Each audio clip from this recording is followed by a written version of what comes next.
YouTube. Alright. Just wait for that to go live. Okay, so today we're going to be checking out more Workers and Resources Soviet Republic, which is a city builder similar to City Skylines with a focus more on workers and resources. So like what materials you have on hand and labor and all that kind of stuff, and less on like fiscal policy and taxation and zoning and that kind of stuff. So while they're both city builders, they approach like what you manage very differently, and it's pretty good. This game's got a lot more logistics, for example, than City Skylines, and in a lot of ways it actually has a lot more depth in a lot of places too. Now that said, you're probably thinking, okay, so you're gonna load up Yesterday City. I'm gonna actually say no, because I was kind of in like a bad path on the one yesterday because I was learning and all that. I did mess with it a bit more off stream just out of curiosity and all that. So I am gonna be starting a new one today. We are going to go and start by choosing realistic. I'm going to tone down the unsatisfied citizens' reactions because I am new to the game. And then a lot of people told me that water and waste management wasn't a good time. The other reason I want to switch is my achievements got disabled on the other save because I changed my settings after starting the game. We'll leave these on normal. And just double checking everything here. Alright. Oh yeah, wait. I want to go way back. Okay. So yeah, so here's what, oh, well, it's also, right. So basically we're kind of sitting at something that's got a lot of our medium difficulty settings, but with a lot of the realistic functionality. Maybe later I'll check out doing the water and all that, but we could deal with that later. The point is, we're playing in like kind of a normal difficulty with some realism stuff turned on. Because for me, what I saw with the game when I was messing with it with the tutorial where things instantly built, you know, the game was fine. But when you turn on the realism mode where you actually have to like ship in the steel and the iron and waiting for the buildings to build and all that kind of stuff, that to me was a far more unique and interesting city building game. Because like we've had a dime a dozen SimCity style city building games, only a handful which were good, like City Skylines and the old SimCity games. But we haven't had many that, like, the actual construction of the city, you know, as a gradual work has been a thing. Like, some of them you put down a building and there's, like, a timer that runs before the building gets done. But we haven't had many where you had to, like, ship in resources and all that, which, to me, is what makes this game very unique and interesting. Now, on the contrary, like on the other end of it, you know, City Skylines in the course of 4, 5, 6 hours, I can get a pretty good chunk of a city built.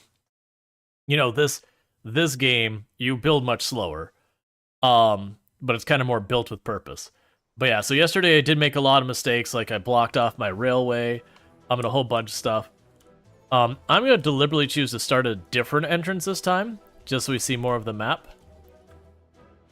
So there's a border. I could just open the minimap. That doesn't help me that much, actually. Here we go. So we'll start down here. Yeah, so the idea behind the game is you got these customs locations, and the way to think of it is, this is my territory, this is, like, another, you know, another, like, red territory or whatever. So you've got, like, your you know, USSR, that kind of stuff, and then over here we see these blue ones, those are allies. And we can't see like where their actual borders are outside of our territory. All we care is where they border up against us. And both of them do actually work with us. The difference is we have dollars and we have rubles, and the rubles, you know, those go to them and the dollars go to the allies. So with that, what we're going to need to actually do is get them things stars. And one of the mistakes I felt like I made last time is the game does encourage you to go, hey, you should build really close to the customs place, which... sure, that's not wrong, but close is relative, and so where I built last time, I was building like this far away, so needless to say, the train wasn't going to be able to get around me. Versus building back here is nowhere near as claustrophobic. Or, well, actually, you know what I'm going to do? Gonna branch off that way. So I'm going to get some area down here. Now, we also didn't realize all the things we needed last time, and it took me a lot of time to kind of figure a bunch of that out. I'm gonna make like another crossroad over here. Okay, So with that, I'm going to need a handful of different things just to get any stuff going. We have our construction buildings, if I can figure out where those are real fast. Because the UI... Oh, it's down here, that's why I'm not finding it. Because the UI in this game is appallingly bad. And to give you an idea why that is, actually, let me double... Yeah, so this is with my making the UI bigger, if I'm not mistaken. Let me just double check to make sure it didn't reset my settings.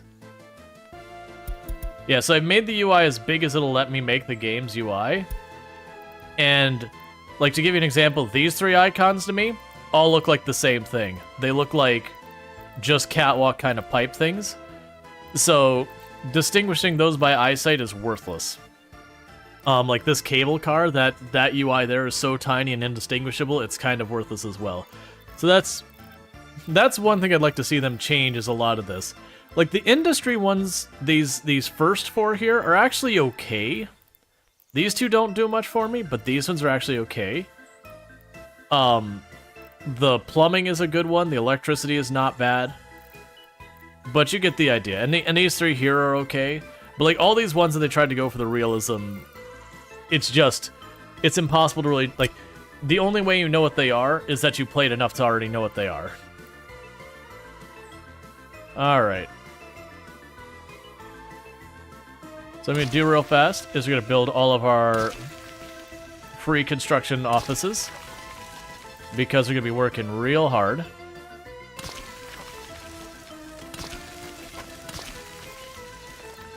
Okay. And then I'm also going to need places to do deliveries.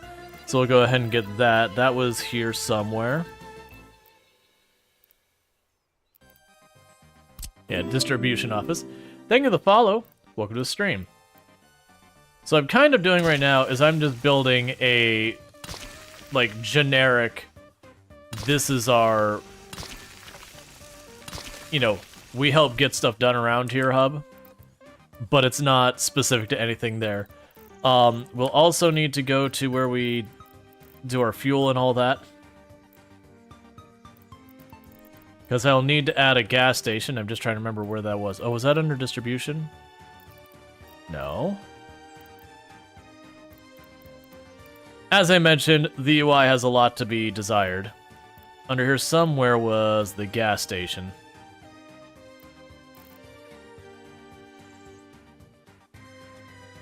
I remember it's all the way on the right, too.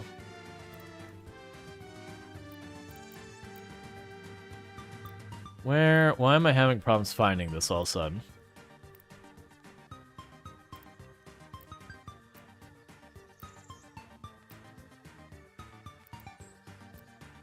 Where are you, gas? Oh, it's under road. Yeah, so this is also the kind of thing that just, like, figuring out where stuff lives is a whole experience. I'll actually put it right here. Alright, so with that, we've got our initial stuff here. So first thing I'm going to go ahead and do is I'm going to grab the border and this for distributing goods. And what I'm going to do is I'm going to say load up on materials here and unload them at the gas station. I also need to buy a vehicle. So what I'll also need to do is we will need an oil truck. We're just going to get the biggest one we can. Alright. So what that'll do is that'll let me get a vehicle that's going to go over here, grab gasoline, and drop it off here. I haven't set it up correctly yet because the truck hasn't arrived. In the meantime, let's go ahead and get all of these queued up to use that. Because at the beginning of the game, I can't produce anything myself. So with my 4.5-ish million rubles, and, you know, some dollars, I need to give myself a self-sufficient city. I'm going to start this by starting to make a group who can handle making roads, so I'll grab a bulldozer. I will grab... What else did I need? Remember I needed a bus for people. Let's grab that. And I think I needed 2 dumpers. So that can take care of our roads. We will go to here. And I'll grab an excavator to start clearing land. We'll grab another bulldozer. I'll grab a dumper. And I'll grab a bus. I'm not going to fill up all of these. For this one, what I'm going to go ahead and do is we will grab open hulls. I'll end up needing a lot of these, so I'm just going to go 4 of those. They haul a bunch of goods, so I'm going to have one of these that's nothing but the open ones, and one of these that's nothing but the closed ones.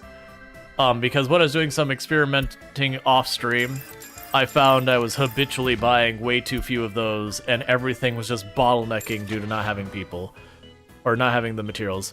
I'm also going to grab a bunch of buses, and then I know I will need a concrete mixer. I'll want a paver, a road crane, and a roller, and I believe that's all we can get right now for them, and we've got them all set. So now we're going to unpause to get everything started, and the next thing I'm going to need to do is actually start building some buildings that we will be constructing. So the first thing I'm going to go ahead and do is I'm going to put a really big house.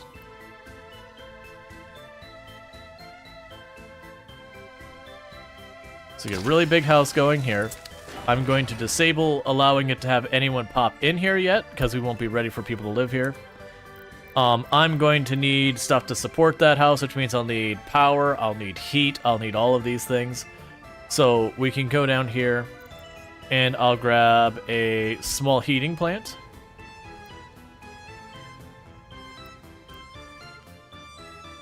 Let's honestly put it over here. The reason I'm thinking putting it over here as opposed to over there is so that later I can feed coal into it from that right. So I'll take care of heat. We will need power. So our power connection is over here, and to allow ourselves to bring in as much power as they'll offer us. But what I can do here is I will need a power transformer.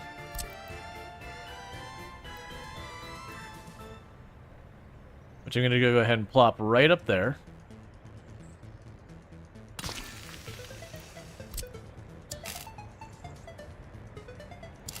And we can connect the power there. And then we'll need a power substation, because that's what actually gives power to the houses and all that. I'll put it here at the corner. My better judgment says I shouldn't, but I'm going to put it there at the corner.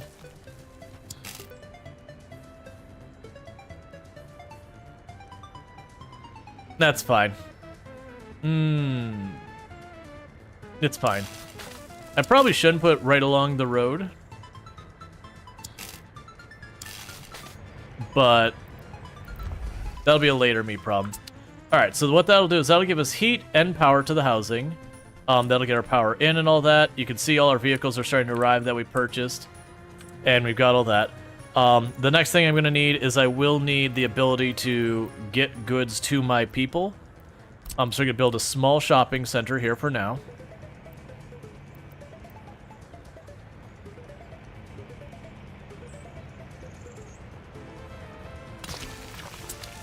Okay.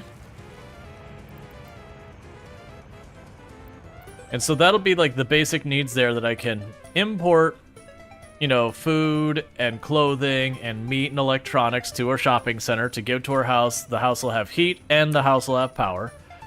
But that said, we're going to need more than that to keep them happy. So what we're going to go ahead and do is give them some type of fitness recreation. I didn't check with the beach. Okay, so the beach does look like it actually has to be on the water. You know, which makes sense.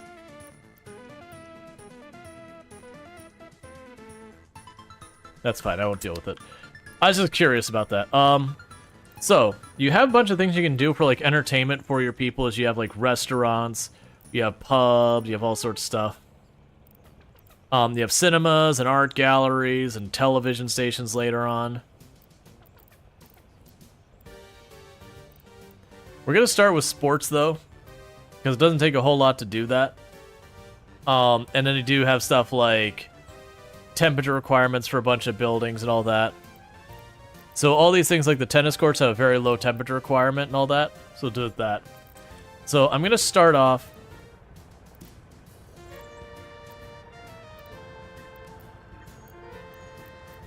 We'll give him a tennis court.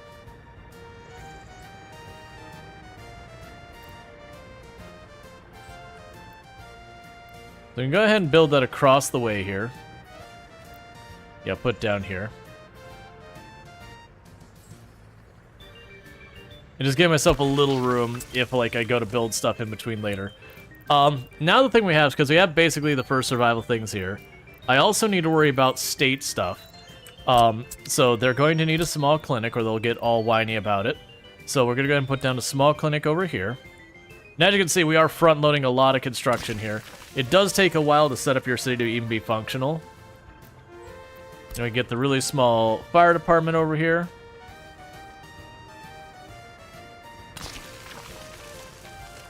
And then we will want to probably expand that road.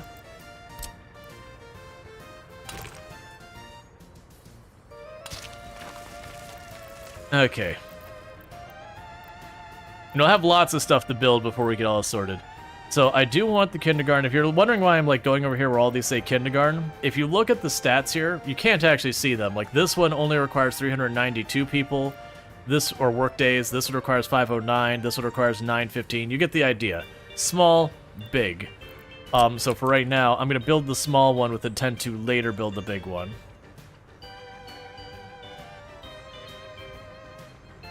So I'll build the kindergarten right here across from the housing there. We'll also need a school. Same ideas. I'm just going to look for the smallest school we've got to begin with. We could build, you know, bigger schools later and all that as we have more citizens. We will need an orphanage because anytime you have people die in your city, well, if they have kids, they have to go somewhere.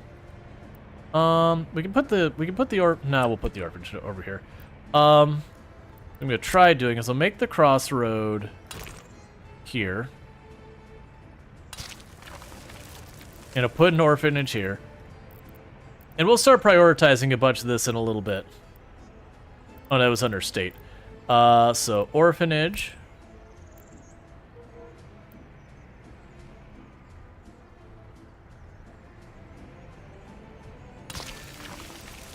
Okay, so we won't worry about any of the universities right now. We will need a police station. We're going to start with a little one. I keep rotating the camera so you can actually see where the hookups to the road are. And you won't worry about the courtroom or the prison. Well, actually, we can get a little courtroom. I didn't notice that the last time I was messing with it. I feel like the courtroom and the prison and all that, we'll worry about those later. We'll need those, but we'll do that. We're not going to worry about a bunch of these like other stuff. I will need the technical services at some point. We can put those here because they don't cost me anything to build these.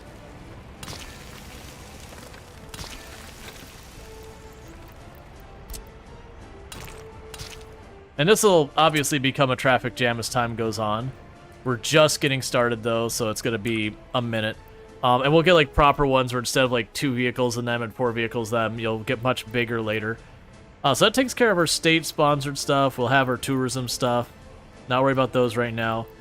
I will go and add our monuments. And the reason I care about the monuments is there's the idea that you have like culture and, you know, how much people support, you know, support your ideology and yada, yada, yada. And it is a thing that you gotta worry about, because if you don't have, you know, people loyal, they can undermine you and all that. So, just building a handful of things, like we've got statues we're putting in here and all sorts of nonsense.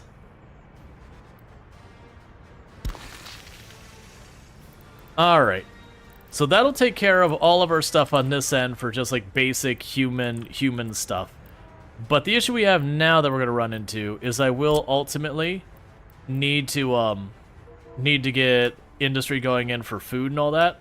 So first step is going to be for me getting some kind of food production online. And so we're going to have this here is the farm for making things. We will want to go over here and then add... I have to expand this road more.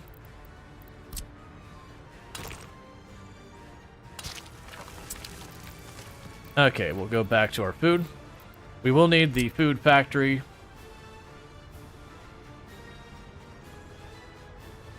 So we'll get that position. Actually, I can rotate it this way and we'll have a crossroad.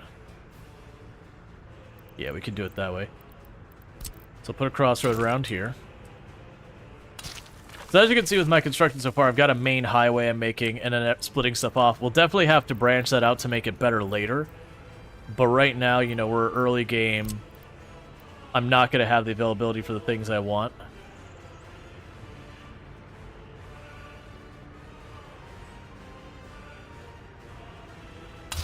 So that gives us a food factory. And we'll need to fix the logistics here because we're going to have raw food here, or raw crop here that goes in to become food there. So it's going to be one way. So I'll take care of our food production. We will have other things we're going to need from that. So that's food, alcohol we're not going to worry about. We will want the livestock and that kind of stuff. Unfortunately, I'm not going to be able to hook up the livestock in a way that makes sense here. So the livestock there. And I'm going to then want to go and delete this connection because it serves no purpose. This needs raw crops. This needs raw crops, and there's not a connection I can make that way. We'll deal with, like, later on I'll move a bunch of stuff around to make it better. And now we've got the livestock. What we want to do is go here to the slaughterhouse so that we can turn livestock into meat that our people need to survive. Alright. And let's see here.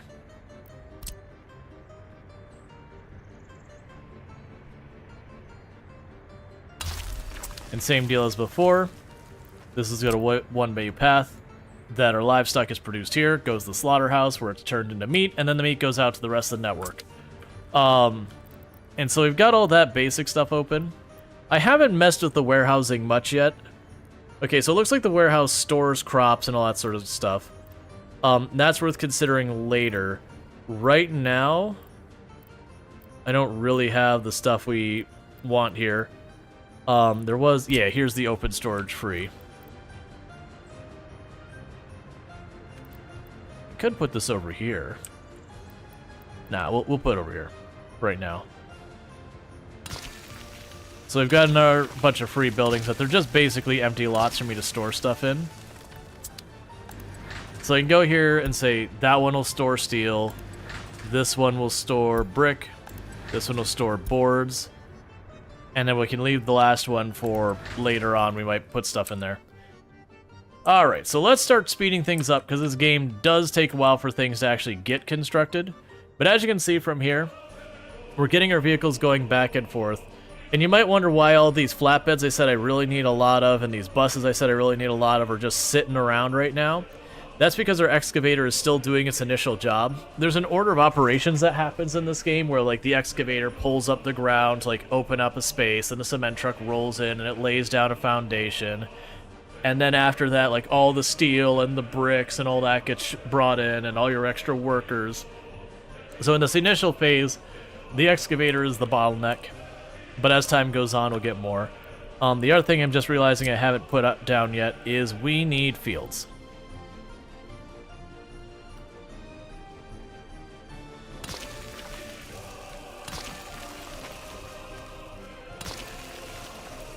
I'm going to start by putting down 4 fields here. Those are going to be useless for the moment until that gets built. The other thing I'm also going to need is to be able to pull up wood and pull up gravel. And as you can see, I am front-loading a lot of projects. I'm trying to decide where I want to put you. I can put it down here. Because I don't believe the wood construction location needs to be near the trees and anything. I think it just will affect the commute length. I could be wrong with that one. I didn't get to the point of producing these when I was last messing with this. and all that. Hey, Lardine, how's it going? So let's go ahead and get that connected up here. And as I mentioned before, if there's a connection I don't need, it's gone. And then I will also need a one-way connection. There. You're very tired? Yeah, I can understand that. So that'll give us wood and then boards, which is one of the construction materials I use here. So once I get that, that's that much more I don't need to import anymore. And then the other one we would want is the gravel.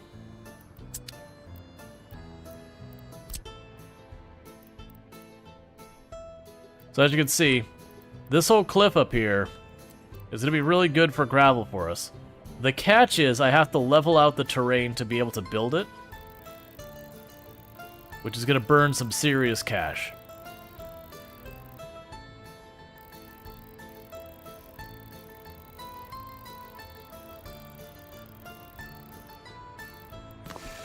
There, so I leveled out enough terrain to be able to put down the building.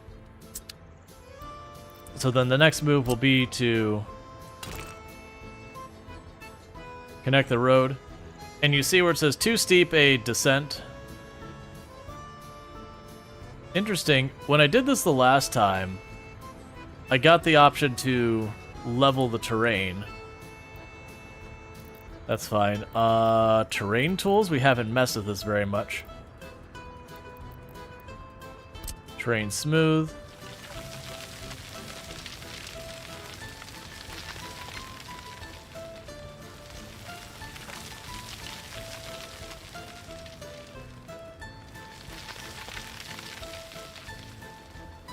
Alright, well that's not really doing what I want.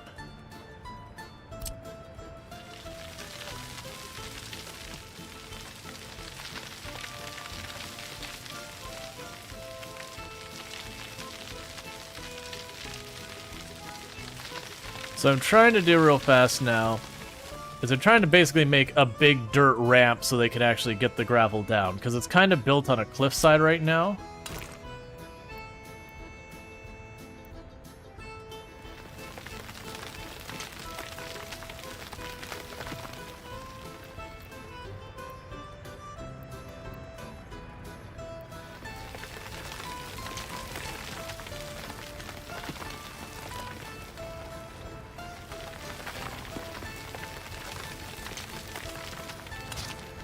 There. Not my best work, but it's fine. The point is that'll give us gravel. Then we can go over here and... Did I click on the wrong thing? I did. No, I didn't. We will need a gravel processing plant.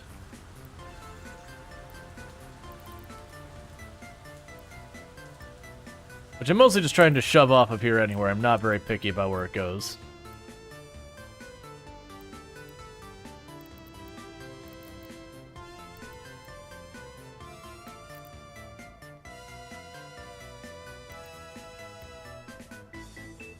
It's fine, I'll put it up here.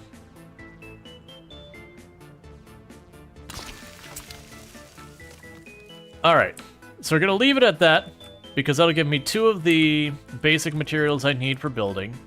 And we've got a lot of stuff to build before we go with any of that. So the things we've hooked up now, and we got Very Last Lardine on their 215 stream streak. I really do appreciate that. Thank you so much for that. So we are getting our house built first. We have disabled the ability for citizens to come in here. That's what this tick box is about. Because if I have them show up here with no other infrastructure here, they're literally going to starve and freeze to death, which is bad for morale, as you might imagine. But with all that said, they're going to start getting a bunch of these initial buildings online. I can have people move in once they have the house, the power, the heat, and the grocery store here set up. Once I have that, we can at least have people move in. It won't be great for them, but we'll be able to go in with all that stuff later. But as you can see, as the excavator is getting these areas opened up, suddenly I've got this nice train of vehicles just building the building real fast. And that's going to happen each time that excavator finishes a location. We'll have more and more of these vehicles pile in to get involved.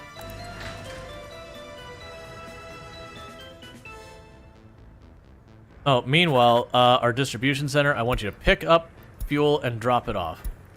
I ran into this before, where I wasn't allowed to choose to drop off. And I don't know why.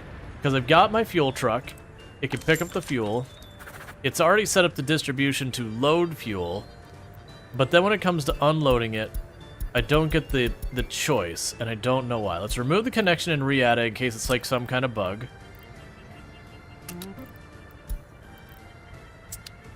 I don't understand.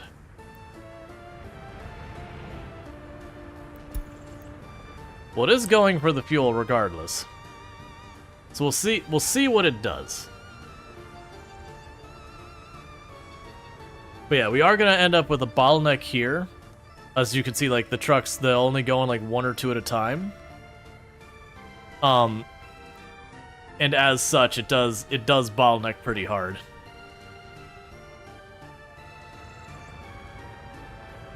But I want to see. Okay, so it is, even though I haven't chosen the fuel, it is taking the fuel to drop it off. That's all I care about, is because I have to keep that full because we do have fuel as a mechanic turned on for vehicles. So if they run out of fuel, all the vehicles just stop moving, and then, you know, all production grinds to a halt, and that's not good for anyone. Yeah, so it'll take a little while for us to get things going. That building's almost done.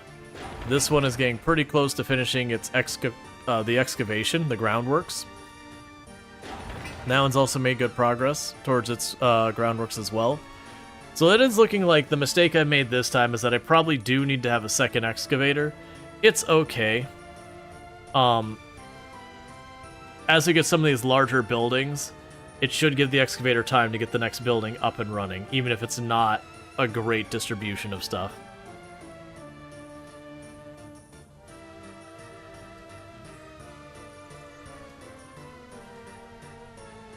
But yeah, I also really just like the appearance. Oh, one nice thing is that where we pulled that ground up turned green pretty fast. I was curious if this stay as a dirt ramp forever, or how that would work.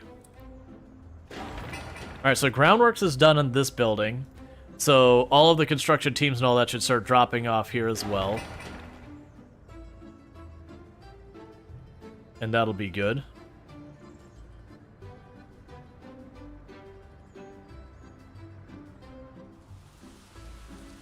Yeah, so a bunch of our open road vehicles are now there.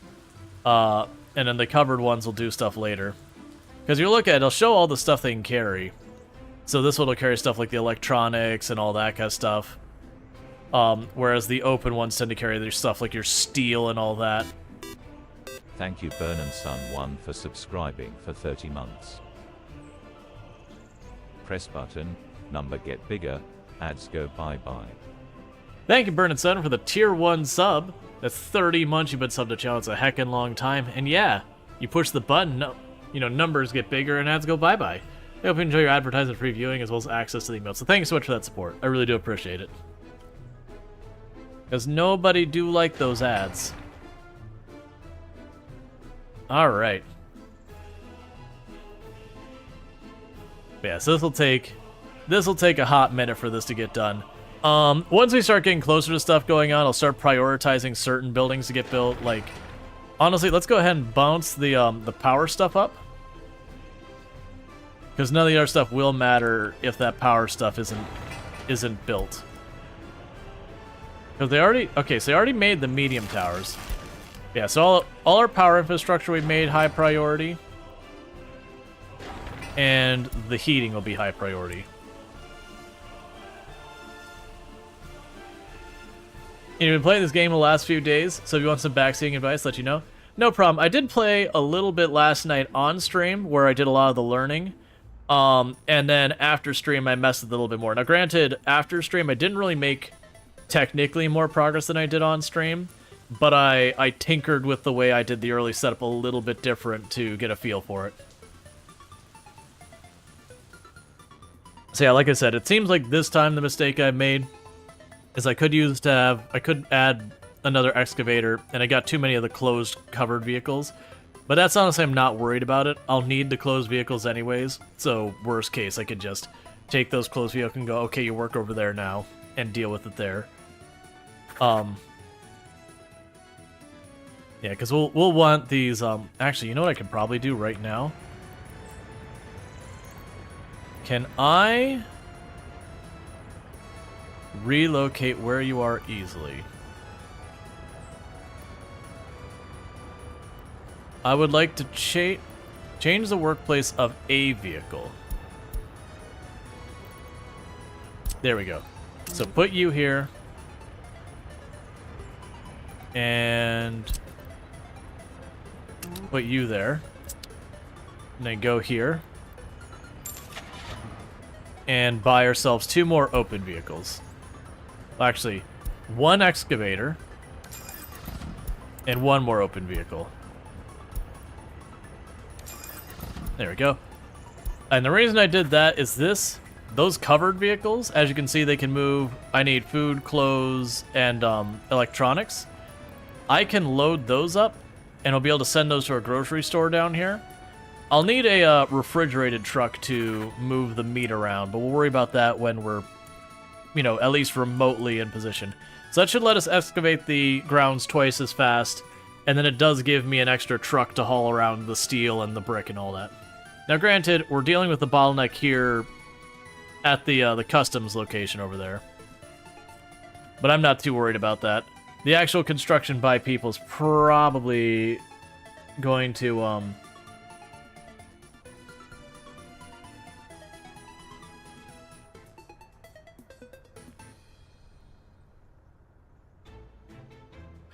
Alright, so chat, what I'm going to need to do is when we have the next ad break, I've had a request on what dinner is going to be by my wife, which is just heating something up, but it's one of those things that takes like an hour to heat up kind of thing. Because we were visiting with family yesterday and they wanted deep dish pizza and it's like this thick. She's like, please put it in the oven at a very low temperature so that we can eat tonight. Which is fine. We have an ad break in about 8 minutes or so, so I just need to make sure to actually take that break and just toss it in the oven real fast. I'll let her know I'm going to do that.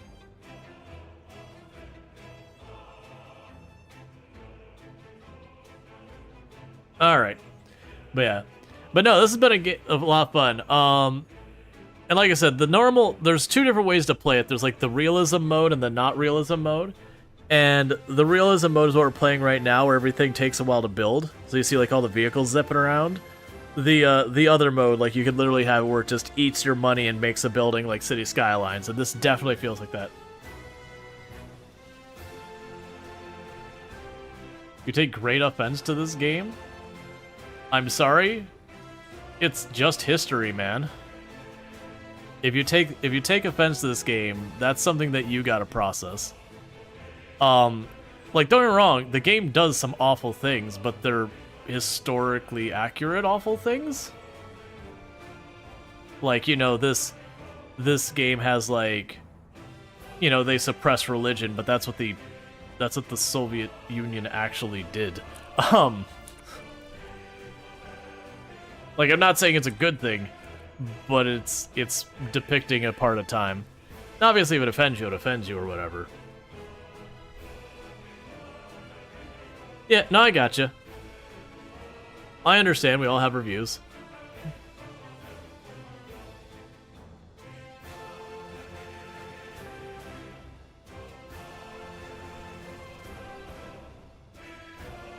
Alright. So we've got a new train is available. Well, we're still at our initial setup, so we're not worried about trains yet.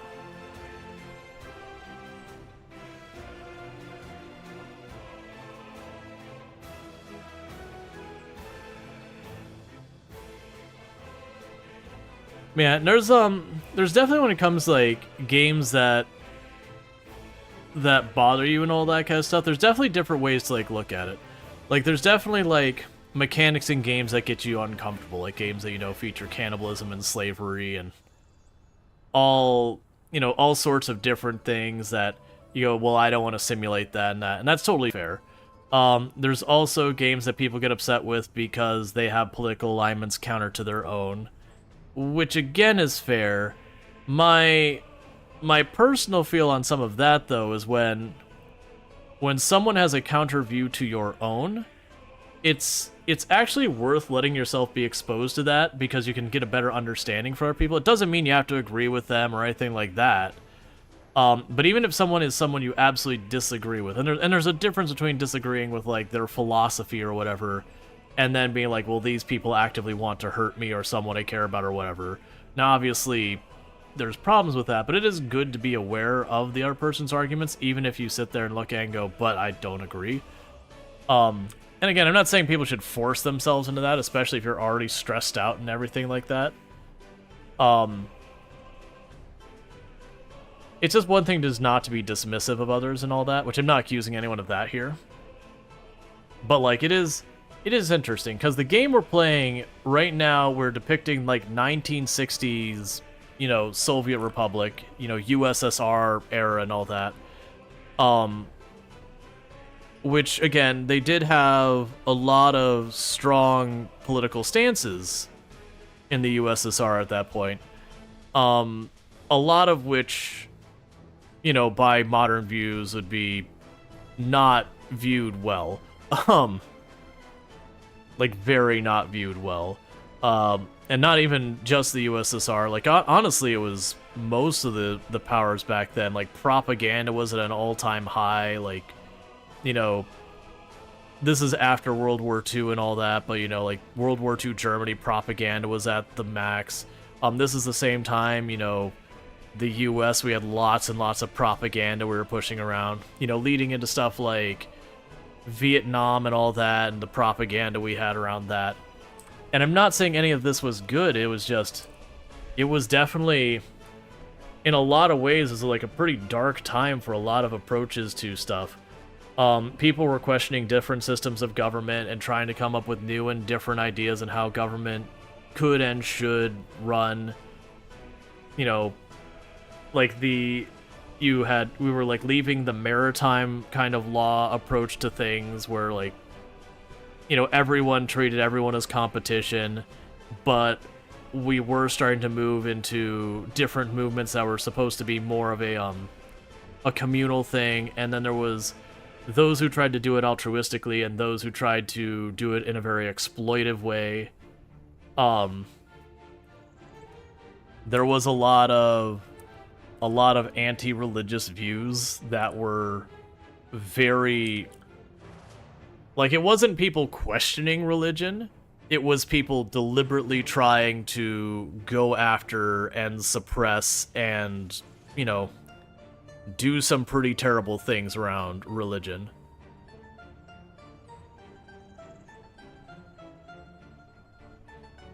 You actually done proper research in the party that depicted this? It's not a good rap sheet. Oh no, no. The USSR in this time frame did with some pretty appalling things. That's literally where I'm going with this. It was, they have a bad rap sheet. They did some awful things. And to their credit, they still do a lot of awful things, like what came to replace it. I would definitely say the stuff they were doing in the 60s and that is worse than we've got going on today, but there is some awful stuff going on today too. I mean, we don't need to get into it, there's multiple wars going on right now that need not be occurring. So, yeah, no, it's depicting, well, here's the thing, like, to that extent, we played, what is the game where you play as a banana republic? It's another city builder, but you play as, like, a tropical, no, it's not Tropico. Yeah, Yeah, Tropico's another one where you look at the stuff that a lot of those countries did back in their founding. A lot of those are pretty appalling as well. There's a lot of awful things that happened in those early day Banana Republic kind of countries.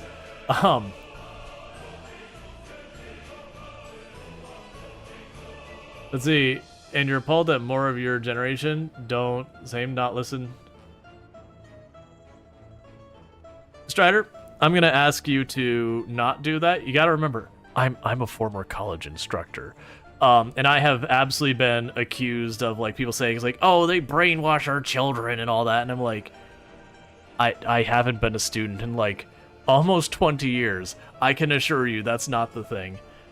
You're buying a little bit too much into a strong political bias, I would say.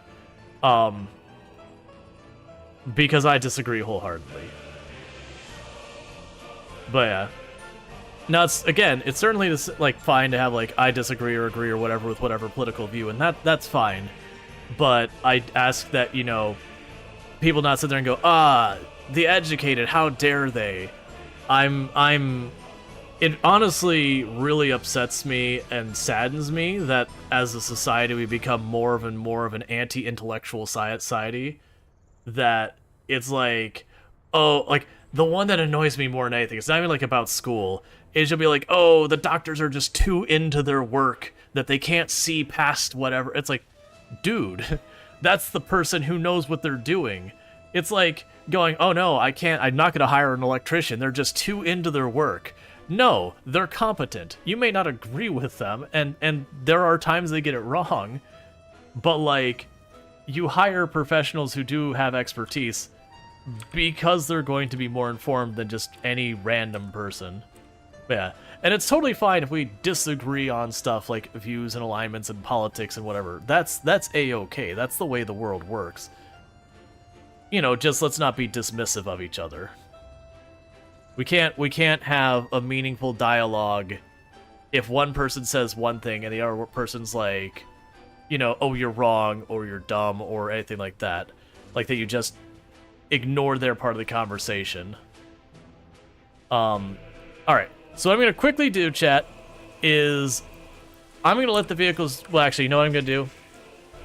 I'm going to go ahead, because, like I said, my wife, I'm going to quickly just toss some food in the oven real fast. I'll be right back up. So it's not even going to be 5 minutes. But I'm going to do that. I'll be back up, and all that, because it's something that's got to cook for like an hour. And thank you again for tuning in. I'll be back here in just a minute.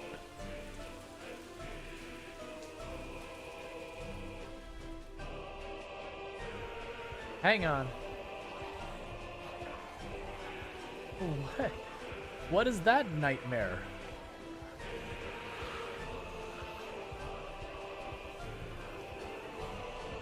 Like, the helicopter didn't bring that much. No, I get that's from the trap, but it's the sheer number that's like, what? What?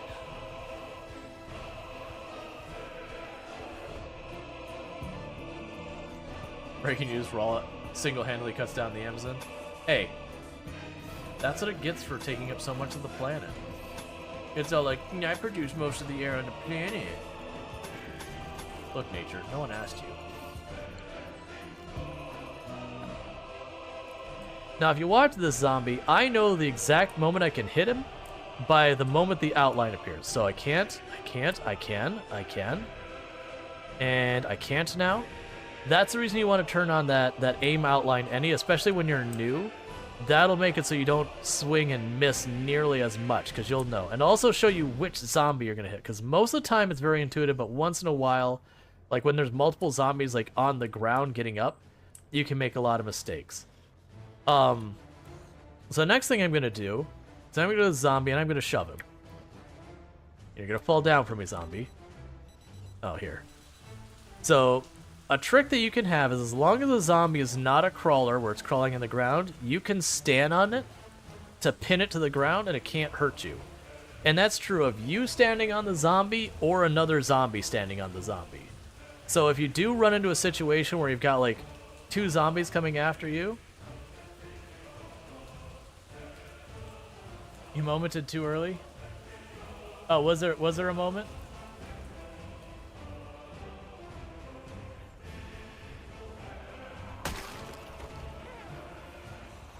That would be it.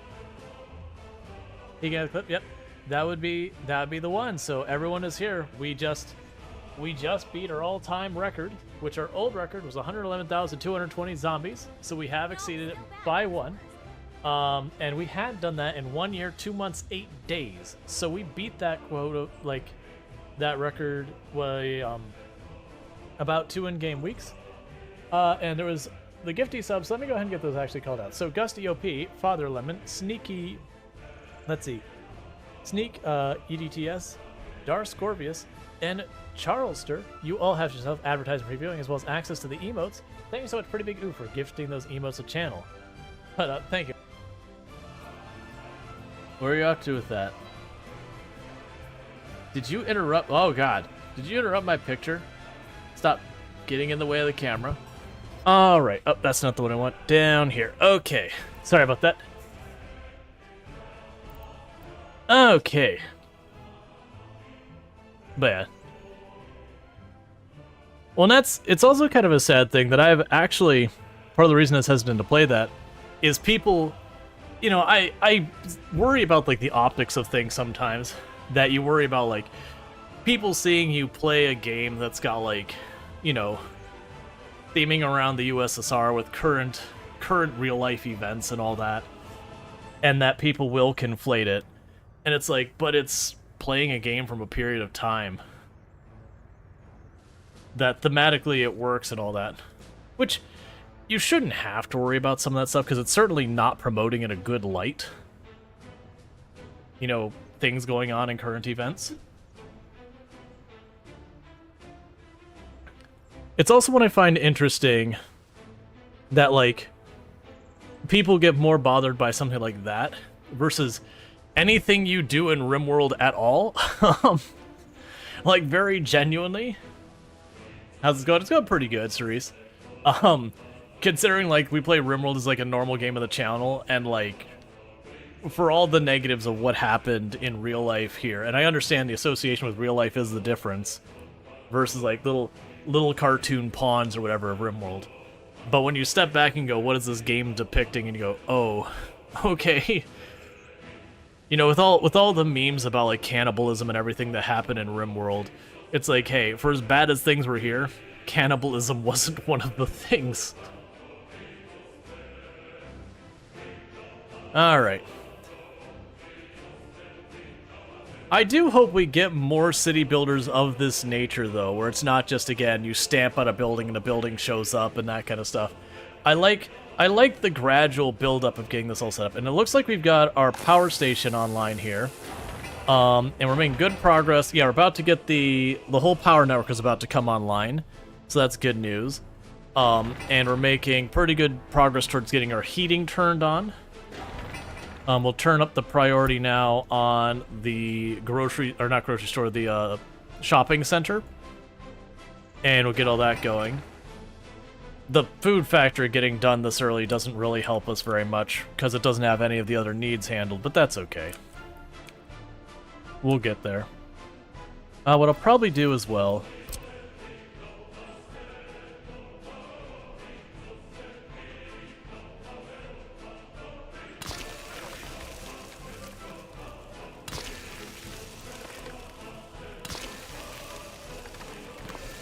I'm gonna get more farms down on this end. I have no idea what the limitations are. I think the only limitation on the small farm versus the medium farm versus the large farm, I believe, is how many vehicles it can operate and how much storage it has, kind of thing. Like, they'll have different requirements and all that. Chris says, it probably shouldn't, but you still get a little surprised by how many people get triggered by this game. Yes, the game is based on the Soviets, and that's the extent of how political it gets. Because everything after the name and the music, etc., it's just a city builder game. You could change the music to be something more American, give it an American title, and it'd be the exact same game. Yeah, no, like, don't get me wrong, there'd be certain stuff that thematically doesn't fit, like, there's flavor text and decisions the game makes around, like, the anti-religion stuff of the USSR as a mechanic in this game that, like, it literally won't let you build churches, but you can choose not to destroy churches if you want, and that kind of thing. And so that thematically doesn't fit, you know, like the US.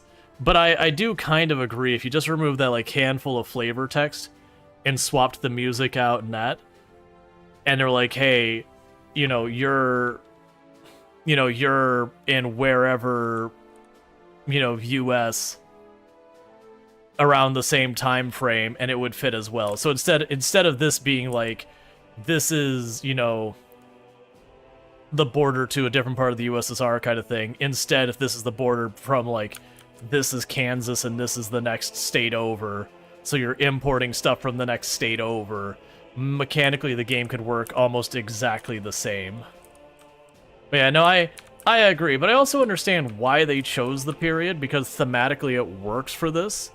And that, you know, in culture with the USSR, there was a lot of focus on labor and resources and how that all worked as, like, the front and center, and nowhere near as much focus on individualism and these kind of things.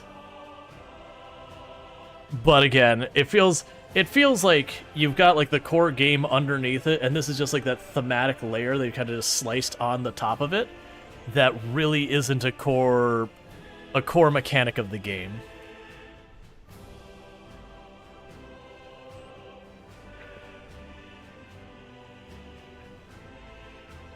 But at the same time, you know, theme does matter. There have been plenty of games that, like, I liked the idea of the game, but there was various decisions the game made that I couldn't support.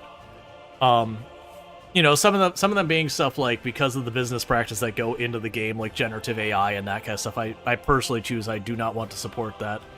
And I've had some games, like there's one game I've had brought up a number of times that the gist of the game is it's like a tycoon game where you manage esports teams. And the game itself actually looks like a lot of fun, but they very heavily use generative AI. And it's just kind of one of those ones I'm like, I just can't, man. And to be fair, the way they approach generative AI is nowhere near as bad as a lot of places. But it's like, yeah, but I specifically don't want to support this business practice, so unfortunately it's going to be a pass. It's the same thing like when microtransactions were still trying to build up momentum.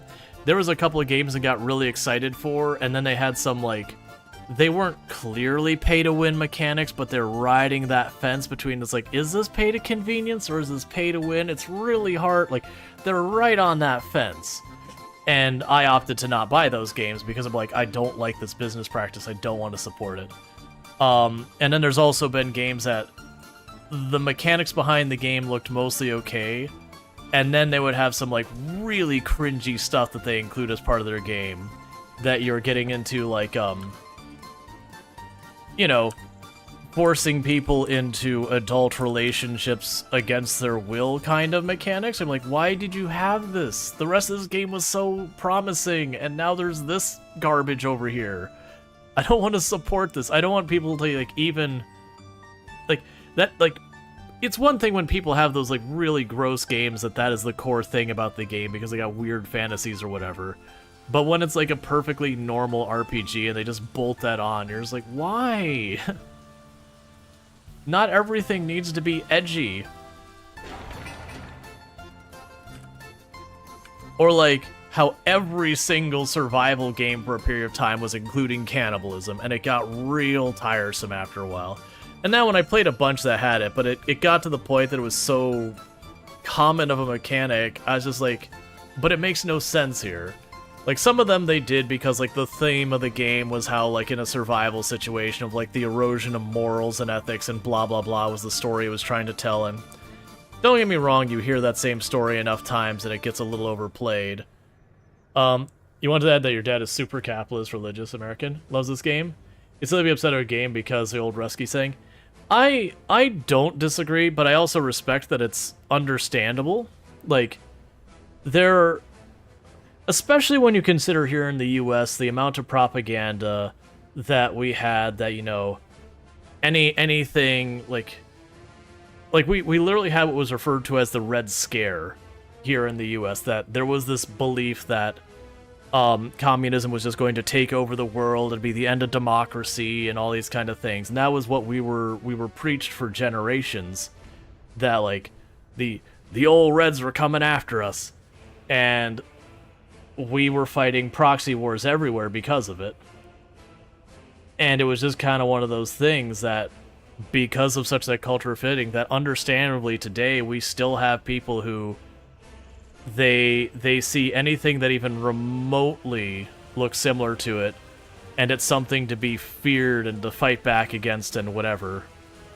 And I don't agree with that necessarily, because it's one of those things you can look at almost any economic system, and there's deep flaws that have to be addressed in all of them, and there's room for abuse of almost all the systems. Some of them are a little bit easier to abuse than others, but like even if we look at the system we have here in the US right now and go, hey, is there abuse here? It's like, yes there is.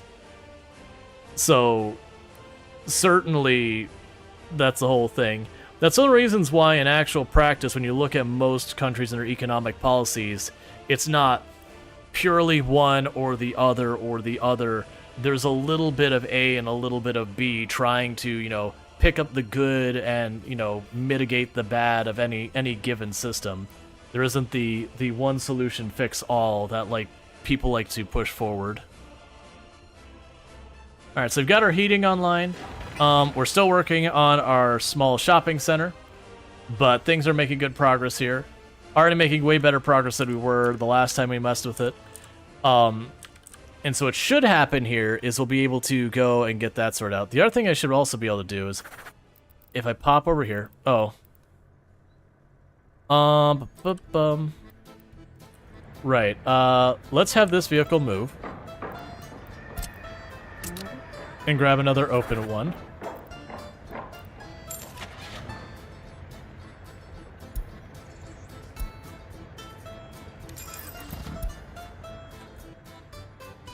You personally not try to take stock in the outrage any social platforms have? Yeah, no, we're talking way before social platforms where the Red Scare kind of stuff comes into. That is literally going back to like right at the end of World War II, where in World War II we were close allies with Russia, or USSR or whatever we want to call it at the time. Like we were close allies with them. We fought very hard in a major world war and came out on top. And we downplay now the contributions that happened, but like it was rough. But coming out of that, we had the superpowers that were the US and the USSR. That we were the two superpowers, and the belief was one of us would win and the other one would lose. Well, it's a sliding scale for how the UK and USA saw the alliance with the USSR. Yeah. Yeah. Every economic and political system has major flaws. Human nature is very much play in all those flaws. Greed being a mess one. Yeah, and that's the whole thing. There's no perfect system. There are definitely systems that are better at handling certain problems, but none of them are perfect by any stretch. It's one of the reasons why no matter what system you have, you always have to be diligent and, you know, you need accountability in any system because they're all rife for exploitation and abuse and all that. So it takes a lot of work to keep things under control. Alright, so we're about to get that done. And then with that, we should be able to start shipping stuff in. The reason I wanted to get the open container here is because now I could tick all these boxes. And with those, I'll also go and say the steel we'll also need. And where's the boards? Boards and the brick. And now what I could do is I can go over here and say, alright, you ship here. That one wasn't done, so it didn't let me queue that up yet. I want you to unload at these places, not load.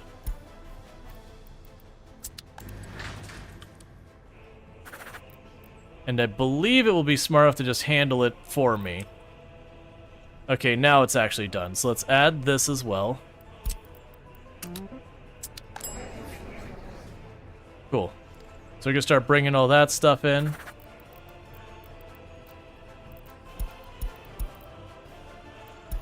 I also don't... Oh, I see. Once it... That's fine. I didn't realize if it's unchecked, like they're all unchecked, it'll just handle it. So with that, we'll start being able to get in our clothing, our food, our electronics, and meat. All of that will start being imported from here. And that'll be good. Actually, I suspect I probably need a refrigeration truck. That's going to have to be in a separate location, because we only have the 3 spots. So grab the refrigeration truck. And then with the refrigeration truck in mind... We load from here. And we unload there.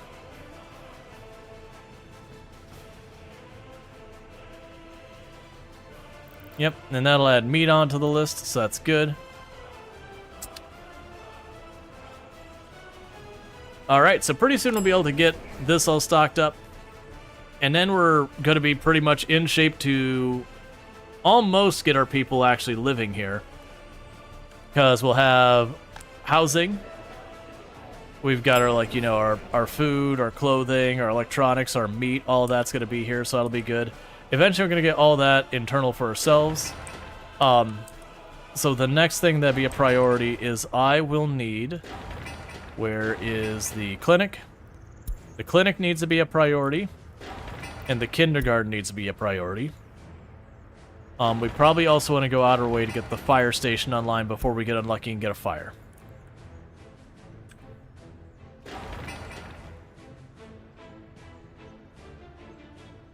But yeah, so as you can see, we're slowly getting our city built up and all that. But see, you really like this game, but you never wrap your head around it because it lacked comprehensive tutorial on how things work. I heard it has one now. Might give it another go.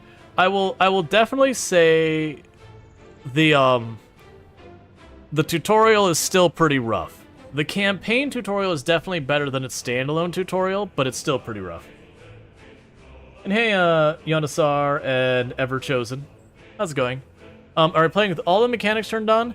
No, I have most of the stuff turned on. I was told I should turn off the water and the waste to begin with. But I do have, like, the fuel and a bunch of the other stuff turned on, electricity. But see, while it contains a lot of fiction, like most historical movies do, Imitation Game, you feel has some good insights about how the UK viewed the alliance of the USSR during World War II. Both sides of the alliance had to rely on spies due to neither side willing to trust the other with full information. But then in the case of Enigma, you don't believe the UK ever disclosed to the US that they had cracked it until post-war. Yeah. What's the name of the game? The name of the game is Workers and Resources Soviet Republic. Workers and Resources will find it for you. It's just Soviet Republic themed. Yeah, no, that's that was always one of the things is like people didn't really get there. Yeah, say, fair. Water and waste tend to not integrate much with the other systems. Yeah, no, I was told they were just obnoxious or whatever. Because at first I played on the normal mode as like, you know, it's like, okay, this is an alright city builder or whatever. And then when people pointed out the realism mode, it's like, oh, this is way more interesting than just, you know, doing another, you know, city builder number 5.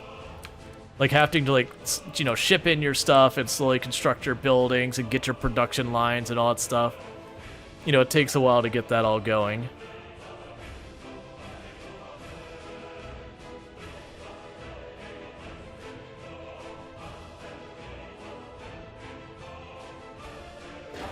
But yeah. So once we get our small clinic in here, yeah, so we're starting to get all our food in stock. Okay, are you...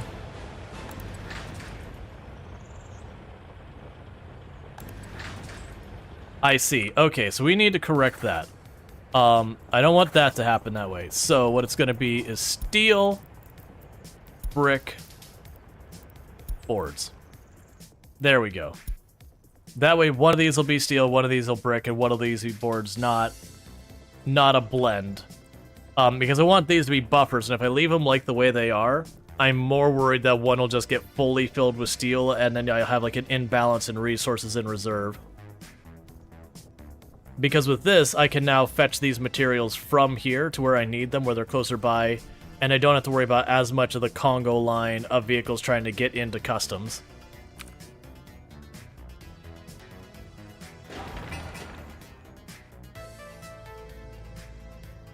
But yeah, so this game does lean heavily into like having propaganda and all that kind of stuff to get your people to be loyal to you, and you know, the idea of loyalist police, the secret police. So it does a lot of that shady stuff that came from the time, which will be the other things I would say do align this with the theme of what it has, as opposed to just a city builder. But I honestly kind of feel like, from what I was seeing with the game so far, while that mechanic is certainly present and all that, it didn't feel like it was one of the core mechanics so much as an extra layer. that you could easily replace with a different layer if you wanted. And there would be ways you could even take that mechanic and just change the way it's described. Like, make it work the exact same, but change the way it's described to work with, you know, other themes as well.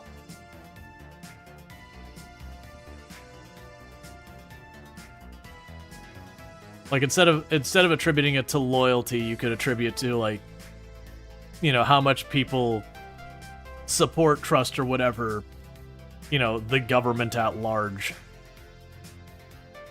Or the power that be, or it could be, like, trust in you as the leader of whatever this is.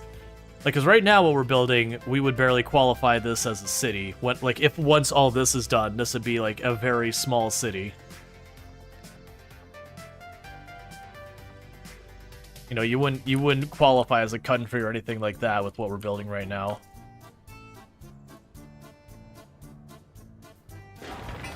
Alright, so the orphanage is coming along nicely.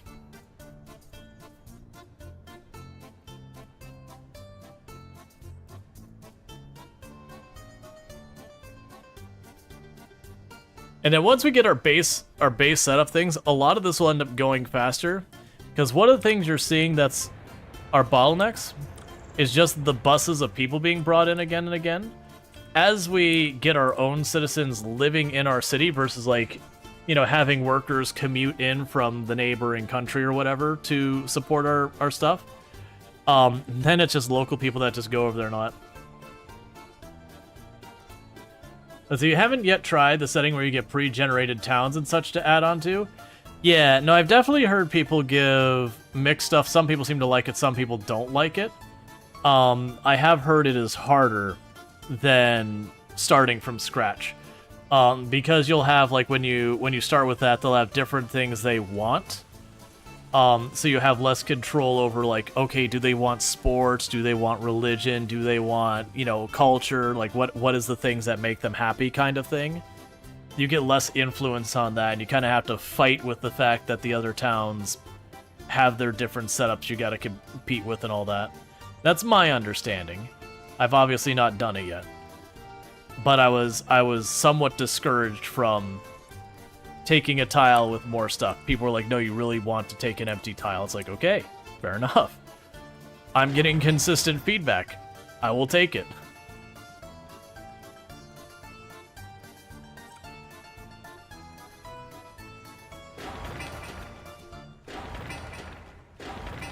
Yeah, so they're all bringing in their supplies. Yeah, so you can look here where you see, like, I have 10 tons of brick on supply.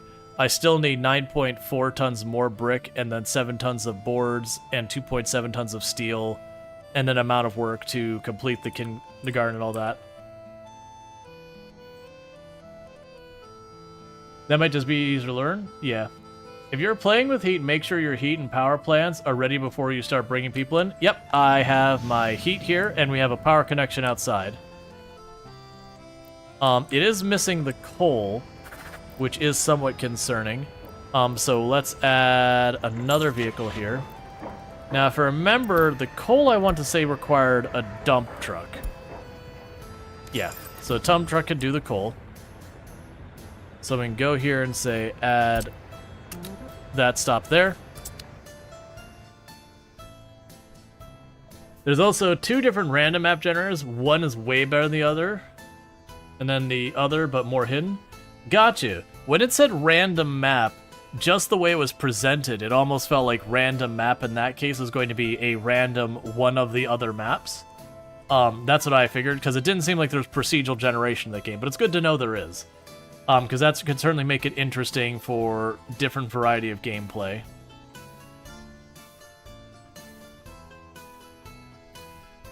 Alright. Yeah, so a lot of these buildings are coming farther along. Now, the downside is, unfortunately, some of the buildings I would need more are not the ones that are coming along, even though they are higher priority. Which, that's just because these other ones were already started when I set up the priority.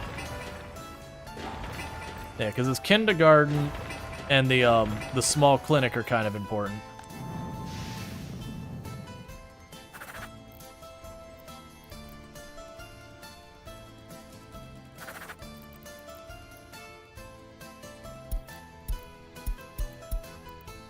I'm gonna untag those and say anything we need, grab it. We can go in later and start going, okay, I'm producing enough food by myself now, untick food from the things you can bring in. But we're not there yet. Hey, Infinity Simplex, how's it going?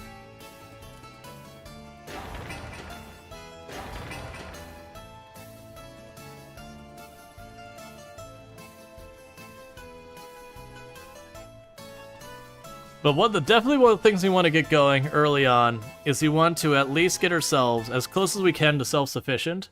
And then on top of that, getting close to self-sufficient, we want to be able to start exporting that. Because right now, if you just watch our money counter up here, it is just burning down. So we will need to have some type of export to fix our money as time goes on.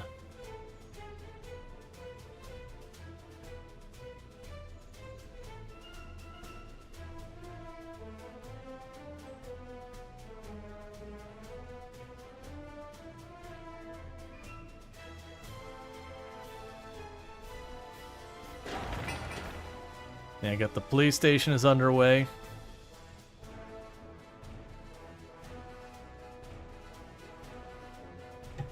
Okay.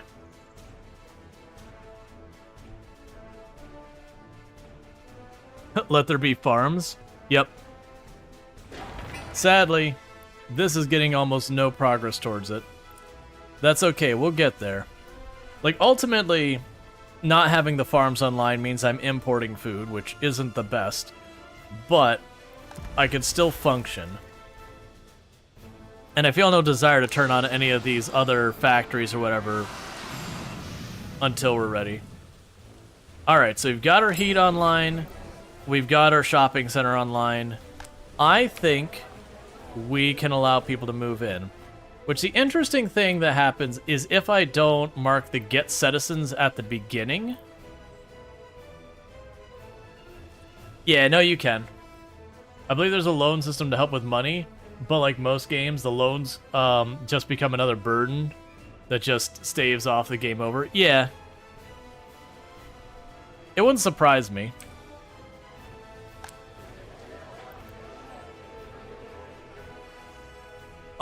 Let's see.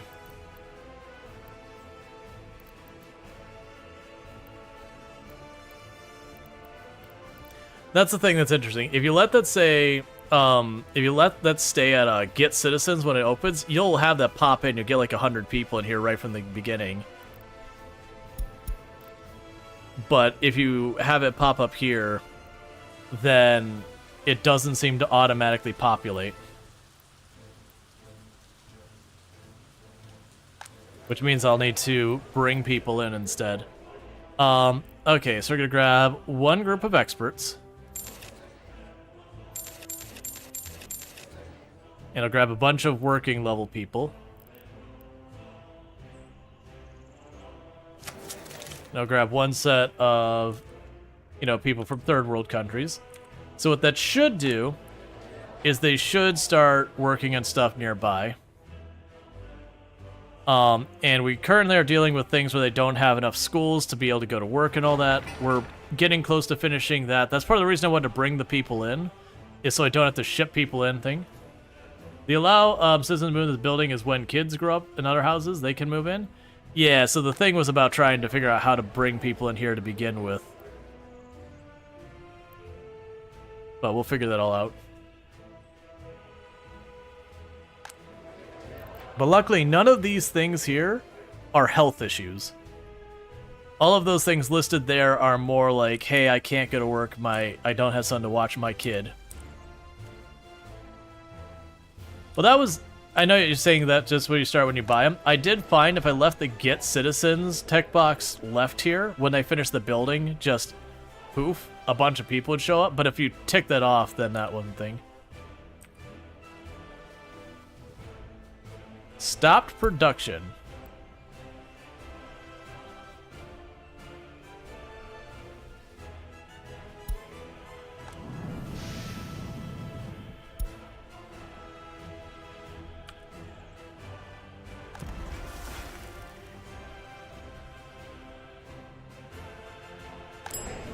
Alright, so we've got people working here. We've got stuff being shipped in and all that. The kindergarten here is right about to get done and all that, so that's good news. It's literally just waiting on workers. It's across the street from where I've got people who can work on it. The clinic needs to get done as well. Same deal. It's already got all the supplies. It's just waiting on the workers. So hopefully that gets done pretty soon.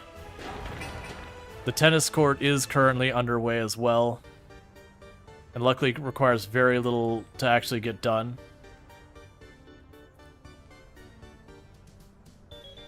And then we can start working on stabilizing and expanding and getting to the point where we're able to bring in other materials and ship out surplus and whatnot.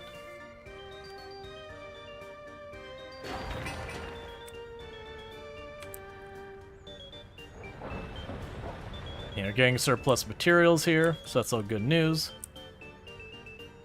And then we'll be able to do stuff like start moving away from like all the free buildings on the other ones. Okay, so now we do have a place for sports. So that should help some of the people who want to do that.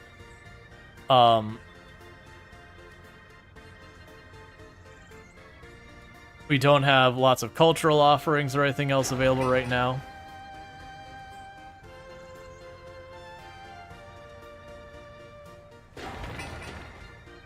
The livestock farm is also coming along.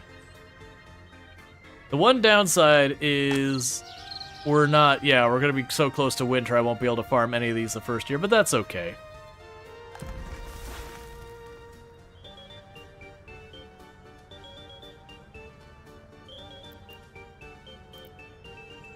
Alright.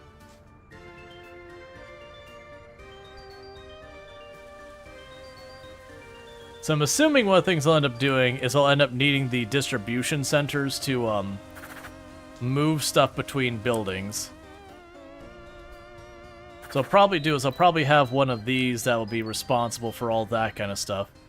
So I'm going to go ahead and for the first one, you're going to be covered.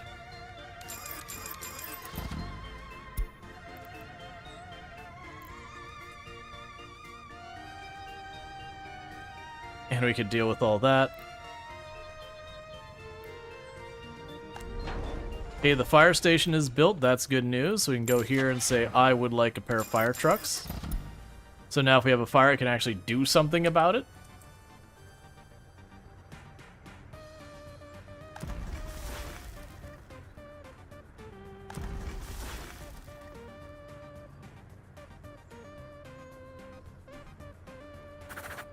So we can grab you.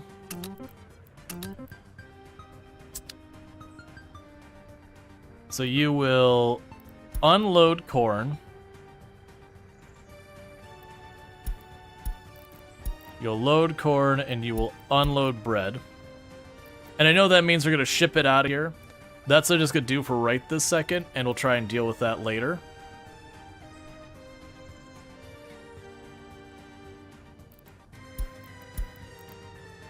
That's fine. And later on, I'll take the raw vegetables off the list here. And then same thing, we'll drop off vegetables there as well. Because I'm assuming my distribution centers have to do all the legwork of moving stuff around. Other than like construction, all that, where they grab stuff on their own.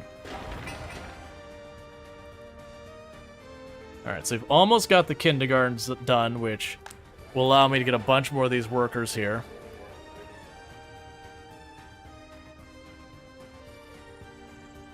Alright.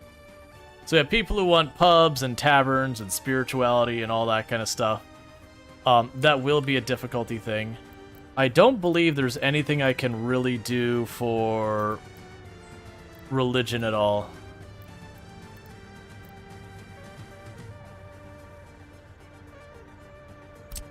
Hey, Cozy, how's it going?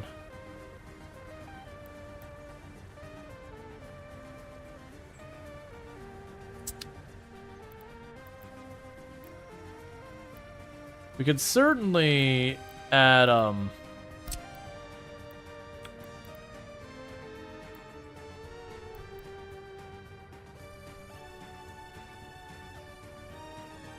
some culture options.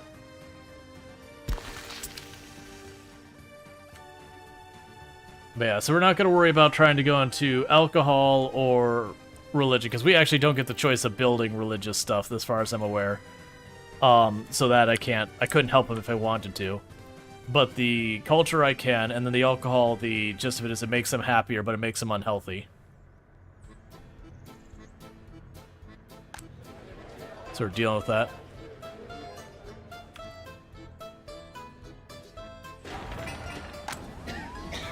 Alright, we've got the clinic built. So let's go ahead and build our, get an ambulance for it. So I can start treating the people who need help. And we got our citizens now running around to work and everything every day.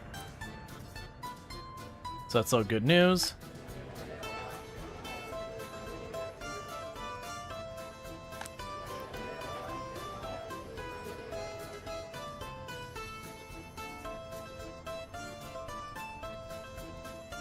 Alright.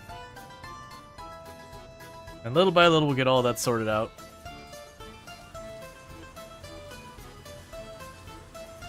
And we'll probably also want to expand our housing in not too long. Because this is going to be one of those games that, like, we're going to be constantly fighting about adding more people, that kind of thing. So let's go ahead and get ourselves some more road over here.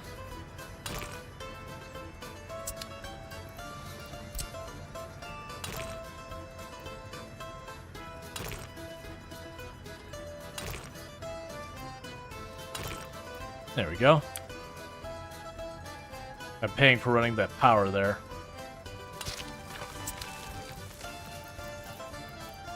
We'll definitely need to make more walkways. I've been warned in this game that you'll probably have more walkways than anything else when it comes to dealing with people moving around.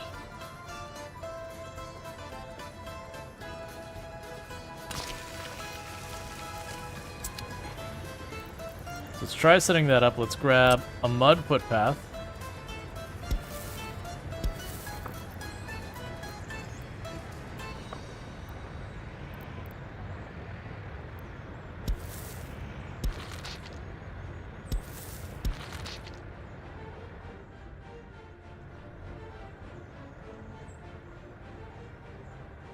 So I've connected some of those a little bit. Alright. The kindergarten is officially done. Now there's no staff for the building quite yet. There we go, there's the staff. So now suddenly we won't have the list here saying, hey, there's no kindergartens, I couldn't go to work. So we've knocked out another problem. The next one is to get the kids into school. Which are building our school over here real quick. Looks like we start having stuff delivering to get our gravel quarry sorted out. So that'll be lovely.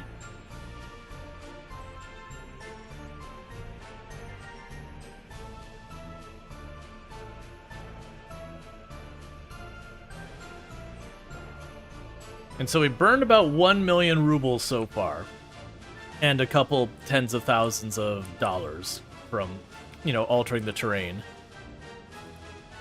So that should help a bit. That we're gonna start getting our stuff sorted out where the rate we'll be hemorrhaging money will gradually go down.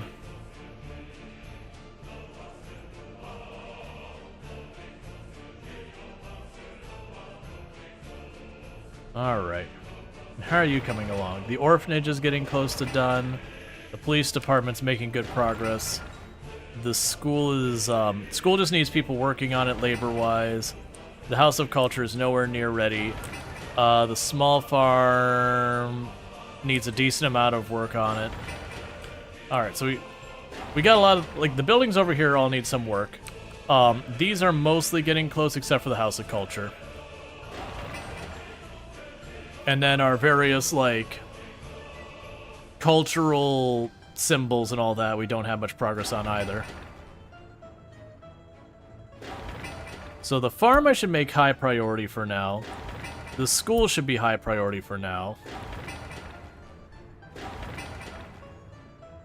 Because we'll get those going. And you'll notice our Congo line getting out here, we're not as backed up now because we're mostly just waiting on labor to actually build our things. Because we're nowhere near... Do we even have a place that I could see that we have iron?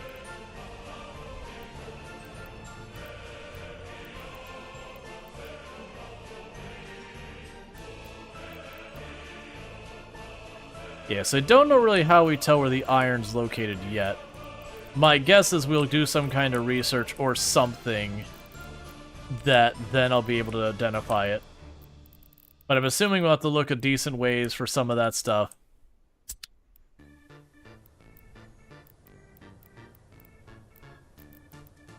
Because then we also have the pump jack.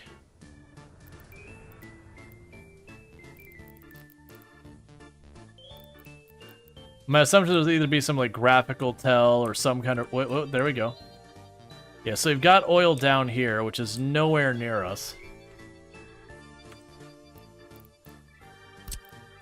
And I've got a coal mine. So it does look like maybe if I mouse over the right spot where there is that resource, it'll light up. But yeah, so we'll need to get research to be able to find those things. Which is fine. It makes a certain amount of sense that, like, we are right now a very low-tech group. We don't have any type of our own like, we don't even have our own power plant. We're literally piggy banking off of the power production of the neighboring country.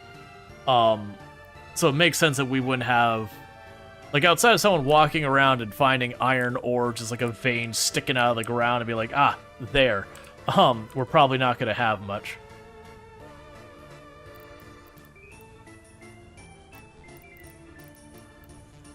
So we have a medical university, which I assume educates that. We have a technology university.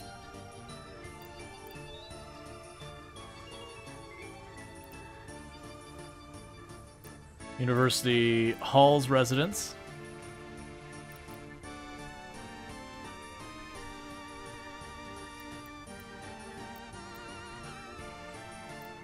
Yeah, so then we have the universities. We'll definitely want to get those eventually. Those seem like a later thing, though. Right now, I need to get my schools up. We need to get some of these other things up. And I'll be dealing with a lot of that.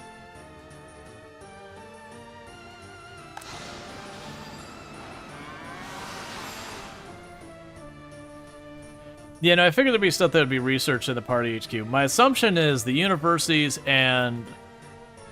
Yeah, my assumption was that we look here that the universities are responsible for some of my R&D, and then the, but basically everything under the universities section is research and development.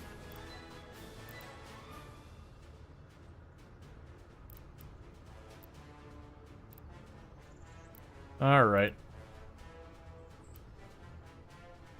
They'll probably also need the small courthouse and prison in not super long.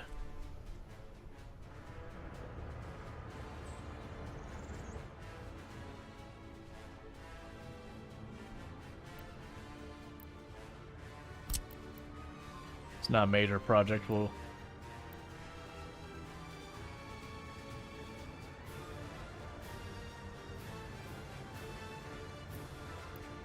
shove down the small courthouse.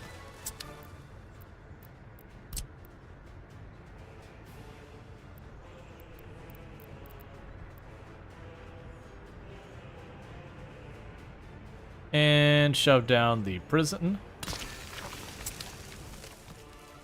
Alright.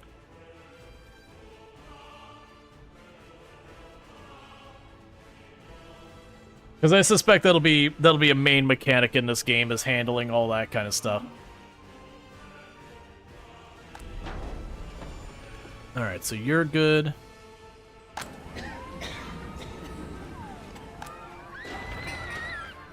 Come on, the last little bit of working on our school. Because once we get the students to school, that'll be another thing off our lists that all kindergartners are inaccessible? You mean the one across the street that's definitely functioning right now?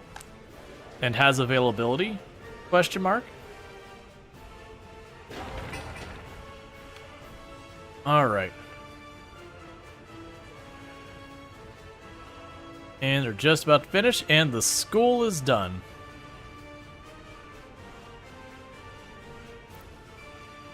Alright, so I've got all of them doing their schooling now. Cool. So the school is online, doing school things. It's going to take a little bit of work to bring all that up.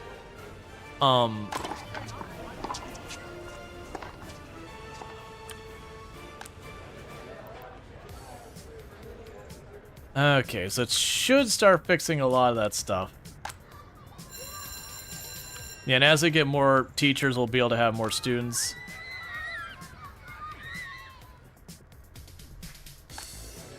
So it looks like I'm going to need to bring in a couple more,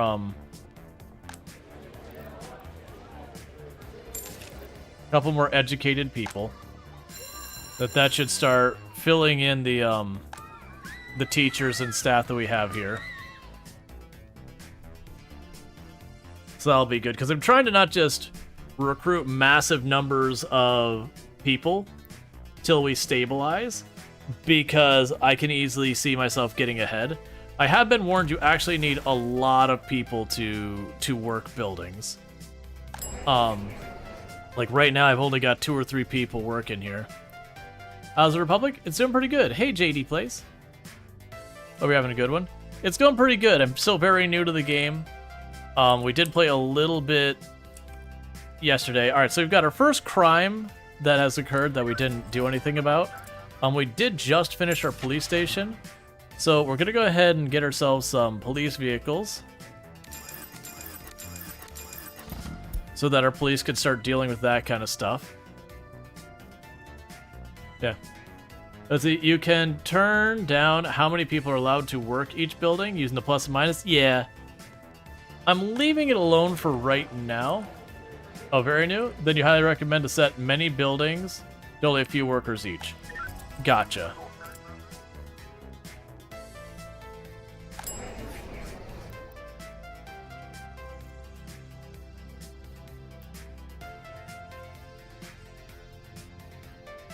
Right.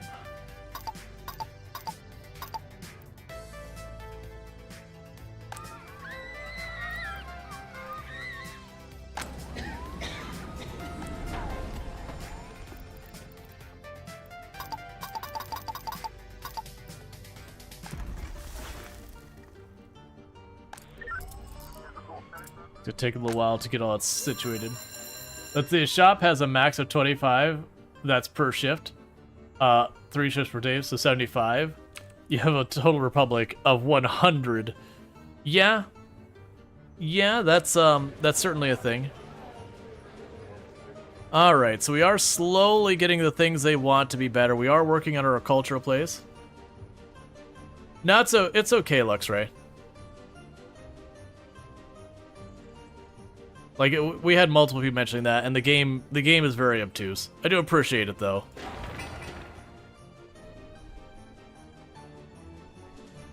But it is good to just have that out there, just in case people's like, well, you actually need to have 5 or whatever. Because some of the stuff in the UI, like, it's easy to forget that when it says stuff like not here, the doctors. When it says stuff like this, that this actually represents 3 people per icon in that. And it's not consistent. Like, you click on some buildings. Where's one of them? Like, some of the buildings will be like 1 for 3, and like this is actually 1 for 6. So each of these represents 6. So it's really easy to lose track of how many people you actually have working stuff. This game definitely has a lot of things in the UI that it's like, Like, it's a good game, but the UI definitely has a lot of pain in it.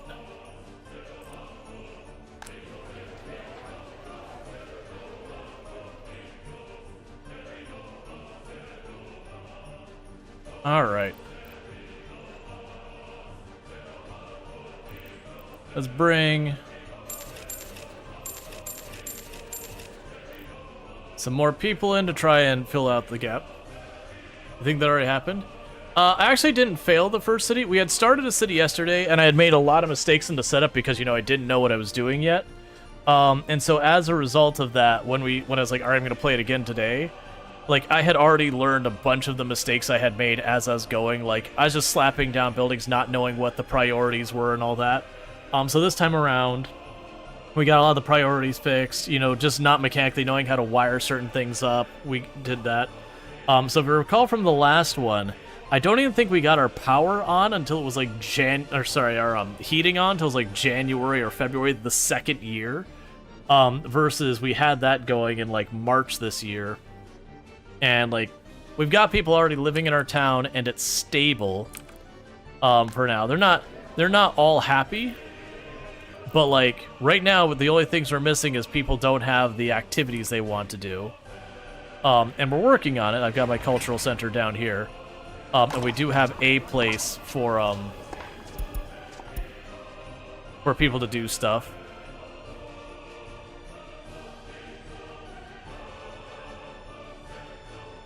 But it's going to take a little bit of work to get there.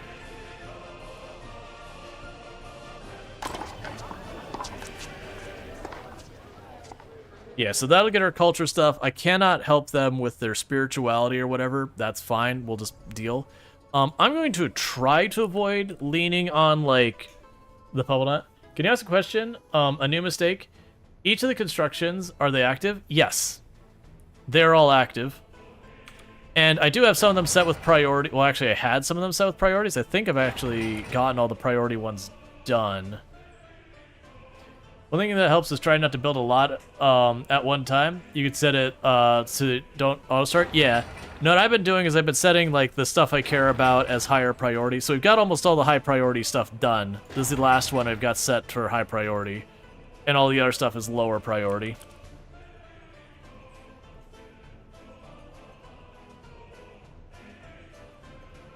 So then fully disabling it, I've been using the priority stuff.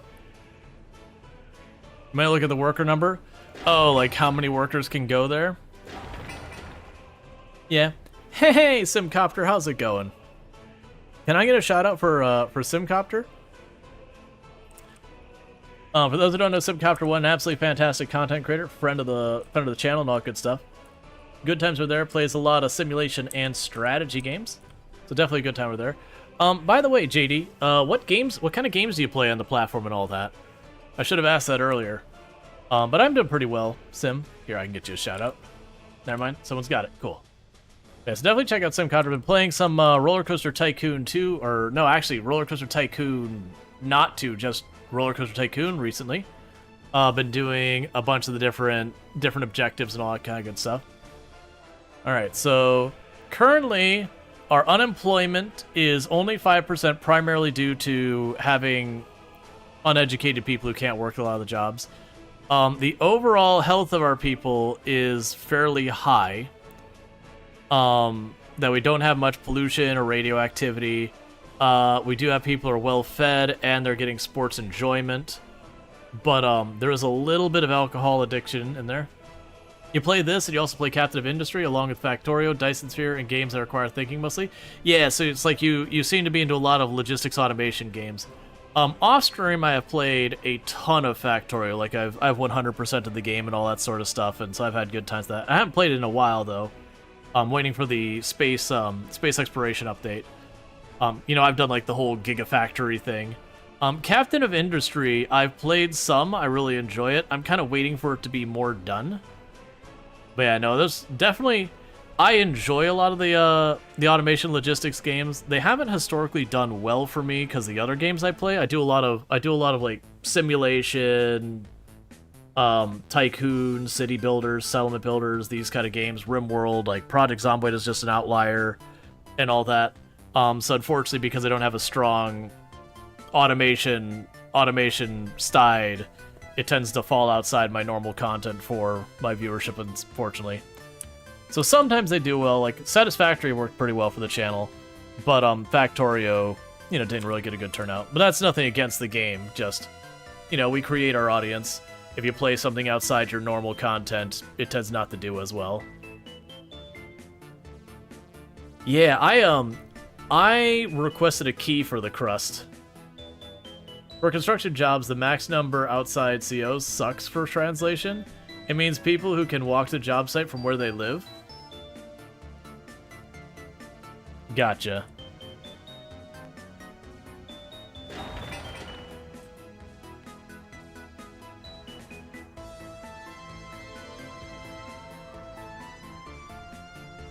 And I requested the key for the crust. I hadn't heard back last I looked, but I didn't check today.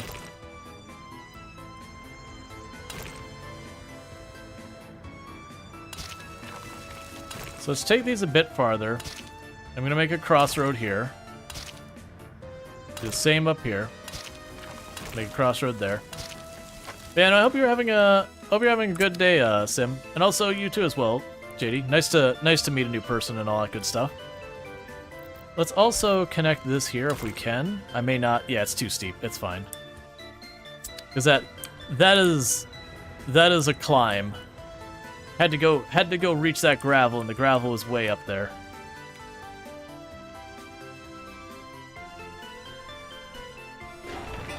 All right. And so the farm we're on no priority for getting the farm done, and the reason I'd say we're on no major priority for getting the farm done is I can't plant any of these fields till after winter, so they can take its sweet time.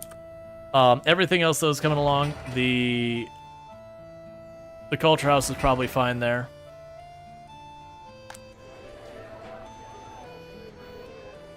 Yeah, keep getting the warning about not being able to enjoy sports, which is probably that's just not enough capacity on that building.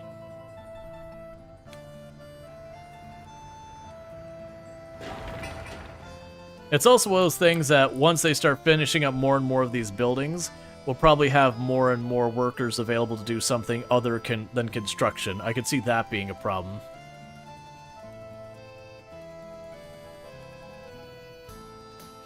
Yeah, no, the name JD Play sounds familiar, so I feel like I've seen your content, but it was one of those things that, like, I can't mentally pin it down. So, like, you know, I'll be like, oh yeah, you're that person, then they go, that's not me. Thank you, but that's not me. Because I've certainly had people do it's like, oh yeah, you're playing this game. It's like, I've never played that game before.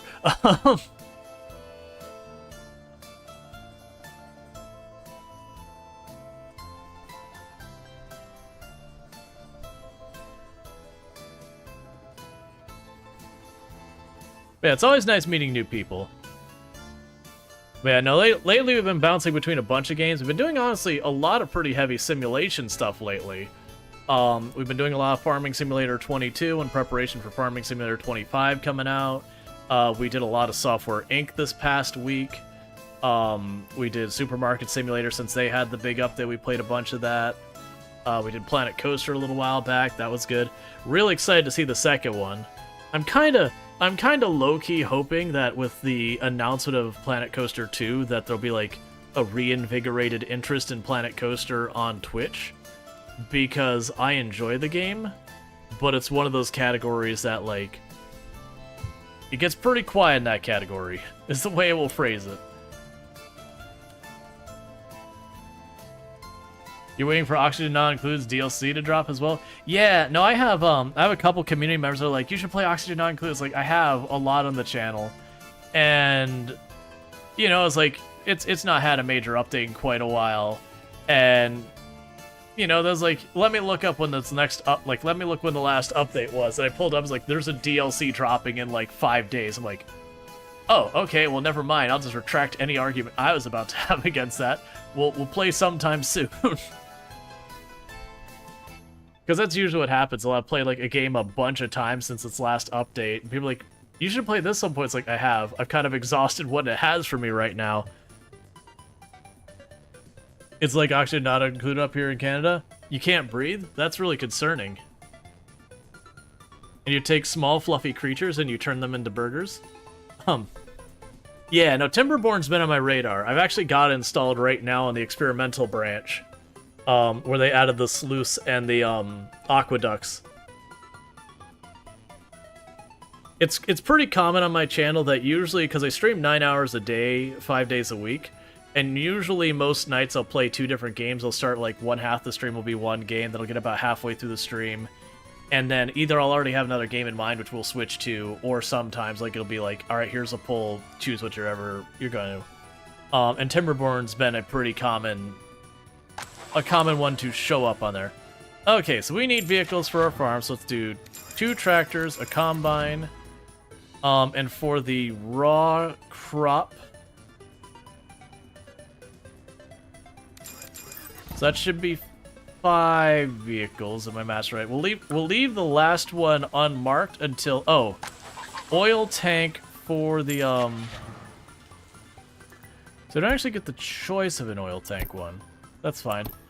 I'm gonna just leave that the way it is for right now until I get a better idea of I'll probably want one more tractor, but I don't know that I'll want one more tractor.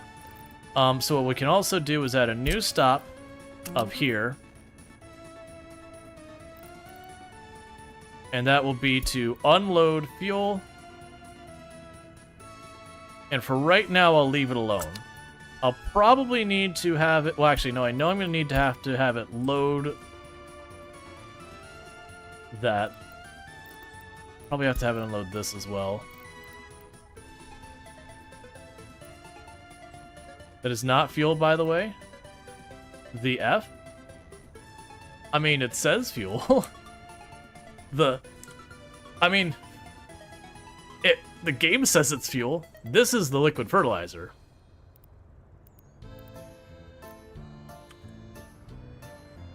Unless, like, the timing was you're talking about when I had the mouse over the green droplet. Yeah, that's what I was about to say, is like... I was talking about the fuel, but I got the liquid fertilizer. Yep, we're good. Because I'm going to need to get some of the crops over to this building, which doesn't have a connection here. Actually, could I fit a crossroads there? Let's find out. So if we go to our stuff here...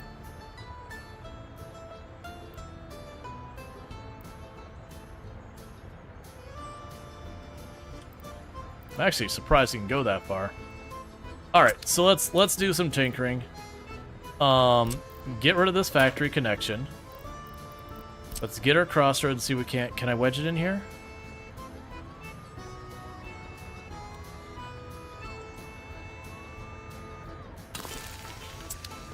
I think it'll be too close and it won't let me do it.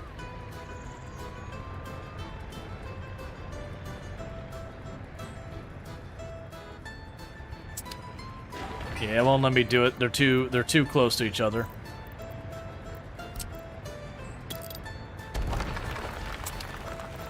Because that would have been nice to be able to connect that. Let's see if we can't tinker around to make this work somehow. Yeah, so they've got a pretty tight radius they can go. Or sorry, a pretty loose radius they can go. So with only the 2 connection points, I don't think I can make that work.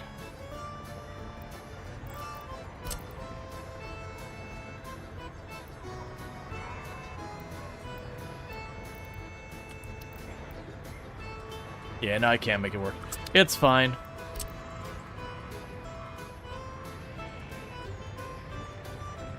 Why are you being this way now? Oh, interesting. Can you backseat the connections? Yeah. Because it seemed like I can't connect the one way. I have to use a 2-way to connect it. But it's just too close there.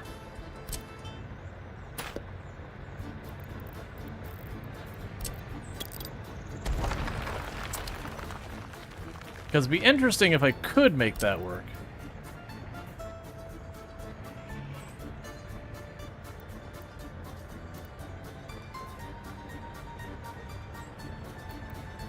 But I don't see a way I can fit that up to make it play nice. Let's see, so factory connection going directly, you think of as many people can walk next door to get stuff.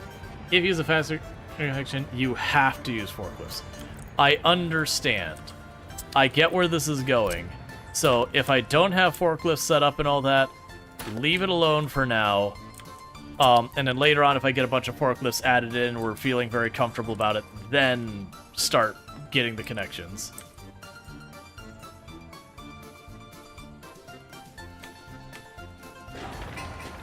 Alright, so you're right about to finish that building. Okay, we've got our next building already made.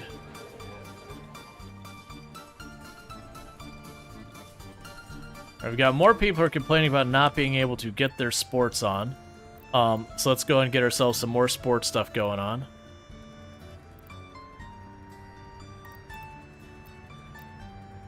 So basketball and volleyball court lets me hold a pretty decent number of visitors.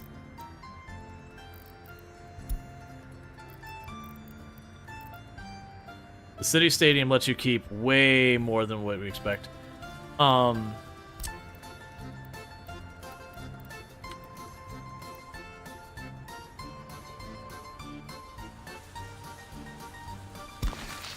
we go.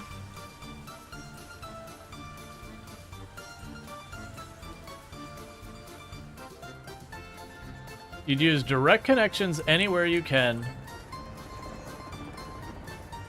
You can still do a single in-out passively if you start using the four-way splits that you need forklifts. Okay, so to clarify, I can... So what you're telling me is I can, to see if we're on the same page, is that I could put a connection like this, and that's fine. I could use people or forklifts. But if I put this in here, then I have to use forklifts. Am I understanding that correctly? Gotcha. Good to know. So in that case...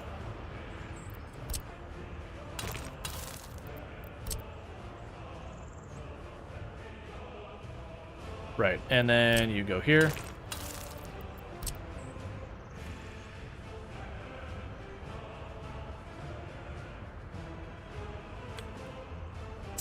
Cool. Now, as another question, I'm assuming I can't do a thing where this puts vegetables into this building and then passes them on to that building. Like, so I'm getting the material through the building kind of thing. I'm assuming that's not a thing.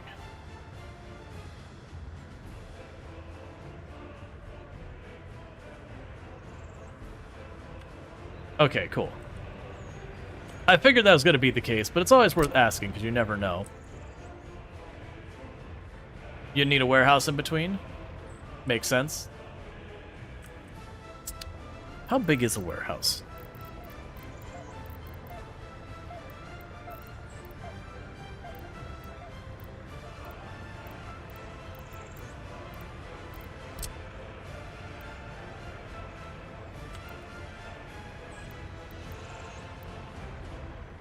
Yeah, so I could do interesting things with that. Yeah, because that'd be interesting if I could pull it off, but it's just, I packed these two close to each other. It's fine for right now. I fully anticipate we'll build stuff like this, realize we've made mistakes, and they'll have cleanup to do and all that, and that's fine. Yeah, so it's too late for stowing, for doing. I've got that. I would like you to add... There's no road connection to that field. Well, let's fix that. There we go. Yes, I've got all that set up for what it's time to farm. We'll get these set up. Okay, so that means we basically got almost all of our buildings made. And you want an excavator, so we'll get you assigned there. Okay, so there's no power over here. And no power over here. So let's get our power infrastructure set up for these.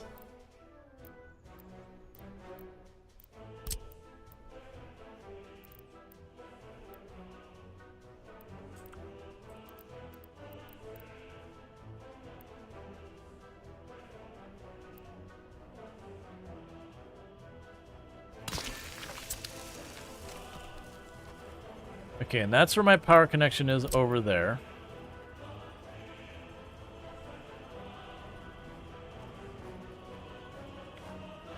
Yeah, so we can go out and around this.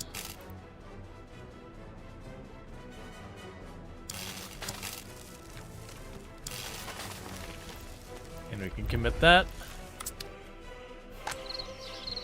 Alright.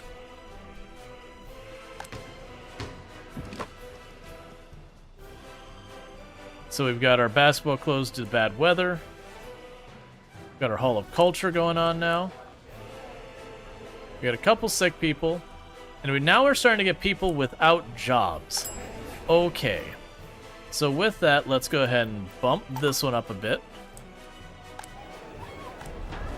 I don't remember which other ones we limited. There was another one here we did.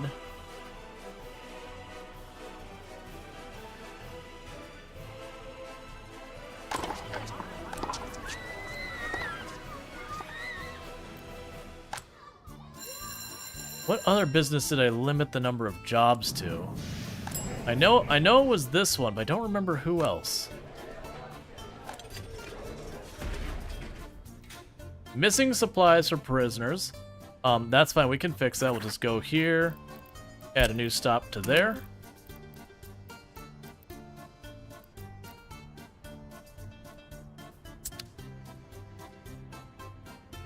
Let's see, is there not a spot to get a connection from the farm directly to the livestock place? No, there's no connection on this side. It's over here. Yeah, if we grab this. Yeah, so I've got a connection here, but not there. Does it need me as well? Yeah. I can't remember which one of these had my refrigerated truck. It's you. Alright.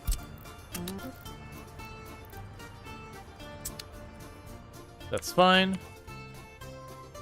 Alright. There, we hadn't committed those. I failed to notice that.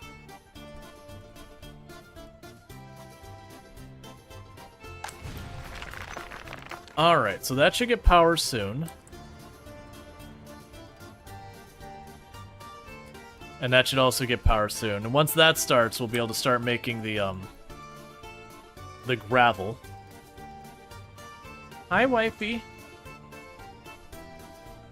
Thank you. How was your day? I think that I got wet. But how was your day?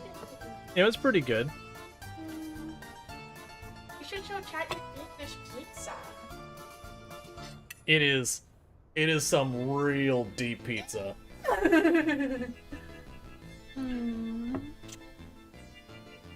How's your day been? It's been pretty good. I love you more. Are you making good streaming? Nope. Okay. Well, that's a choice. I'm making the okayest streams. Okay. Alright. So I'm trying to remember, is there somewhere down here you configure things? Because I remember there's a whole thing about the schools and being able to impact curriculum. To, like, encourage and discourage stuff, so you could do stuff to, you could do stuff to discourage, for example, alcohol.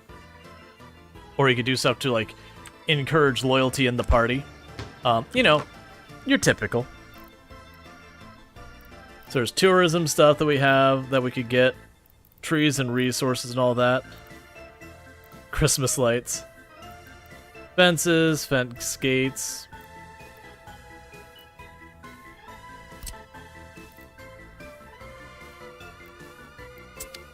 We could definitely move on to getting asphalt roads at some point. The big danger with the asphalt roads is if I tear up this road to make it asphalt, it's non-functional while I'm doing it. So that's going to be a bit of a thing. Now, granted, because I'm doing a grid pattern here, that does mean technically I could go here and say, replace this road, and only these two connections here would be broken. Everyone else could route around it for then.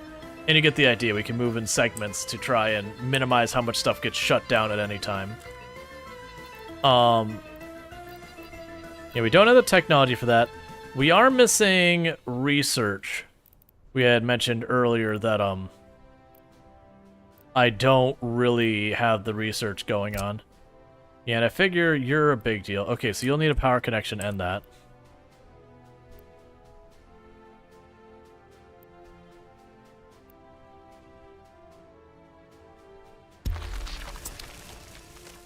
Start with gravel, you can go gravel, asphalt without losing any materials. Yeah, so you can convert mud to gravel to asphalt. I got what you're saying. I'll experiment by replacing... Let's not do this connection, because that... Well, actually, no, that should actually be... You know what we can do? We can make this work. What I'm going to go ahead and do is, as soon as I remember where it's located, because I keep forgetting, it was under roads. We'll grab one of our refueling stations that's free, and we're going to add another refueling station over here somewhere.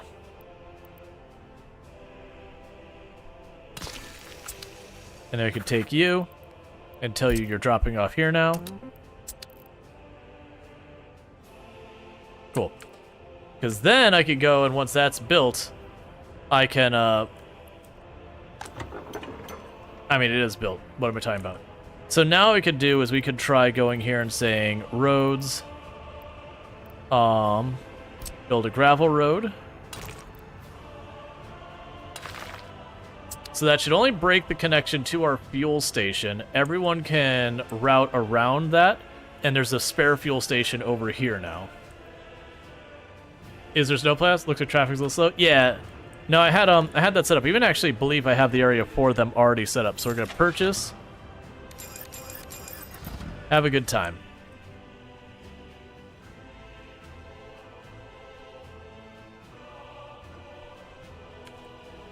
Typically, you'll upgrade your connection to the distribution office and just have a second parallel mud road while it's building. Yeah.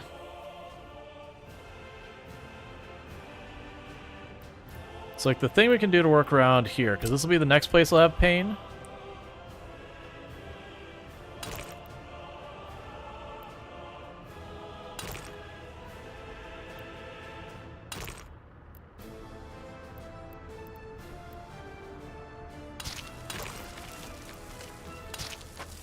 It's like there's an alternative route out of there as well.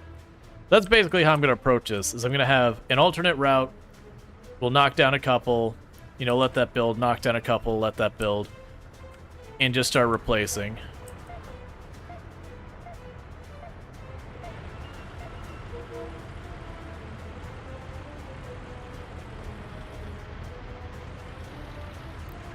What are you waiting on? Missing resource gravel. Well, we're working on it. They'll bring that in here eventually. And if not, we'll start producing that there. But that's also the reason why I did that little spot right there to begin with, is just for the purposes of whatever pain stuff we run into figuring this out. You know, we'll be ready for it.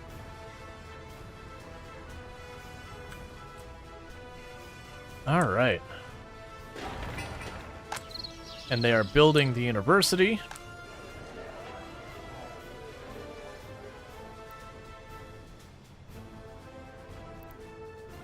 And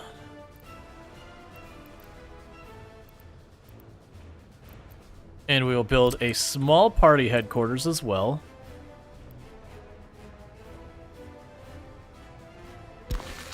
Which I'm probably not ready for. I'm going to need more people. Let's see, if the section of your road upgrade is really small, it won't fit a bulldozer, you'll need manpower to build it. That's fine. Okay, we got the first piece of the road done.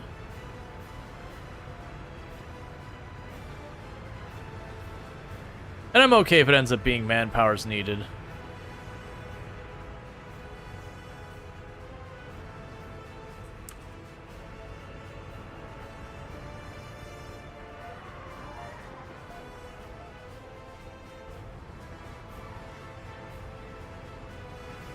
Alright, so that section's done. Let's go here and say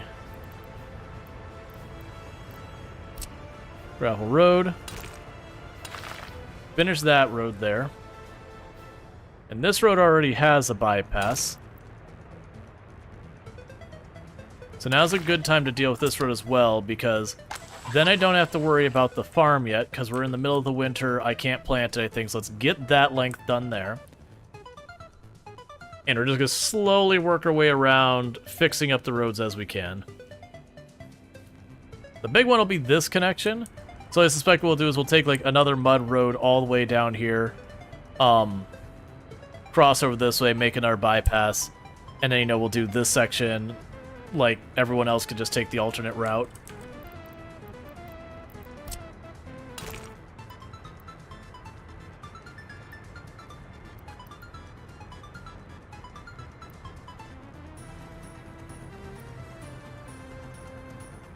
Alright, so I'm not going to be able to... Well, actually, yes, I can. What I could do is, instead of worrying about going from this side,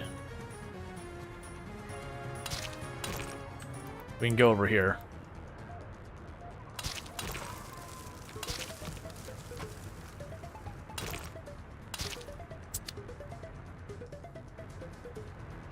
Yep, and then this already has a back connection anyways, so we're good. So then I'll be able to replace that with a gravel road once this section gets done. But we'll get that section done, we'll do the next section, and just let it roll. And then once that's all upgraded, we can just go and tear all that out. Detours are meant to be long and annoying, at least in your town. Exactly. I've actually been dealing with in my area. There's a road not far from here that they've got the road closed. And it's one of those ones you can either take that road as a direct route, otherwise you gotta go like the whole way out and around like several blocks, and it's pretty annoying because it's one of those ones that you can't tell the road's closed until you're like way down on the road, and then you gotta U-turn and go all the way back. And I've probably every single day I've done it, that I've left the house. Because it's just the convenient way to get half the place I want to go is to on that road that's closed.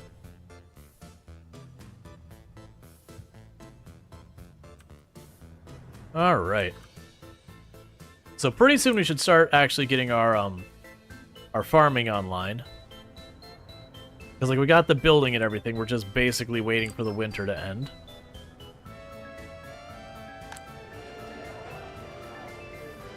Alright, so our housing is starting to fill up. What I'll most likely do is once this gets sorted out, I'll probably make like another housing block around here somewhere. I need it to be close enough to the heating location. I mean, I could realistically, once we get these roads cleaned up, I could realistically put them up here. Put like maybe two of these houses abreast of each other. I did box, you know, actually, these are literally not doing anything yet. Let's get rid of these 4 fields. Because those 4 fields have literally not done anything yet. Okay, so we've got the 4 fields here. Let's clean up their off-ramps or roads, whatever you say. So I could go ahead and put housing down here. And then we can go ahead and put like another road for more farms over this way. Let's see. So if I were to build another one of those big houses, where are you? Residential?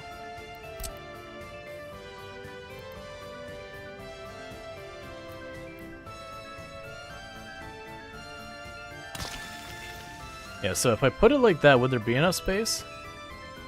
Alright, as long as I don't snug that road up too much. To put like here.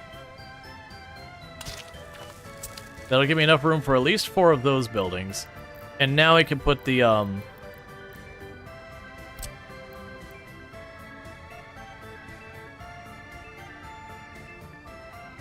don't know if this is a good idea or not, but we're gonna find out.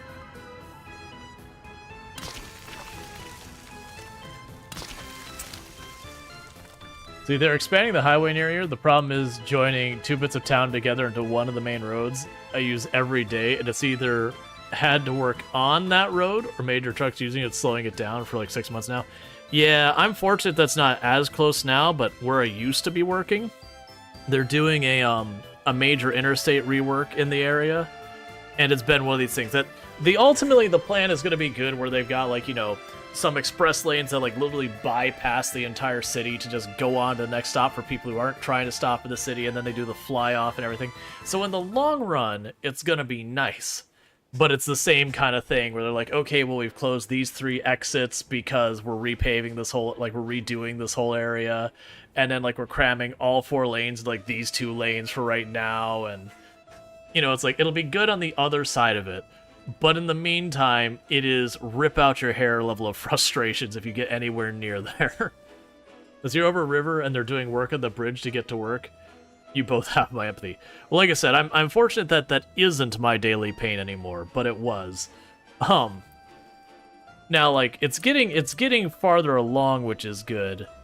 But, it was one of those ones that driving home at the time is like, okay, this could be a half-hour drive or like a 2-hour drive, all depending on how you rolled the dice.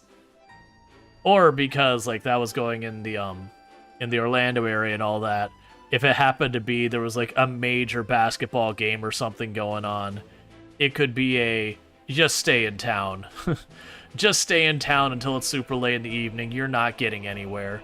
Like, just go out, have a nice dinner, maybe hang with some friends at a bar or something, because you'll get home around the same time. as the entire roadway gridlocks and gets nowhere.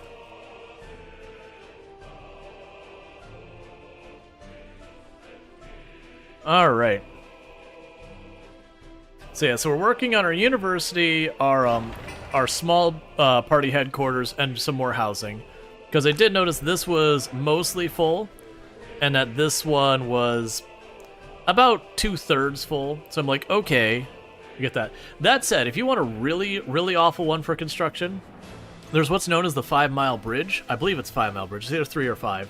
But basically, there's a bridge that goes from the end of South Florida out to Key West. And in the past, it's much better now. In the past, it was 1 lane one way, 1 lane the other way. Is something like 3 or 5 miles or something like that. And if anything went wrong, I've seen where they had a car that got disabled on the bridge, and they just got as basically like a glorified forklift and just hucked it off the side of the bridge into the water and then picked it up with a barge to get rid of the car. Because people got frustrated and tried to go around, and then, both ways were gridlocked because people are dumb. And so, like, what do we do with this car? And they're just like, yeet it right off the side of the bridge. It's the only way they're going to get traffic moving again. It's better now. Now you've got 2 lanes each way on 2 separate smaller bridges, which is way better. It'll still back up real bad, but when it was 1 and 1 and someone tried to like pass people where they're not supposed to or whatever, and then caused an accident, the whole thing would shut down.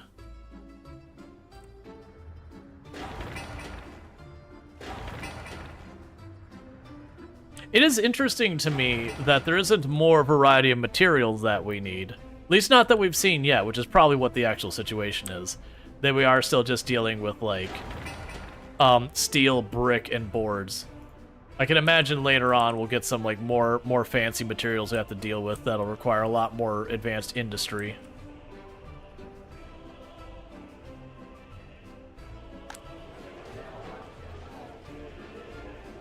Yeah, so everyone's getting annoyed that they can't participate in anything because it's snowing, so all the nearby sports stuff isn't available.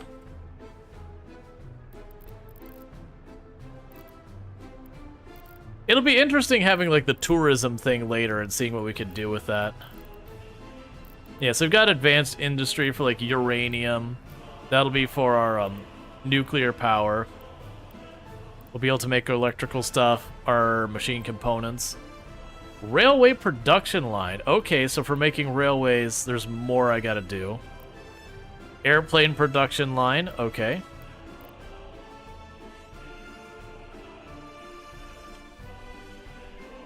Well, you're lucky because you're in an area where they don't care about roads. You just have to know where the deep holes are. There are a lot of places like that here in Florida. You can almost tell who controls the maintenance on what roads. Some of the roads are federally funded to have them paved, and they're usually pretty good. You have a bunch of the county roads, and then it kind of depends on what county you're in. Some county roads are really well maintained, and other ones are, axle breaking level of potholes. And then you've got the city roads, which are kind of the same way. In Ottawa, you don't drive on the right, you drive on what's left. That's going to say, there's definitely some areas where you get around here, and it's like, you go from the really nice paved, like, highway road, and then you turn off, and it's just immediately it's like you're driving out, like, out in the swamp or something, because it's just the road is in such bad shape. You think being in Russia there'd be ice skating and gymnastics? That's kind of the weird thing. It's like I don't know anything about the 1960s, like, USSR culture and all that. But for, like, the sports center, that it's, you've got football, tennis, basketball, volleyball, swimming, and the beach. I was like, I thought there would be more variety here.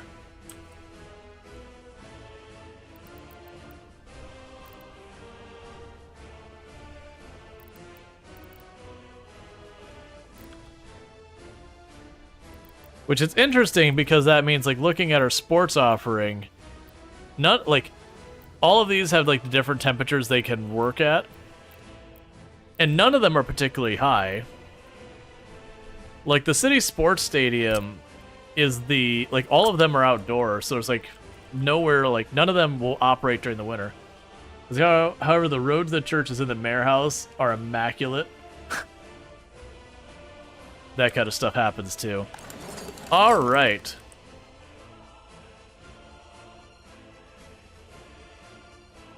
So we could do all sorts of research now. Which it's unclear.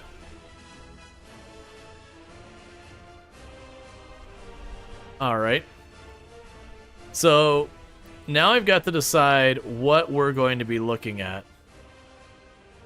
I do feel like being able to... we could also do recycling of materials. That'll be good. Study of renewable energy resources, engineering.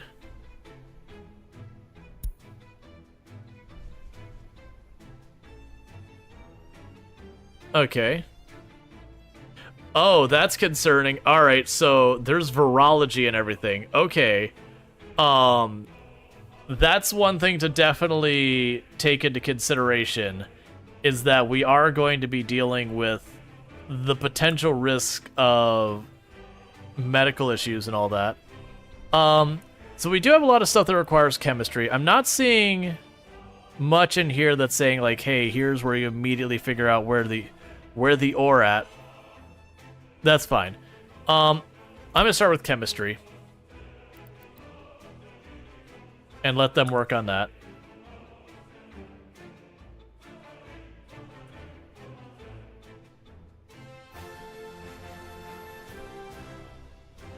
But yeah, no, it's those things. It's like, okay, nah, if there's like, you know, disease, epidemic, pandemic, that kind of concerns in the game, it's like, oh yeah, virology's getting some consideration. Oh, and I've not been paying attention. All right, so it's time to get our next segment of road done. So we're gonna grab the gravel road here, and this is gonna be a bit of a rough one because we're gonna break that entire connection the whole way up. So now they're gonna have to route the whole way around here, or cut around that way to go the whole thing. So we just made this a horrifically inefficient route temporarily. But once we get that, then I'm gonna go and try and grab like 2 or 3 of these. This is gonna be the worst one, is this, because once I start blocking this, a whole bunch of our stuff's gonna shut down. So they put all of that on one road, which in hindsight was probably a mistake. But we can worry about that when we get there.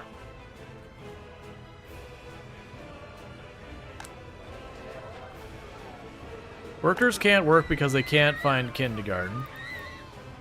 I've got a capacity for 89 children to be in kindergarten. That's fine.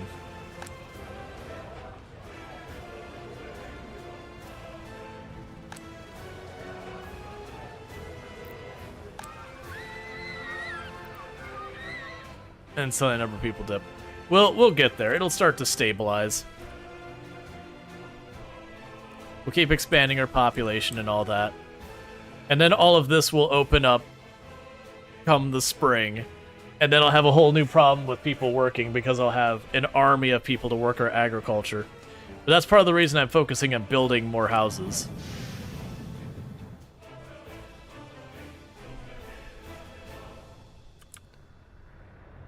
All right.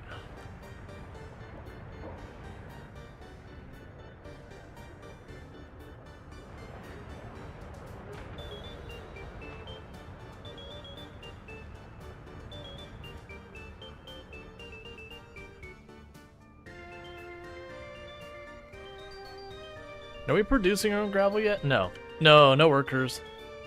No resources. Oh, you know what we're missing? No vehicle ready to load stone or whatever. Okay. So, we don't assign the vehicles on this end. So these are probably the, dumper trucks, I assume? Yep.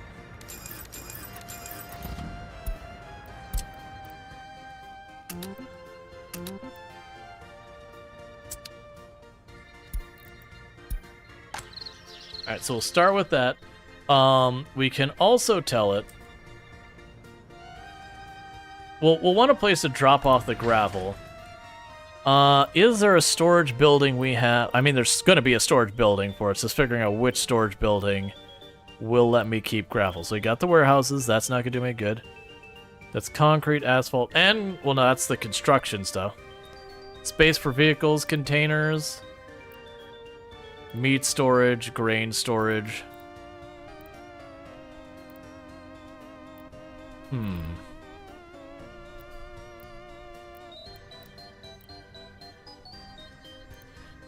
Yeah, so they mentioned the cargo one, but it doesn't really tell me what cargo stores. Let's instead go to our industry side of things, miscellaneous gravel processing plants.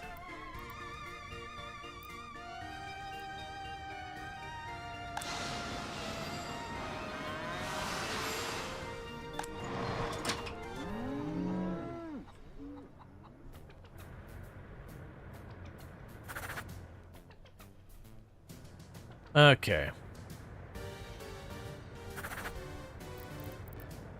So we can look at here. Grab you. Actually, don't grab you. Alright. So we're just gonna start grabbing the gravel and move, or grab, yeah, the quarried stone. I'm gonna bring it here to be made into gravel. The bigger question is the... So, aggregate storage. Okay, that's right. It's aggregate storage, its own thing. So, storage.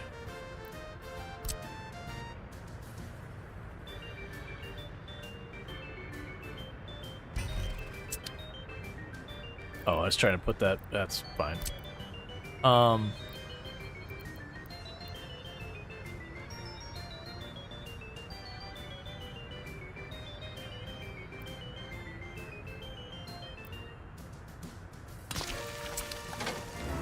So you carry gravel, and I'll make a separate one here. There'll be aggregate storage.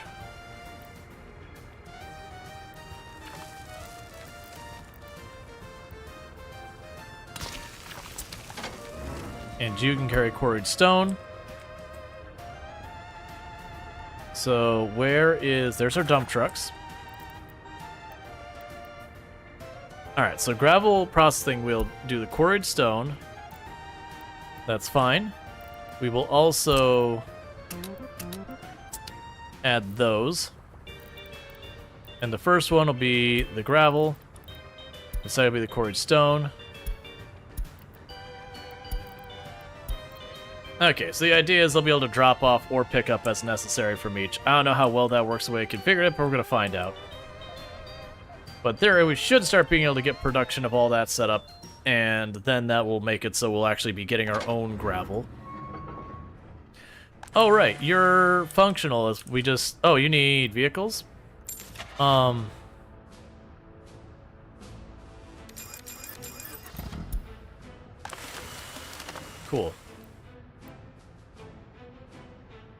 And that means we'll have that, so we'll probably need storage for the boards as well, which I already have. That's the brick storage. There's the boards. Okay. We'll make one of these that's just the open vehicles and nothing else.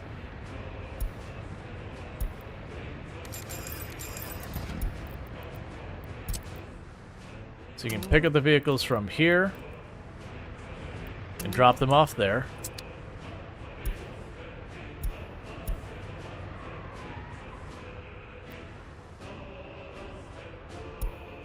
The curiosity I have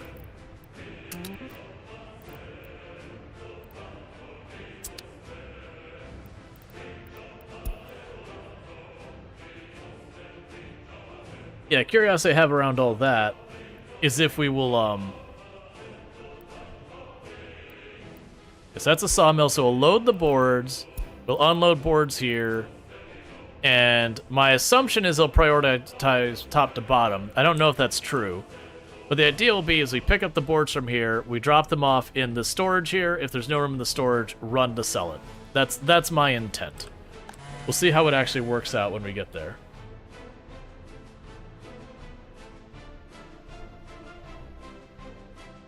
Alright. So we've got the gravel road down there all sorted out.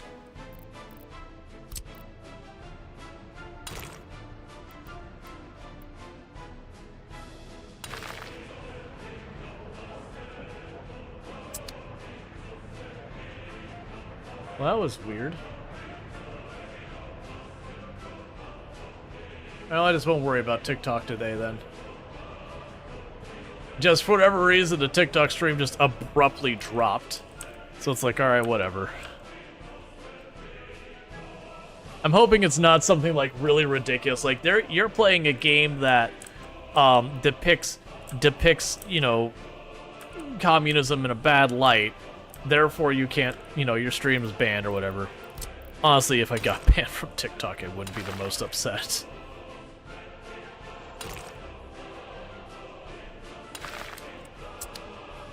Not that I would want to, but if that did happen, it would not be heartbreaking for me.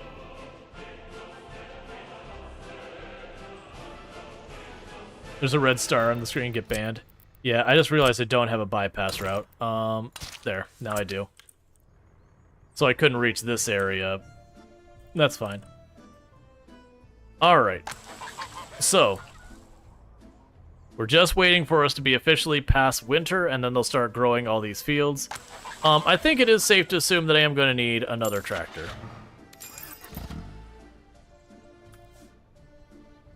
So they can work on all these fields and get all that set up.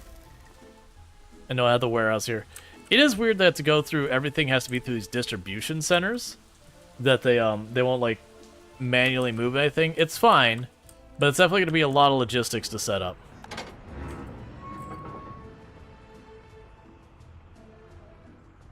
I literally told you to...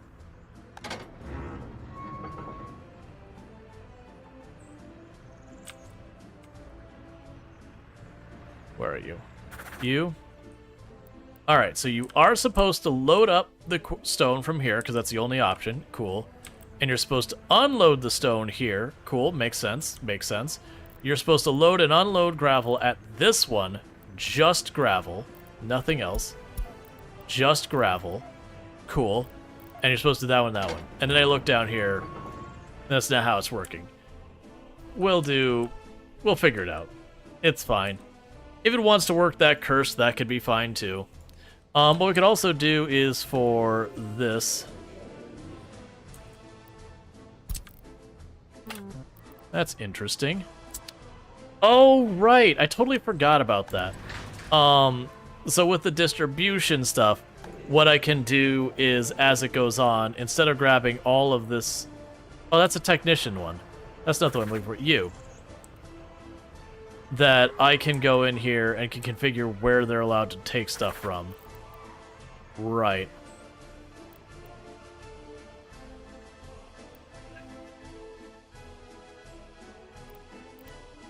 Road connection doesn't exist to distribution office. I need you to get that sorted.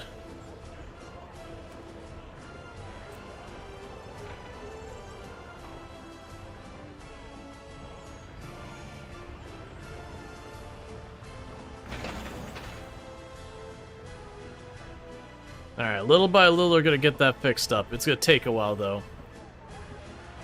But I've got the one here that was all set up so it can individually do all of the road work.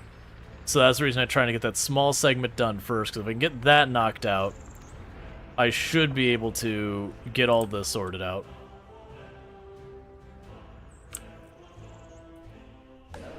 Okay, we got our headquarters, so fire prevention, party member ranking, so we can rank people's loyalty, tourism, logistics, optimization. We'll start with fire prevention, because why not? Okay, so we've got research and development going. We're still burning money, but my hope is that we will start to stabilize it soon. That said, we're not burning much money very fast right now. And you're about 2/3 full. You're basically full. You're about 2/3 full. All right. Let's start working on LLMs. Of course. Let's see. Children can't get to schools because all schools are inaccessible, not functioning, or full. You currently have no teachers.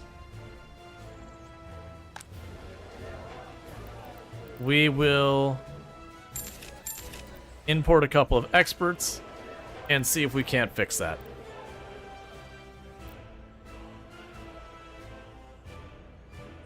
Basically, the schools aren't functioning quite yet. So we can go ahead and get all that sorted out. And the farms begin.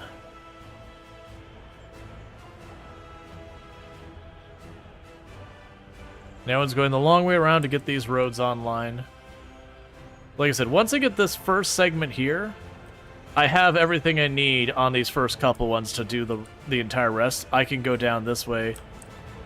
I'll probably go down this far and not that last one because that's another area that can set up to do roads, and then we'll get the last stretch.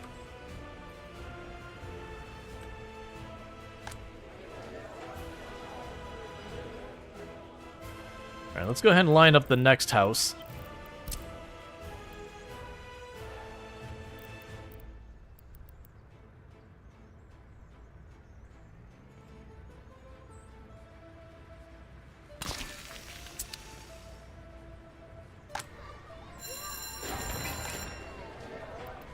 What is your walking distance? Okay, so that's the problem right now is the schools, both of them, are technically outside the walking distance. So then the question would go, no, because even if I cut like a path through here, that wouldn't help us. We still can reach the shopping center. So the issue I have is the school and the kindergarten are just too far away. Which is honestly surprised that, like, literally one block is too far away, but okay. And I don't know if I can...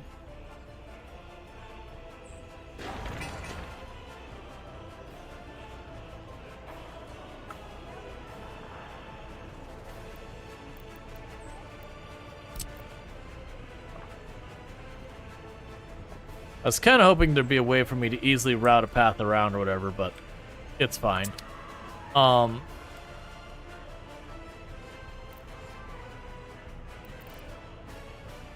Pedestrian overpasses. Maybe a better quality road would work. I'm curious about that. We do have like pedestrian underpasses and overpasses and all that. So my assumption is I can make an underpass that goes through here and like out and around.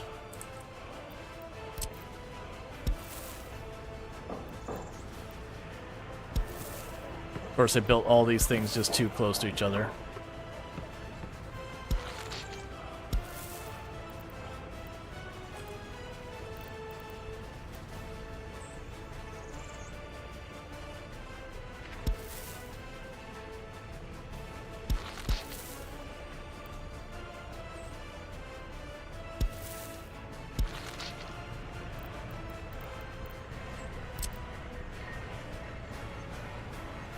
Oh, you go way over there.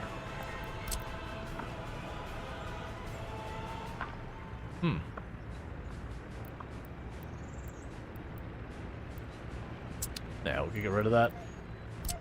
I imagine that's probably more for traffic management for anything else. Alright, so let's see. Yes, those improve walking speed if we do that. So I imagine if we make the roads better, it will give us more distance to go. And we're already working on improving the roads. We made a connection here. Alright, so that's gonna break... That's gonna break that connection for right now. So we'll go ahead and get that sorted out. In the meantime, we're gonna leave that alone because that's my alternate route there. We're gonna start replacing this. You're still working on that spot. That's okay. We gotta wait for those to finish, because I don't want to actually break it where I can't get any of my vehicles around. But yeah, we're already replacing the roads. Let's get that sorted out. The better we get those, the better people can move around. I mean, people walk with muddy shoes to school. Who wants that? I mean, counter argument, they're children. They'll probably still have muddy shoes even without the mud roads.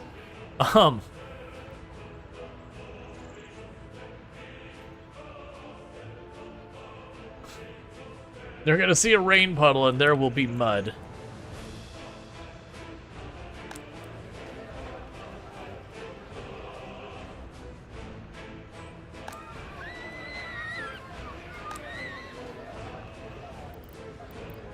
Alright, let's see about your walking distance.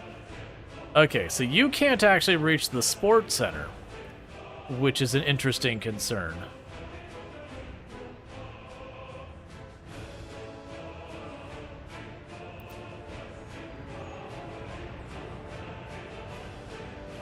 That's if I can connect these down to that road, that would make that work. And I know I can connect those two, but connecting it to the road doesn't seem to be a thing. Connect 2 pieces, cancel footpath. Connect 2 pieces.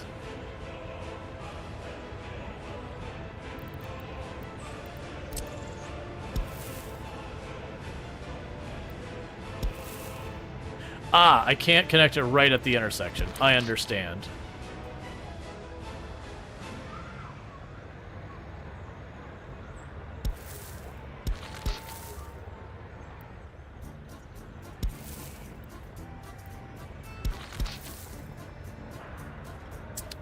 Alright, we'll fix that.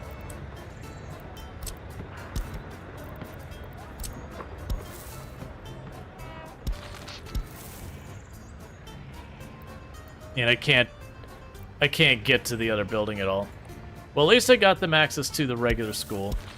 And connect that there. So it'll help a little bit.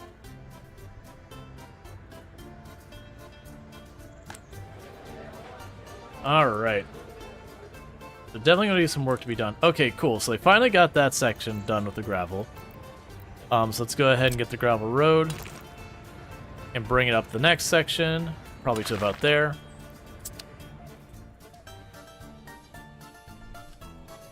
You got that down there squared away.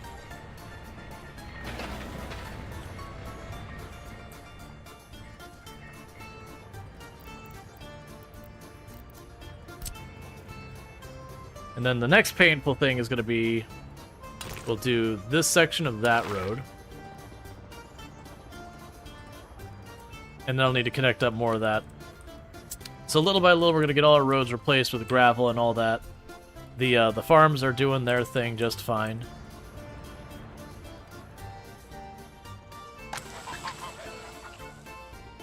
So you don't have anything coming in yet because these are all still being planted and all that.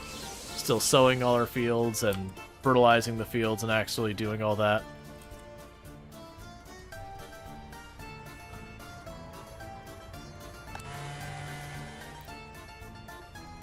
Need workers to fell trees. Not probably a big part of that is they're just too far away. That said, that should be in the walking distance for you? No, because you got to go out and around and back. Right, because I'm replacing that road, they got to go all the way around here and then back. So once this road's finished up, they should be able to get back over here. That's fine. Little by little, we're getting the roads all situated, getting everything upgraded so people can actually reach the schools. Because the school has the capacity. It just has been doing the other stuff. And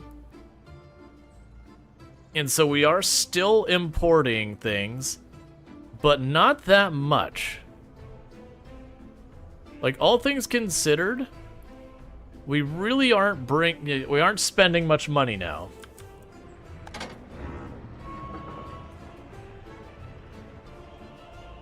And we're still dealing with workers, and I do think it's going to be the roads that are going to be the determining factor there.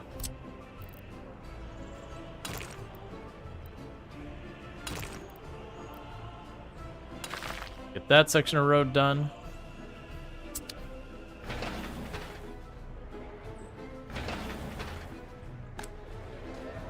All right.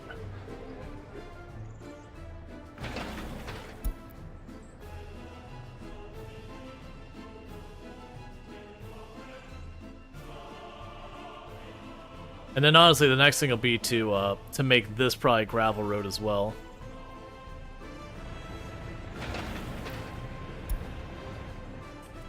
All right. I'm not going to worry about the back roads making all those. Unemployment is too high. What is our unemployment looking like right now? Unemployed workers, 86 out of 600. Okay. I think a big part of that is because we have places for the workers, they just can't reach work. Like that's what's happening with all of these just about, is people can't reach their jobs, so they can't work. And I'm fixing that, it's just taking a while. Alright, so you're already working on that, so we're on to the point that that'll be the next segment. I don't care about any of that over there. And that'll fix a lot of that stuff. People are going to be able to get around faster.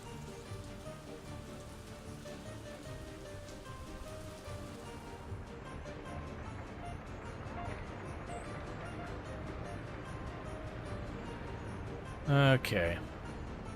They've got all the gravel there, so we're going to get this part done. That's just, they're going to need some regular workers for that.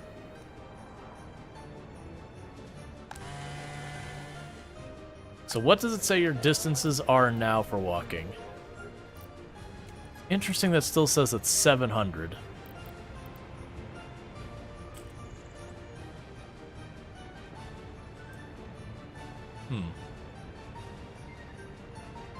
I guess it makes sense. Yeah, so we're probably gonna need like a bus or something to come out this way. Like have a bus drop by here and then go out over there. I was trying to avoid that, but I think that is gonna be necessary to get people to those jobs.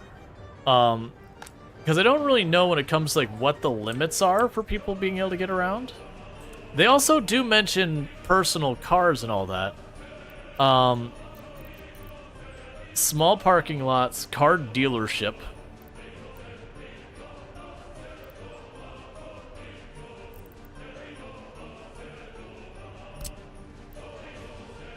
Yeah, so we could have a parking lot near here that people could get their own private cars and whatnot and be able to drive to work. But in that case, they'll need a parking lot here and presumably at their job.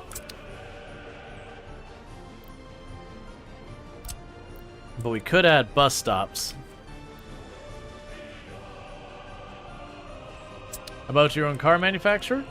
I would assume we'd want to do that once we get to the point of like steel and all of that. Right now we don't have hardly any of the materials needed to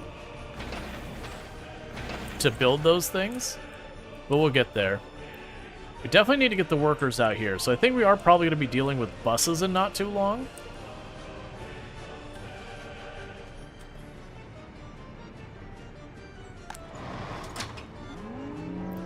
Alright, so none of you are actually working much other than this. So temporarily, we're going to do this in 2 stints. We're going to do it 1 leading up to this. That might also be something that helps.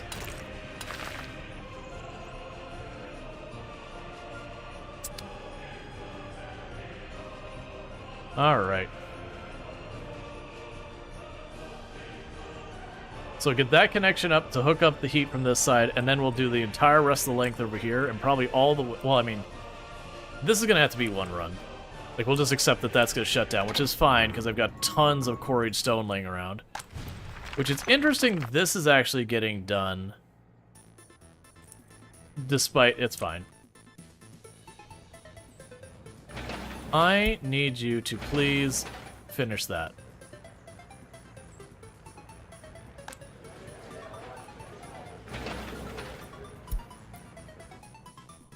Okay.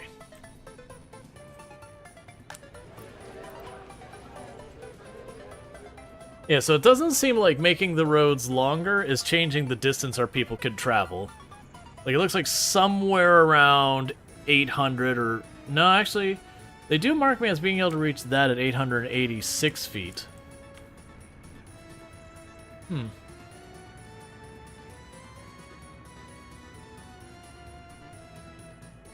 See if it makes any kind of difference as we go along.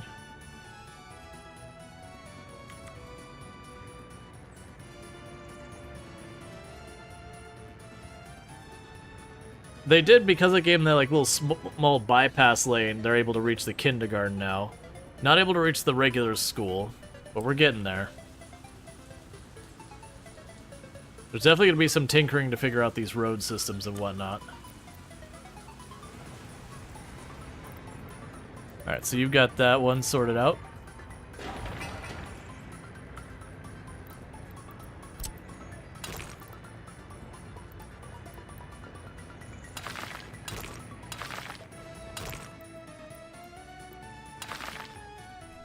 Alright, so that's going to be a pretty nasty route for us to deal with. In the meantime, most of this isn't functioning right now, so I'm just going to say get this route done here as well.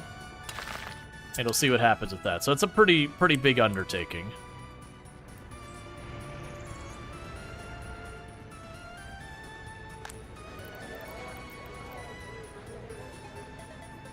Okay, so that's an interesting thing. So it does matter. So it's changed the color of the dots from dark blue to a light blue, and they can reach farther. They still can't quite reach the school. But yeah, so it does matter. It's just not super transparent that it is actually making a difference. But like, as you can see, there's the dark blue dots right by the building. Then it goes to the lighter blue dots. And I think that's basically telling how efficient the route they're traveling on is. Alright.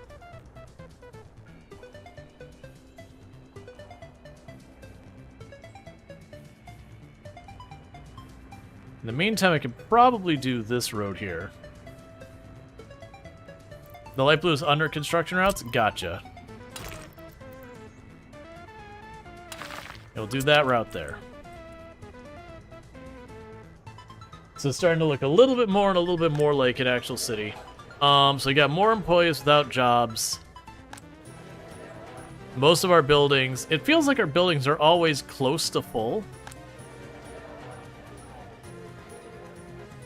Like they're 2/3 full or more.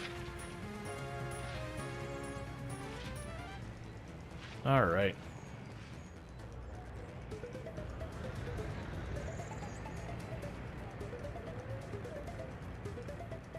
They're just working along to get that done.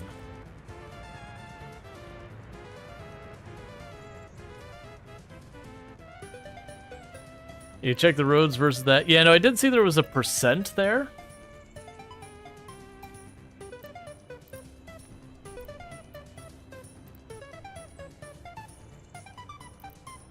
Gotcha. So we can actually move to having asphalt roads with sidewalks, and that'll massively improve our speeds we can go on it. So that'll definitely be worth something doing eventually. The important thing is now they can actually reach the job over here. So our workers will be able to reach that and work on that.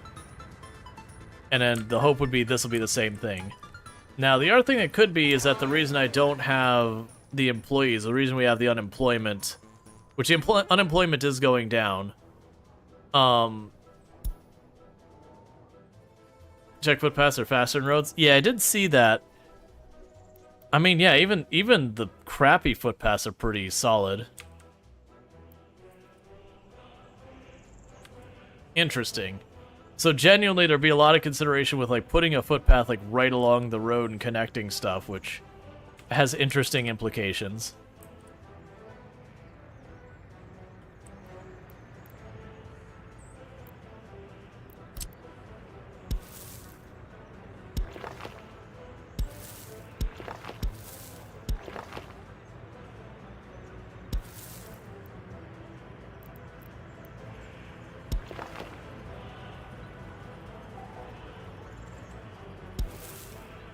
All right.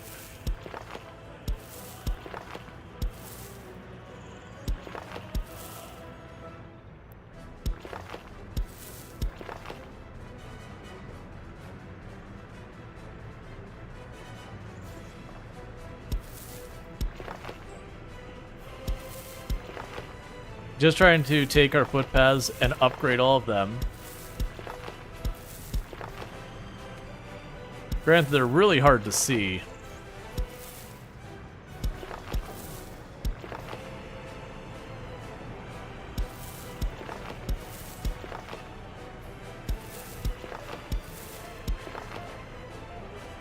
It almost feels like any building we can add footpath connections that go someplace remotely meaningful, it's worth doing.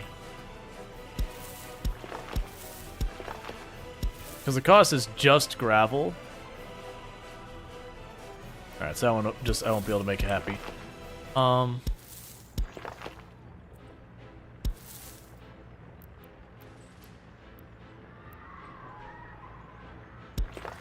That's cursed, but okay.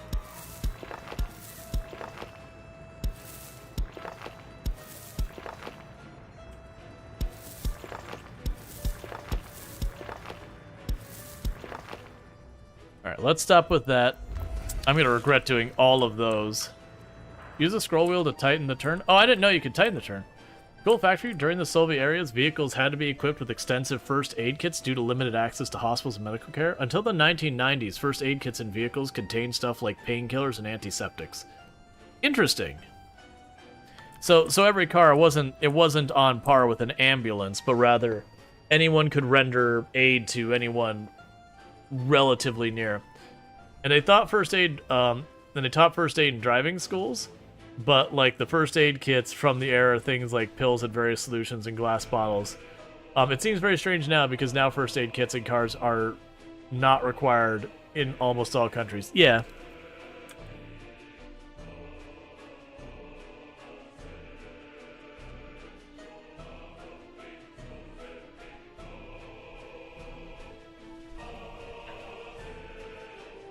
All right.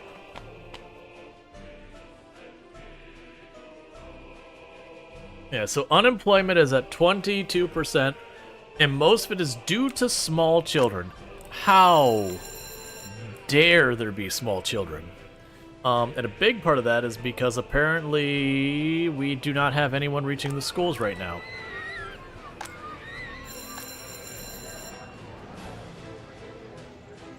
Which weirdly has a compounding effect in this game, where if you've got small children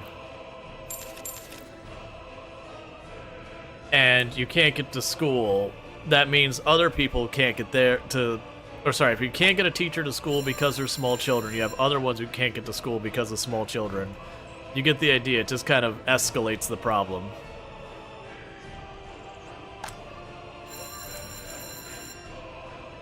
Alright, so you've got that major road laid down.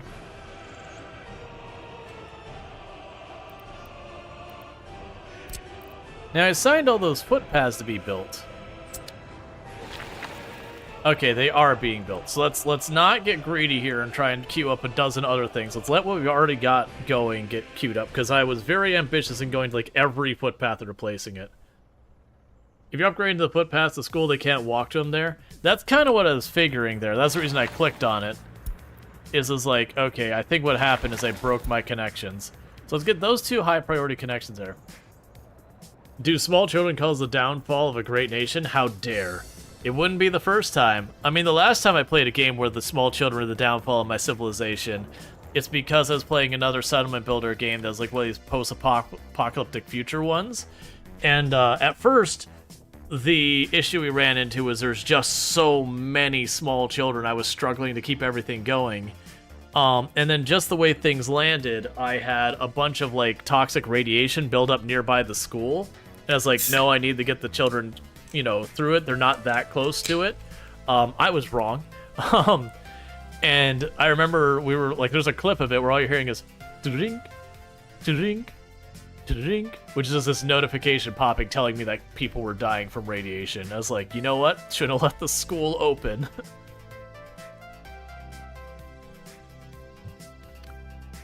I figured they were just outside the danger zone. It was probably fine.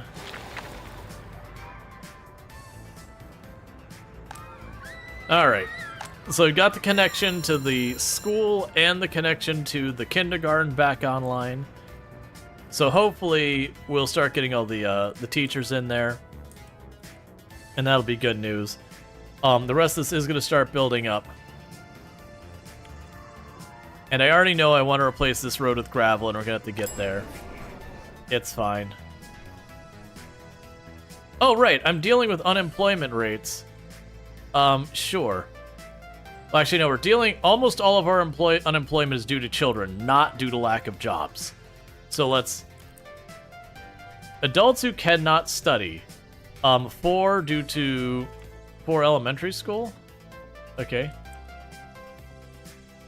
He says they got a pollution causing coal burning heating in the middle of town. Yeah. Well, it has to be close enough to town. I mean, realistically, I guess there's like these heat pipes you can connect to it. It's probably fine. It's clean coal. That's how that works, right? You just scrub up your coal and it just suddenly is not pollutant, right? It's not a matter of the fact that the awful stuff that coal does is from burning it and releasing all the carbon dioxide out into the world, right? What are you doing right now? Oh! It's our tree cutting crew. They're actually doing the tree cutting. People's happiness is low because they're unable to get clothes. They're actively starving. But you've got food here.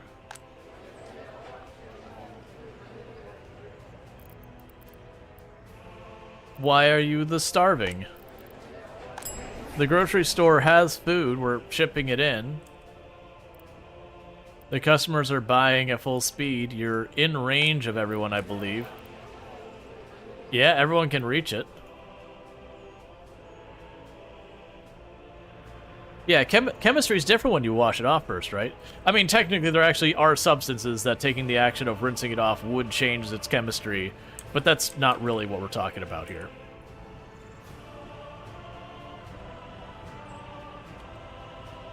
So I think a lot of our negative stuff will go away. Death of a child. 35% on a minus on happiness.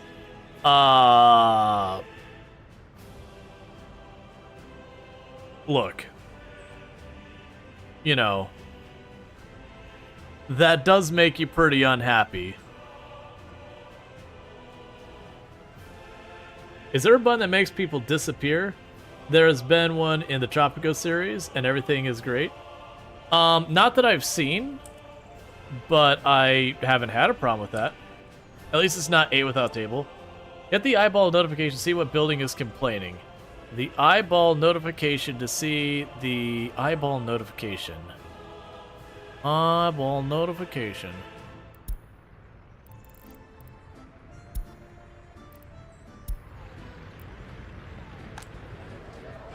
I mean, you were unable to get food, but why? You can reach the grocery. It shows that you can reach the grocery. Like, the school is a problem, yes.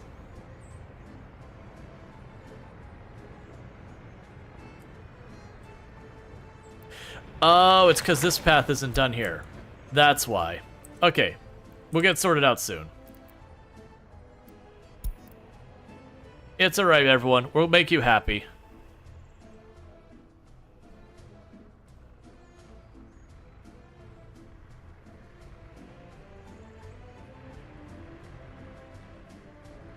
And once we get that road done... Alright, so we've now got people able to reach the various things. The other one we want to check is I saw there was a granary. I'm assuming... small farm. Grain storage. So it's a warehouse for crops.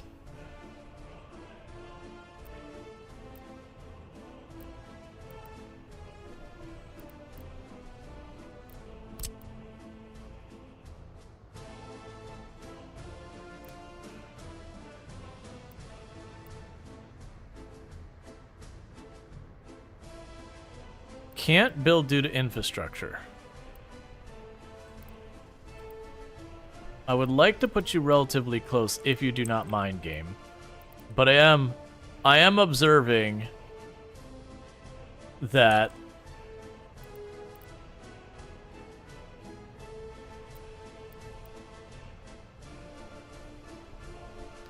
I don't really want to set it that far back.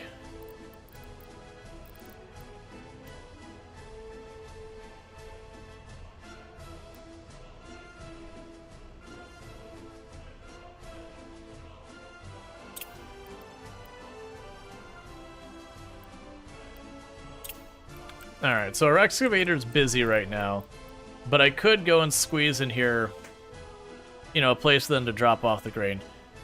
Genuinely, it seems like these are things I need to put together earlier, but that's okay. We'll deal with that in a moment. Alright, we'll just wait on that. We got a little bit while before those need to be harvested anyway. That's right. Drive your tree felling trucks through our crops. That's perfect.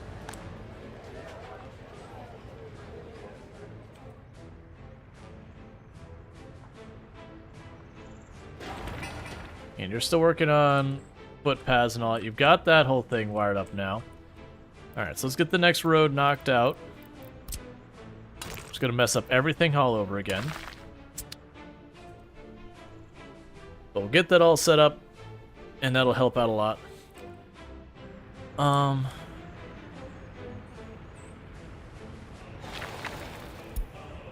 And we've already got that where we have a connection here. Like I said, they should be able to reach that place. I mean, maybe not right this second because I'm doing things.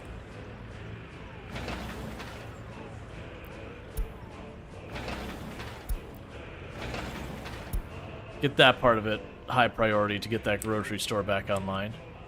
Unemployment is too high. Look, man. Due to no workplace. I'm sorry. There are definitely workplaces available. And you should be able to well, I mean, actually, you probably can't reach them right now because I just tore up that road.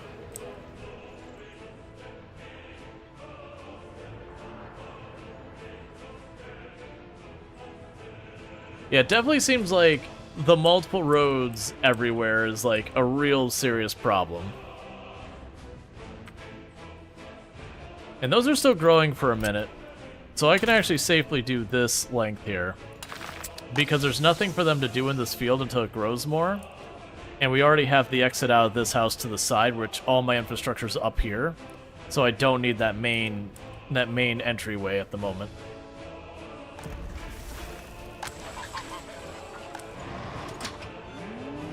And a lot of these won't do anything until we got workers.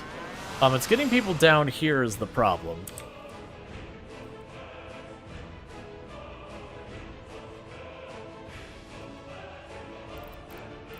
Okay. Let's go and see what we could do about potentially getting people some cars around here.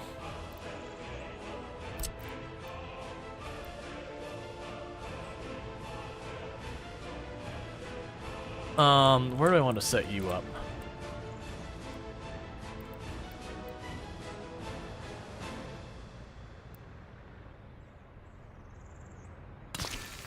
We're building a car dealership.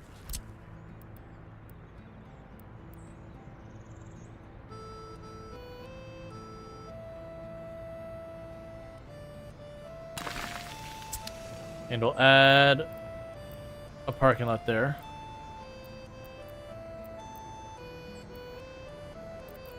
Walking path, footpath.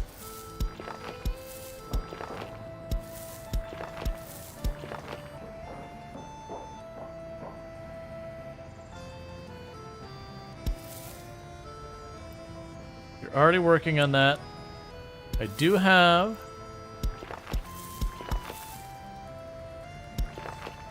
that going there. Is there a chance I can go from here? No. I was trying to cut through the middle here somewhere.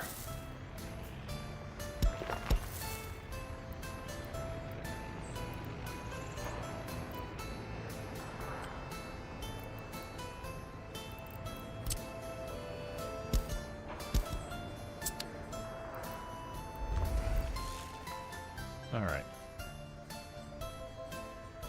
But then the hope would be that we get a car dealership, they start getting cars in here, and, you know, then people have cars to drive around to work.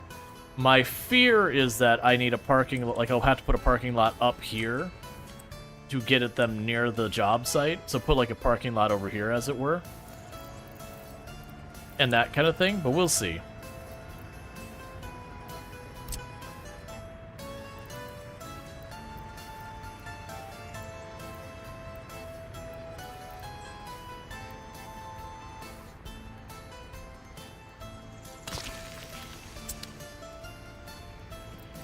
And then I can go over here to walking path.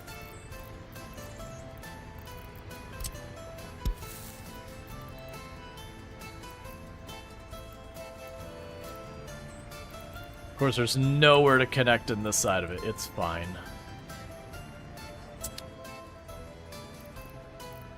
And also, meanwhile, this back road here, I can upgrade that because there's no connections I care about on this side. And do you have a little bit of connection here? Let's just do it. Alright, so we're working on it. And little by little, we're just trying to expand our infrastructure to get vehicles around and get people around. Because we've got the people who are able to work and all that. It's just a matter of getting them to their destinations now. Now we're running into problems with a lot of it. And you're complaining because you cannot reach the clinic, which we're fixing right now.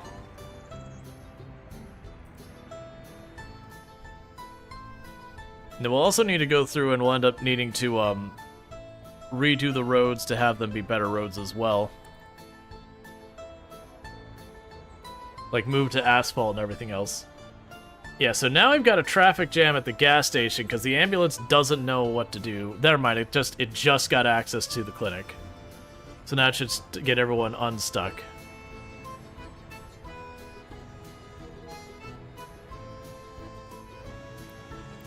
Alright, that road's all fixed, so connect that up. And connect this up.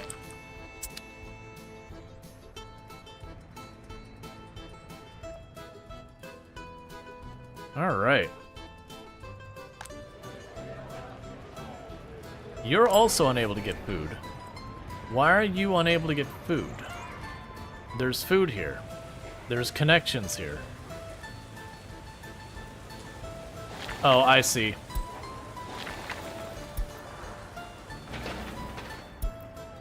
Once they get that fixed, they should be able to get food again.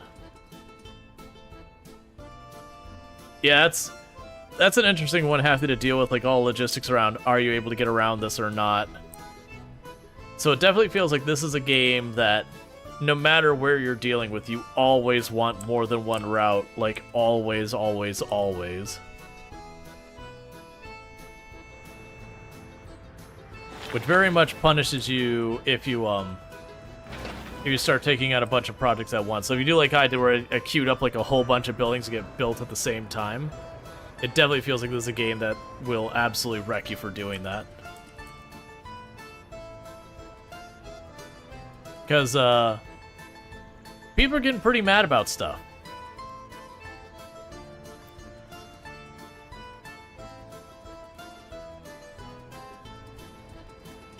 Considering my average lifespan has dropped by about 16 years. That's really not good.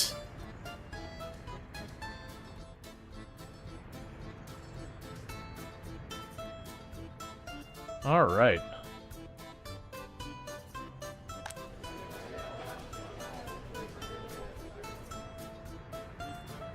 Alright, they're finally finishing that last route. Once this is done, we should be good. So that's what I need to learn my lesson for in the future, is when I go to replace the roads and all that, it's like one or two at a time. Because the thing that's hurting us is all of these side roads, as like make those all better, so they're not mud, and I did it at the same time. It made it so there wasn't alternative routes for people to take, so they physically couldn't get to the things they needed to get to. Alright. So with that, now you should be able to reach everything.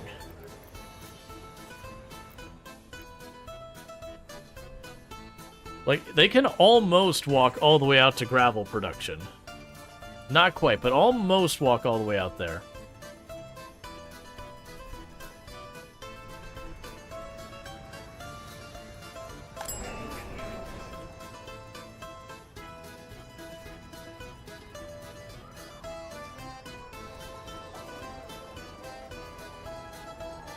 Alright. So people are able to visit the doctor again. So that's good news. Unemployment is in free fall now because all of these jobs that they couldn't reach and they couldn't get their kids to school and all these kind of things are getting sorted out. Alright.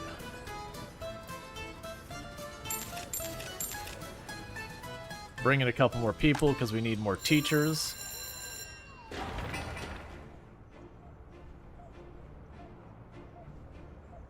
Yeah, so hopefully we can start fixing our prison upbringing. Ooh. Unable to get a bunch of stuff they need. The orphanage is missing supplies for children.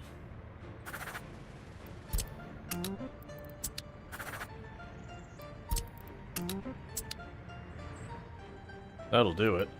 Okay. Well, actually, we already had that set, didn't we? Oh, no, we didn't. Alright, so we're gonna get the supplies for the orphanage, because apparently I've been operating an orphanage that doesn't work, so that's lovely. Oh, right. With the orphanage, this is where I could mess with the intended upbringing to try and encourage different things. Why is all of that going down horrifically? Why is it the more that I'm doing propaganda, my government stuff is going down? Why would more propaganda be hurting that?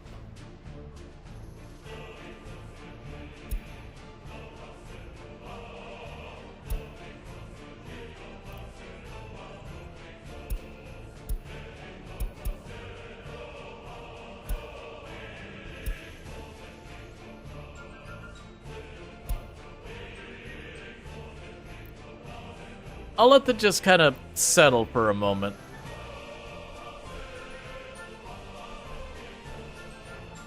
Maybe you're pushing the wrong propaganda? I see this.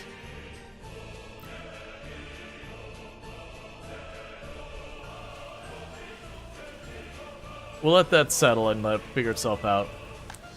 Alright. You can't get to work because of lack of kindergartens. We're still bringing in more people. It's going to take a little bit.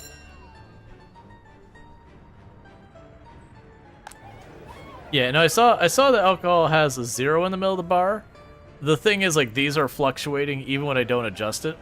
Because I do want them to have a slight preference for sports for their activities. The alcohol, I'm bringing it slightly down.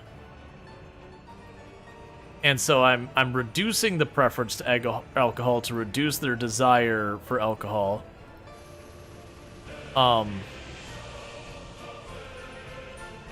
Is trying to encourage loyalty with the government.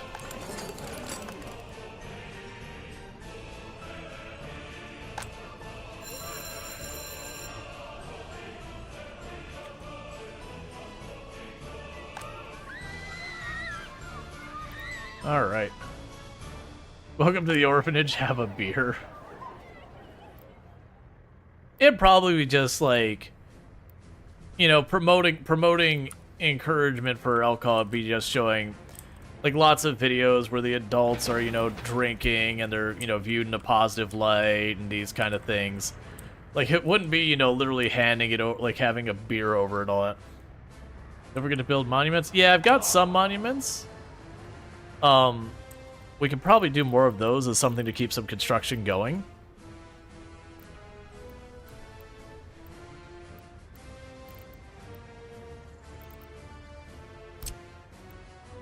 A children's playground is considered a monument? Question mark.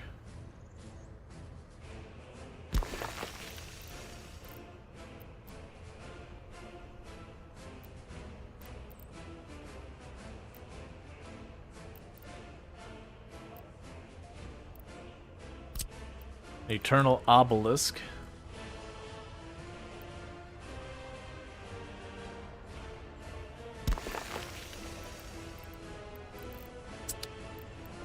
All right.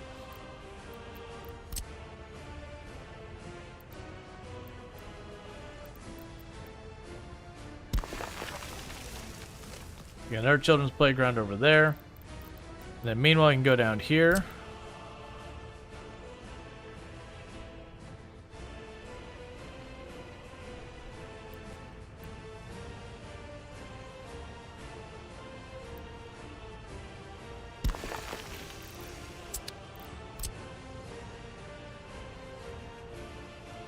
Okay. Get some more of those going. Yeah, so unemployment is down, and it's mostly due to small children. There's an increase in oil prices. Our average lifespan is continuing to be in decline, but is starting to move up. So it is recovering from where it's at. We have a pretty decent alcohol addiction problem. That said, we don't have any bars or anything providing alcohol. Our happiness is continuing to decline, so you got all that. You love that statistics like happiness, etc. have plus and minus icons in the user interface. It looks like they can be raised with the click of a button. Yeah, we just turn it up.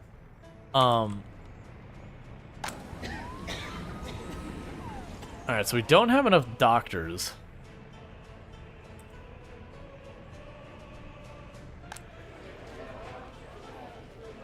It's still saying unable to get food.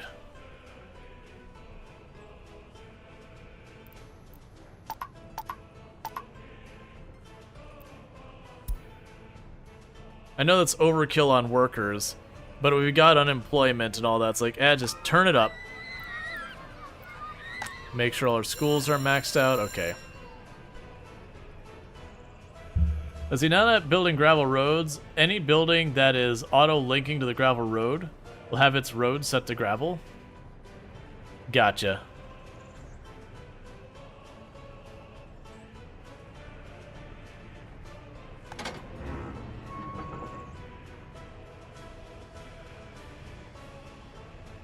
Yeah, so unemployment is still going down. And again, almost exclusively due to kids. Can you reach the school yet? You're right next to the school. You can get right next to the school, but you just can't quite get there.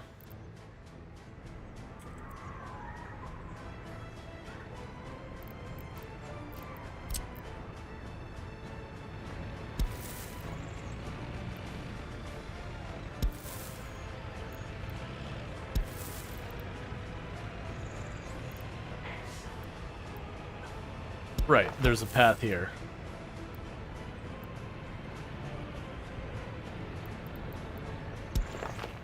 That'll work.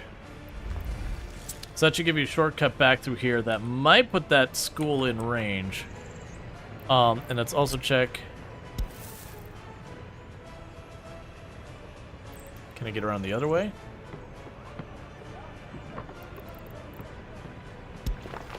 That's fine. I'll shorten the walk a little bit more. So yeah, so in hindsight in the future, I don't want to put my buildings this like packed together like that, and I want to make more room for walking paths in between. That would have helped a lot. We've got some vehicle infrastructure. It's saying our health is too low. Well, our alcohol addiction is going down. Our people are satiated, and our people with sports enjoyment is going up. Can't visit the doctors is going down. So we are improving these things, but it's going slowly. For here, bringing in some extra doctors and all that. So that hopefully some extra experts and all that.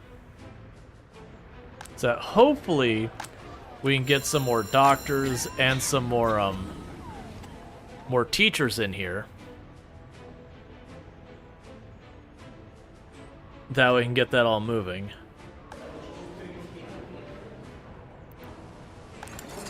And our research is still going on the other stuff. How am I doing for time, by the way? Okay.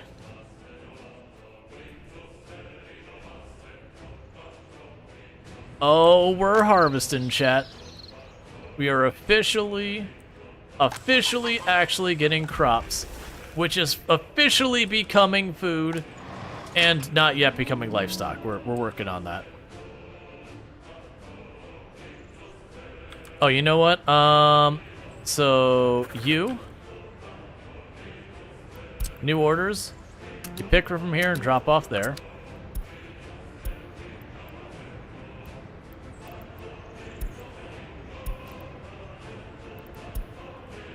And then new orders, you pick up from... Oh, you won't be able to do anything here. Don't worry about that then. Where's the refrigerator truck? Is that this one?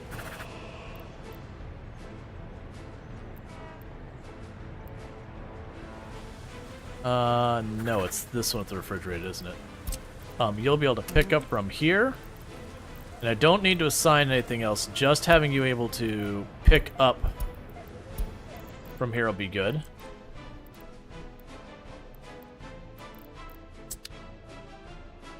And eventually what we'll do is get like a proper refrigerated warehouse, so we can use a refrigerated warehouse to store a bunch of the extra meat, and one of those things that if we have surplus meat, we can go sell it. You get the idea. We're going to be trying to get to the point where we're bringing more money in than we're putting out and all that. Oh, let's see if the excavator's available now, because that was one of the concerns, is that I do need, I do want a granary to...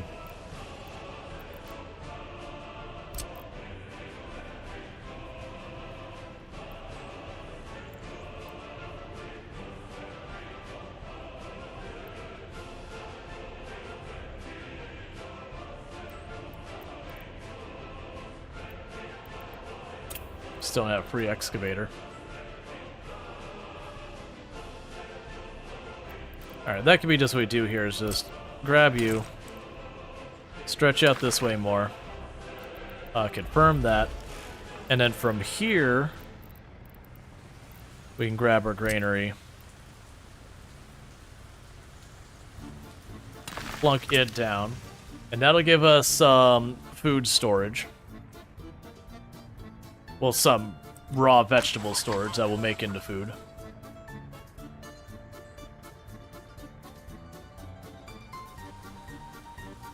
So hopefully the child deaths should start going down more.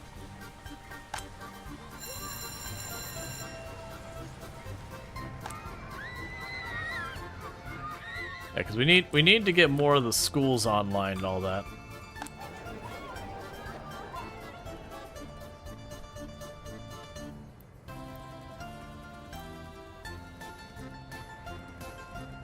Okay.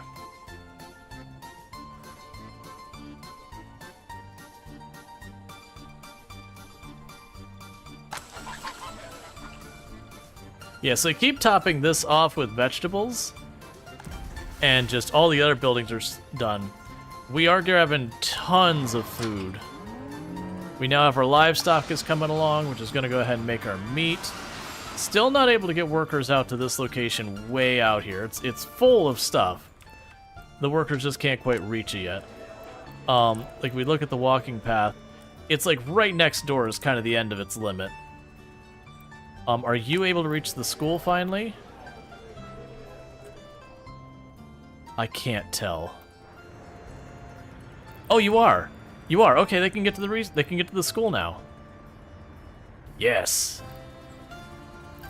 But they're still unable to get food and a bunch of other stuff, which I still find interesting as a problem because it seems like this is fine.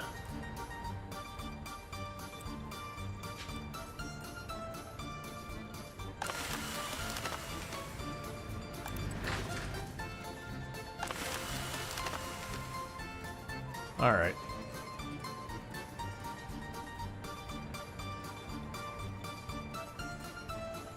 So, government loyalty is at 45% right now.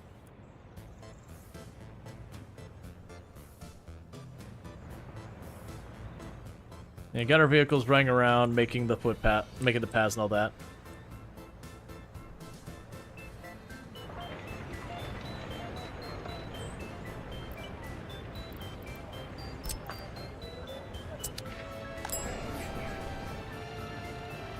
I see. So the issue we're running into is with the number of people working the store, we've got a line waiting to get in.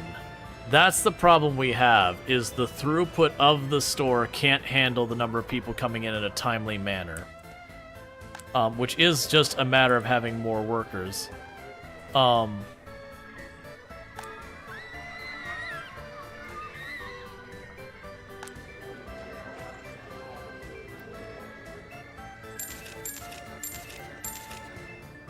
we're going to bring in some more people to work jobs here. Okay, so happiness is starting to improve. It's horrendously bad, but is technically moving in a positive direction. Okay. Progress of selling a car. Cars ready to sell. Only university only people with university education are allowed to buy a car. Oh my. Cars to sell. Purchase new vehicles.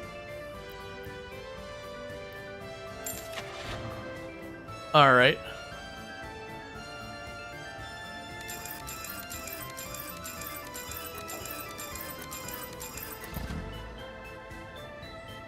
So we're buying a bunch of cars.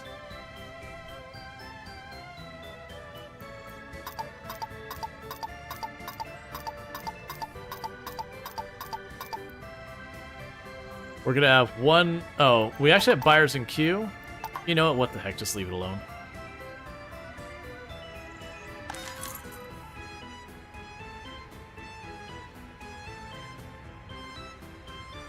So we'll definitely need to manufacture.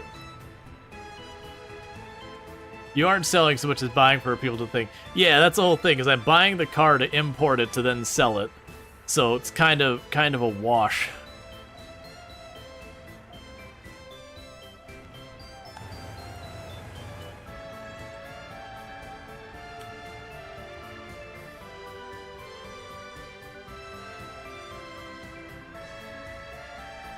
Yeah, so put a parking spot over there.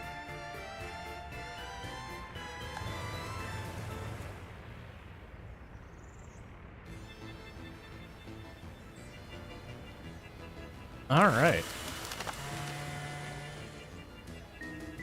Yeah, so with that, we're going to start having people able to drive around town where they're needed. The idea that you're required to have a university education to be allowed to own a car is certainly an interesting aspect. I'm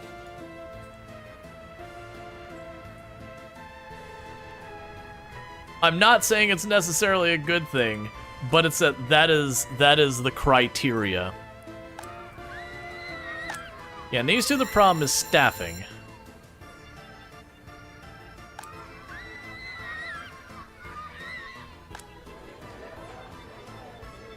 All right.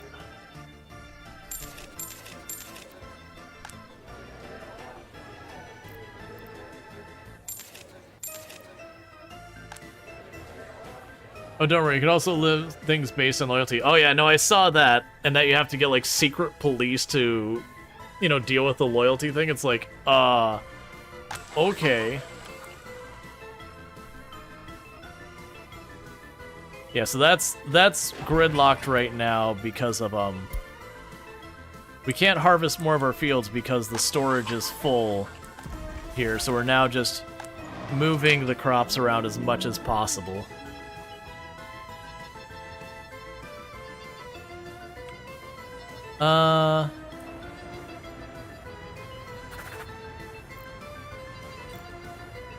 Yeah, so we do unload crops. Okay, so we've already got that said.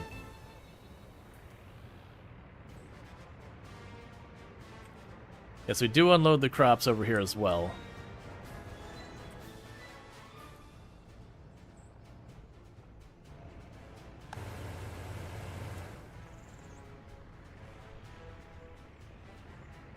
And more people are getting cars and immediately parking them right next to where they live.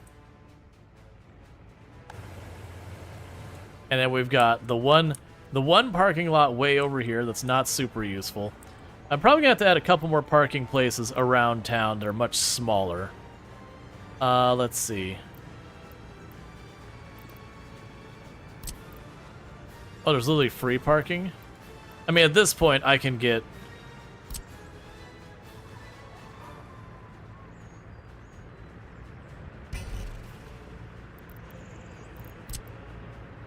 That'll actually fit here. That's fine.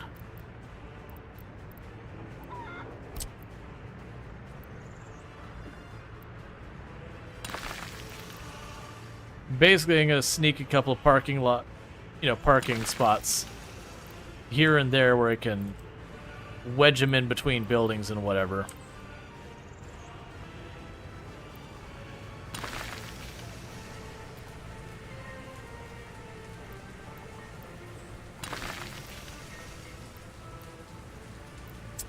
All right. So that should help us a little bit get some more people able to commute to work via car.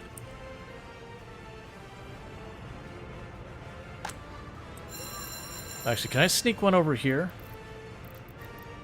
Because you can sneak one over here where they can reach the schools and all that. That'll help out a lot.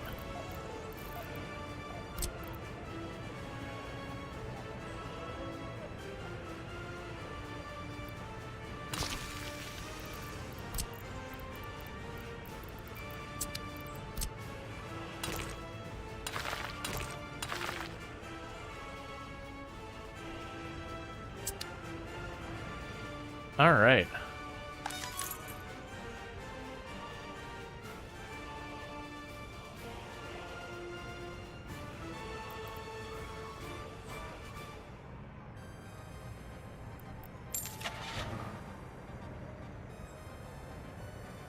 So we've got that. So 1, 2, 3, 4, 5, 6, 7, 8, 9.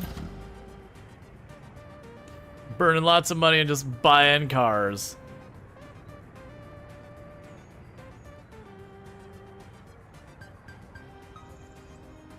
Alright, come on. Finish that sale.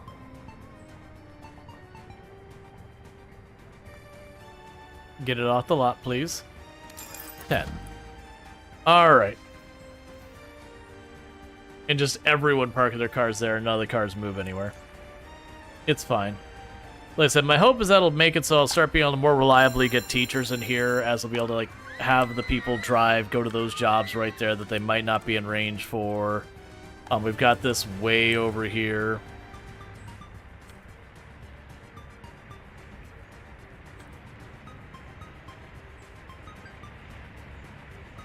We got the little dirt lot right here.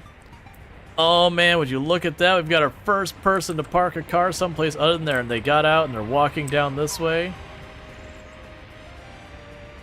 Where are you walking to? Did you park your car all the way over there to go to here? So, to clarify, this person lives in one of these two buildings and decided it made more sense, instead of walking one block up the road to here, it made more sense to get in their car, drive all the way down here, and then walk all the way back there. It's fine. Look, they bought it. I mean, their car's disappeared now. Spy behavior right there. It's flexing. They're like, look, man, I got my car. I'm going to drive it. It doesn't have to make sense. I'm going to drive it.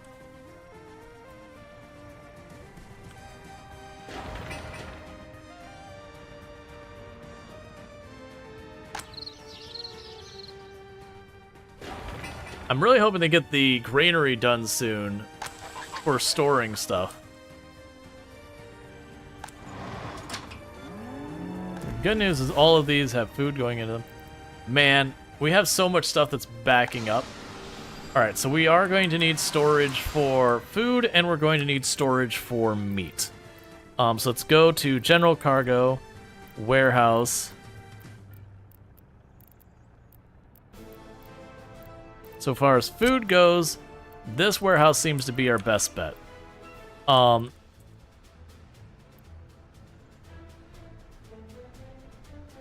It's a real shame I can't get the road to fit in there, because being able to connect all of these to one location would be nice, but I can't. And this is the one I care about down here, and unfortunately there's no way I'm connecting that in a meaningful way. It's going to have to be driving stuff around. For the moment, I could choose to just do one of these things where I just put them right here. I'm going to just do that. So you'll carry the food around. The next thing I need is the refrigerated one.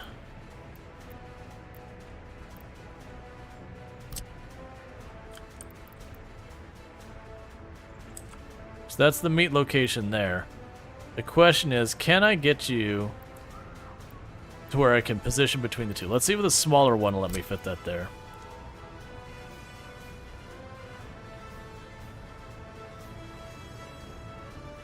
That might work.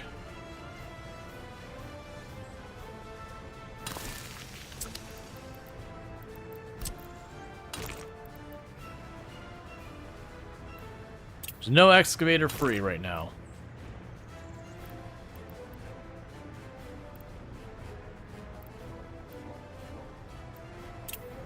That's fine. We can wait till we get excavator free, connect it up to that gravel road, and it'll make meat available to the system.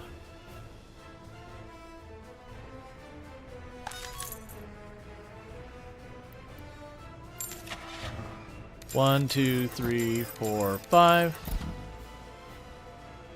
Basically, we're getting vehicles for everyone to get around town as best we can,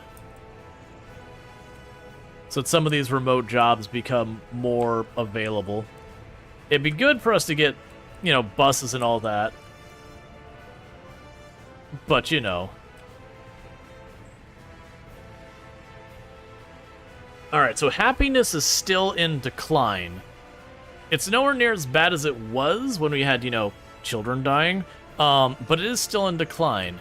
Now, part of that is they want alcohol. Alright, so they still need more clothes, they still need more meat, and they're unable to visit a hospital. And I'm wondering, yeah, so this one, it's just, I don't have the capacity, which is not having enough doctors. Which, then we have these as the same thing, we don't have enough people working there. So it's literally a lack of employees is the issue we're running into right now. Which, somewhat ironically... Okay, so what? You're unable to get food. And I don't understand why. Because we look at you, your path definitely shows that you're supposed to be able to reach the shopping center over there. That's in range. And that's this road, connecting to this road, connecting to this road, and then up. So nothing's under construction that's preventing it. That's what I don't understand, is why you're struggling to get food. I mean, I'm down to put another business down here, but I'm worried about the number of employees it's expecting me to have. Can I fit a parking lot anywhere here? It might just be a delay? Yeah. Hey, Equinox, how's it going? Let's see if we can't wedge in one of the teeny tiny free parking spaces over here. Because the small lot, yeah, there's no way in heck I'm fitting this here. But maybe that tiny little free one. Nah, it's just too tight of a fit.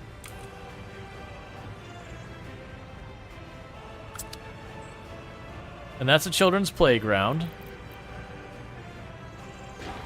Oh, we already got a parking lot we're building right next door. That'll be fine.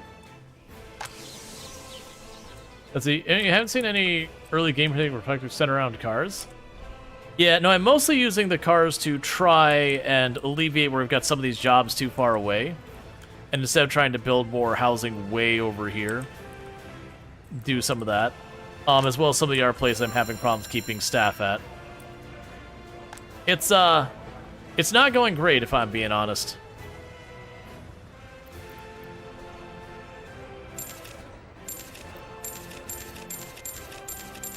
Let's see if they still have problems. Because this implies that are mostly satiated and all that. New vehicle available. Children's playground. That's fine. And how goes our research? Chemicals not coming along. We're going to limit these down a lot. And let the slow trickle research happen. to try and kick those researchers and that out to mitigating our schooling issues. And you can reach the kindergarten. They're well within your range. It's just a matter of keeping enough staff at the kindergarten. Yeah, the good news so far with the cars... So I've got a lot of redundancy in my roads at the moment, which helps out a little bit. Alright, let's see if our excavator is clear yet so I can get this meat storage hooked up.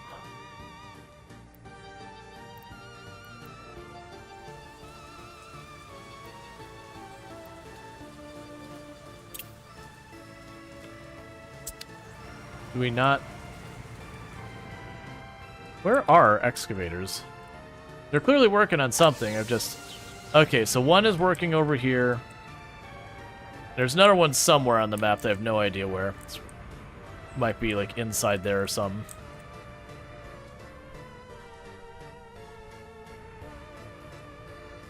Alright.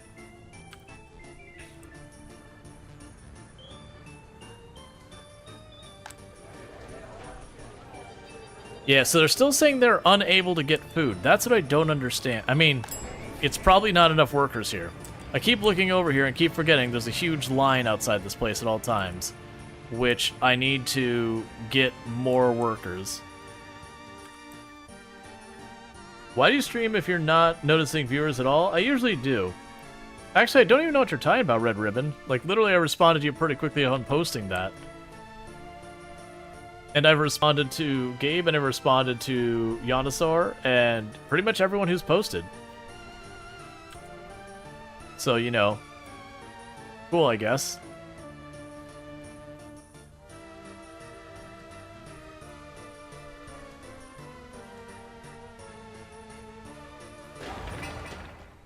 Alright.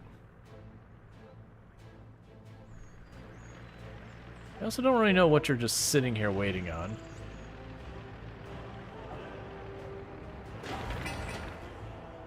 So you're waiting for the groundworks. Okay, you'll watch on Twitch then? Okay, that's...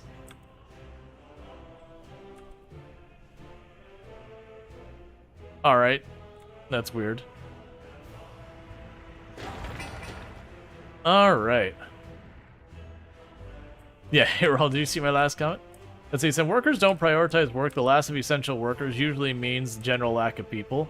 Yeah, and that's what it's kind of doing. The problem I'm running into is I'm bringing in more and more people. So let's just grab a bunch and see what that does. YouTube getting spicy? No, it just like randomly says like, why do you not respond to YouTube? And I'm sitting there looking, it's like I've responded to literally every comment that's been there within a minute or two, because there's not many.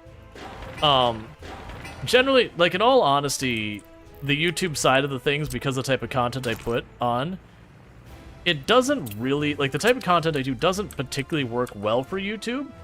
It's a lot more suited for Twitch, but at the same time, by having it posted on YouTube, it automatically becomes a VOD.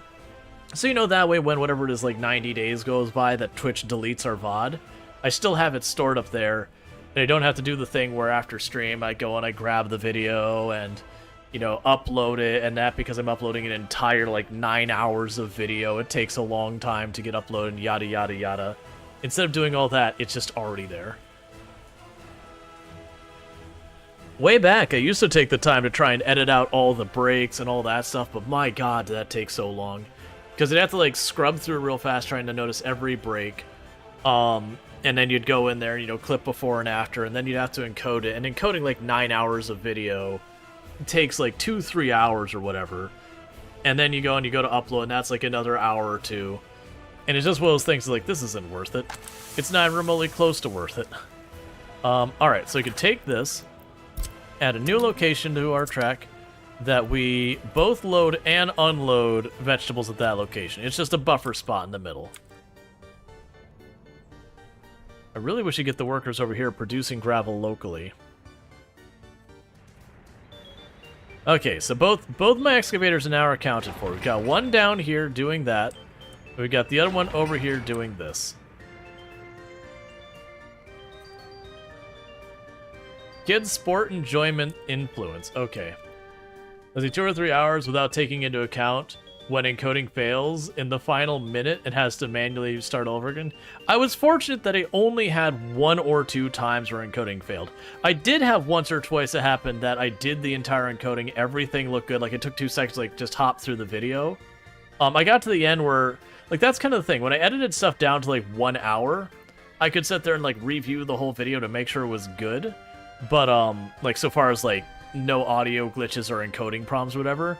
But with the 9-hour ones, you know, I do a 9-hour stream and then uploading a 9-hour videos. If I were to try and do that every day, that's 18 hours accounted for. That's already removed enough time for me to sleep. So I couldn't review all the work. I just kind of like clicked on several spots and be like, are you good? Are you good? Are you good? Are you good? Cool, upload. And I did have a number of times where something happened in the encoder and part of it got scuffed up. And it was just like, alright, I guess just a scuffed video. Like, it was really bad. I'd, like, re-encode and redo the work and all that. But what ultimately happened was the stuff that, like, I streamed and it didn't do well, I usually just didn't bother uploading at all. I just didn't have the time. But with this, I don't have to worry about it. It just streams right there and it's just on YouTube forever. So to me, even... I've honestly at times debated just straight up closing the YouTube chat or that.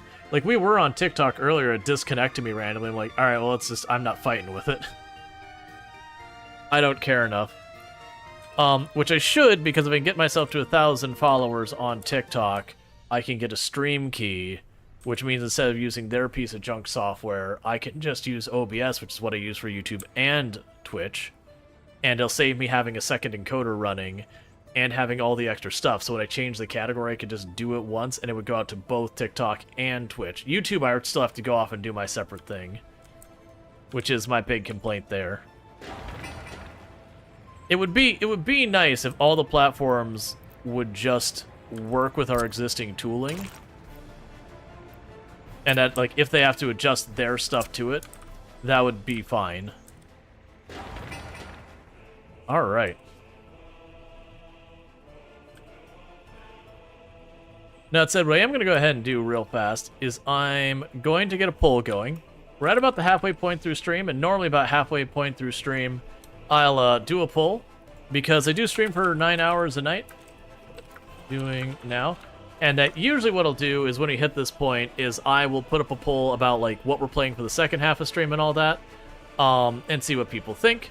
It's a good way to gauge the interest to be like, because sometimes people hang out and they're like, ah, this game really is not my jam. And then sometimes people are like really into it. Sometimes I'll include the game I'm playing, sometimes I won't. So I've got Farming Simulator 22. I'll put that on the list because we've been achievement hunting to prep for the new one coming out. Timberborn we can put on there because they had the update that added the sluices and the aqueducts. I will put Planet Coaster on there because they did just announce Planet Coaster 2, so I figured there might be interest in seeing that happen.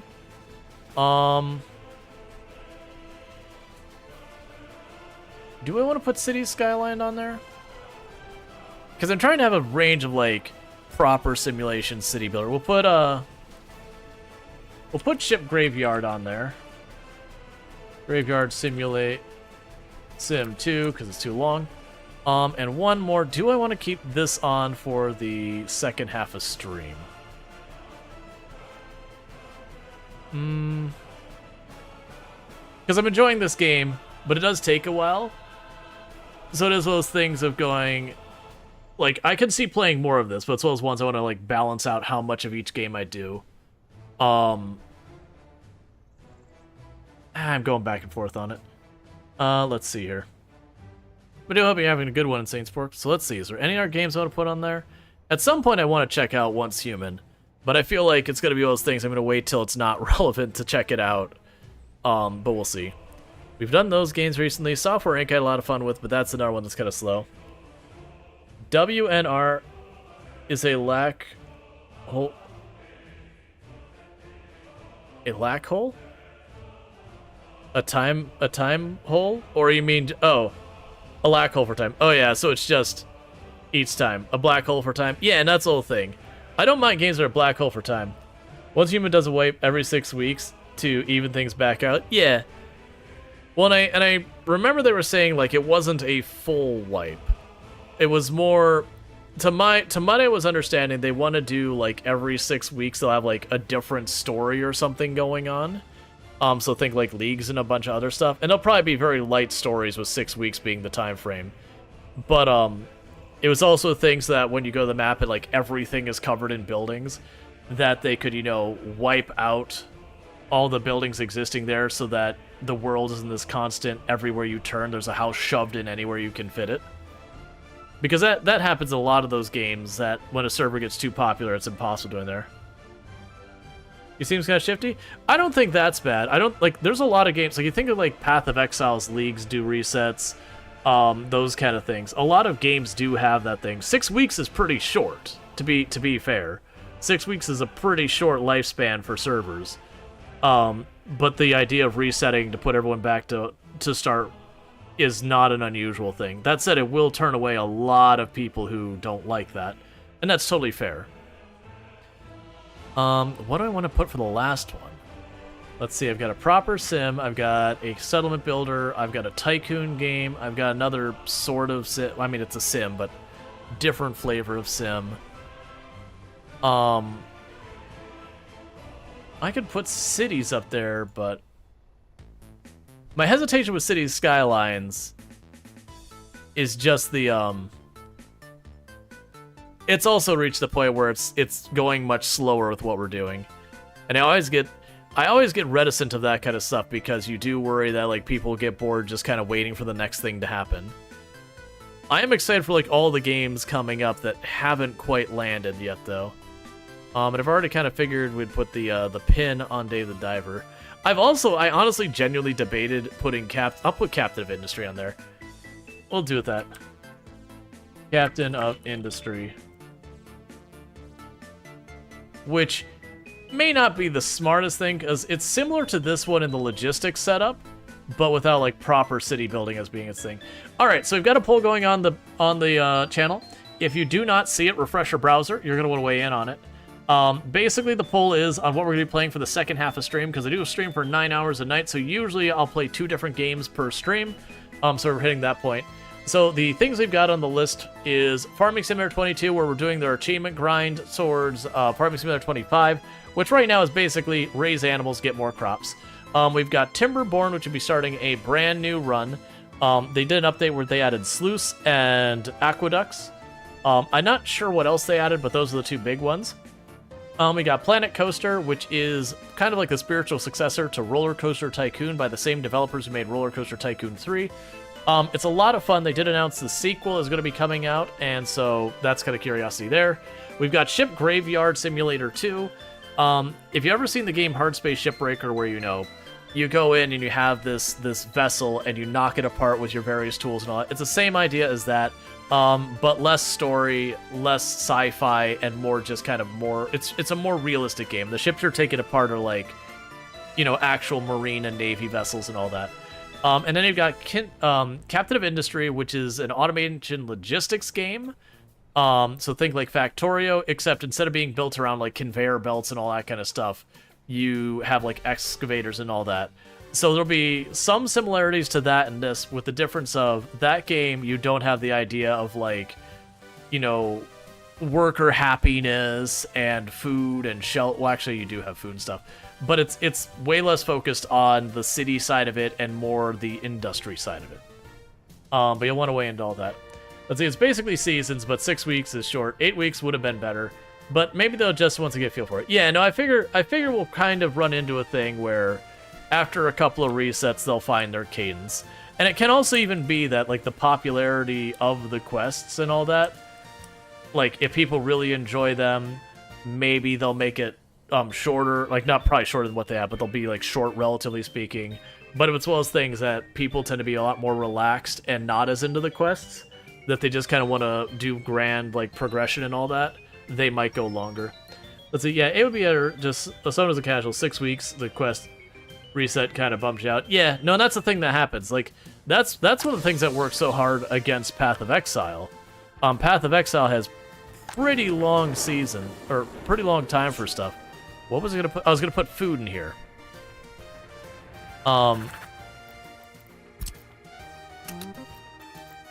Okay, so we will unload food, load food. Alright. So yeah, so we're putting our spare crops in there to operate our other stuff.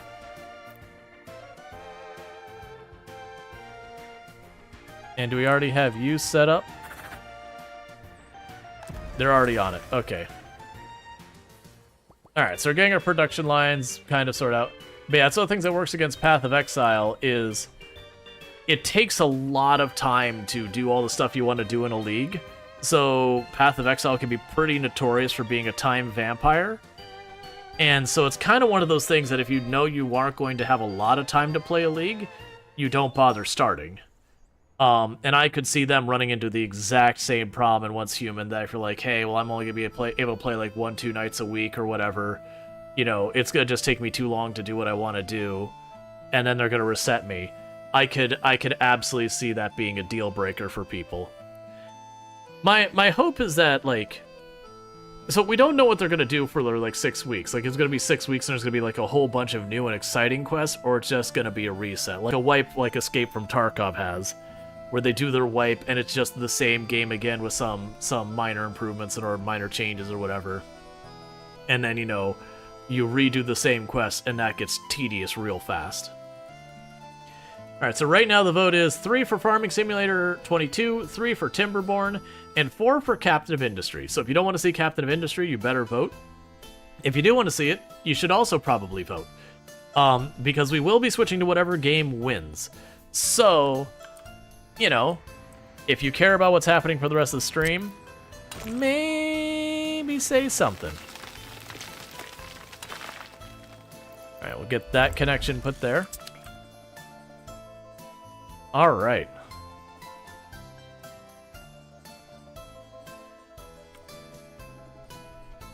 And of course, we have a 3-way tie, so the stream will be ending. No, I'm teasing. I see how you are. I see how you are, chat. Deliberate and malicious 3-way tie. Well, you know what this is gonna mean, chat. You know what this is gonna mean? There's 2 ways I can approach this. The first way is I can do another pull with only the 3 items that tied. Another way is I can roll the dice.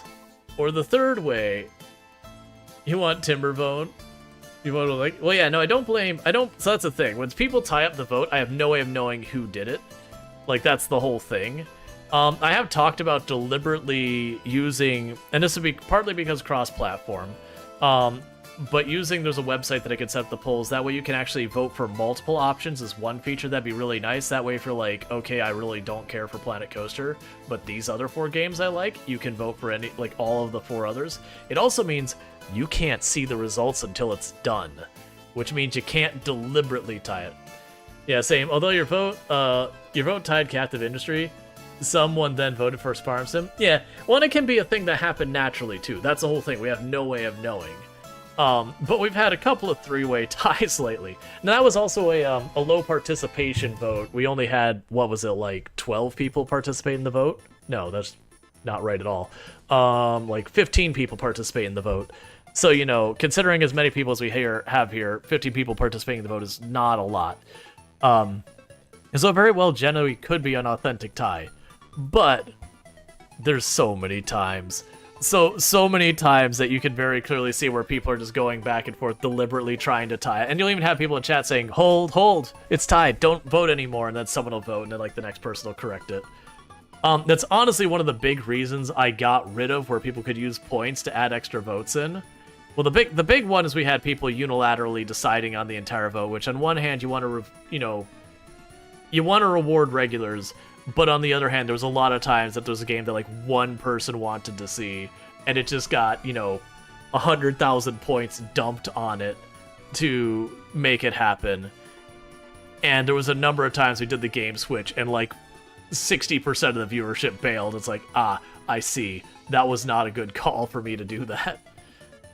So with that, what I've got going on in my mind right now is part of me is like, I'm gonna do Farm Sim and go after my achievables. That's part of my thing. I'm gonna do farm sim and get my achievables. I think for it was what, Timberborn, Captive Industry, and Farm Sim. So Farm Sim is the one that I don't have to worry about starting a new game. We can go through stuff, and there's that. There's definitely a big argument to be made there. And that one I want to get the achievements knocked out by the 25th. Between Timberborn and Captain of Industry, both of them, I would be starting a new round. Generally speaking, when I have streamed both games, and I have streamed both games more than once on the channel, Captain of Industry has not done well for me at any point, but Timberborn has. So I'm kind of deciding between Timberborn and Farm Sim. And for the sake of not dealing with another game being in the middle of the run, I'm leaning towards Farm Sim for tonight. Let's see, Farm Sim isn't a bad shout.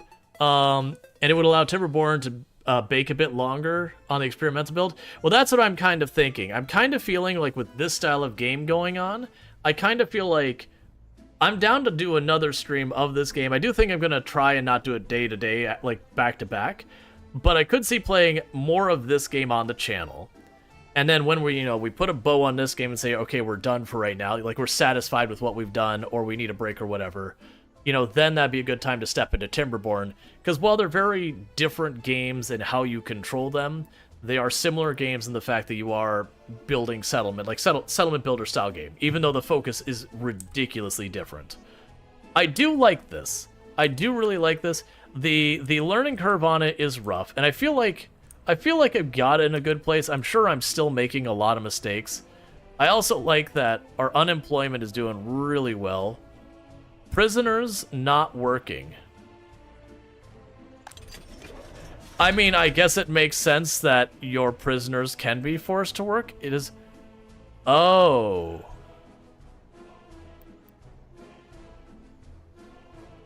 Three prisoners escaped this year.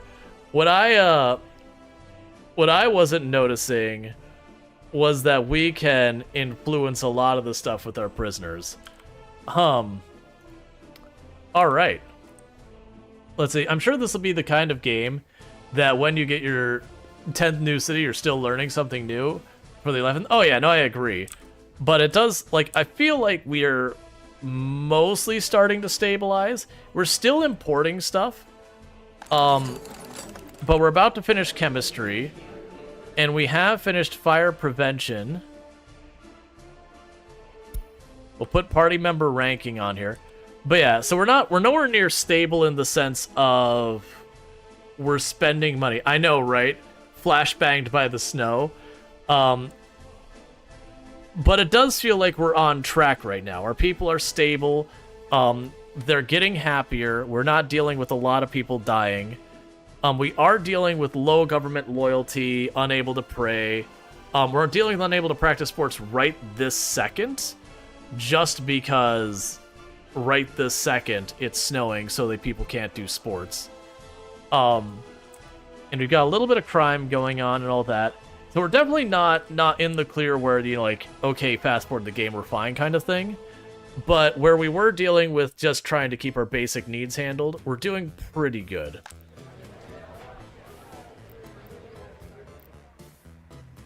Yeah, so it might be something that will end up getting a tavern. But with the implication the game has of the people you have in your orphanage, you can kind of teach them to adjust behavior. The people in your prison, you can teach them to adjust their behavior. That kind of stuff. It is interesting that you can very dramatically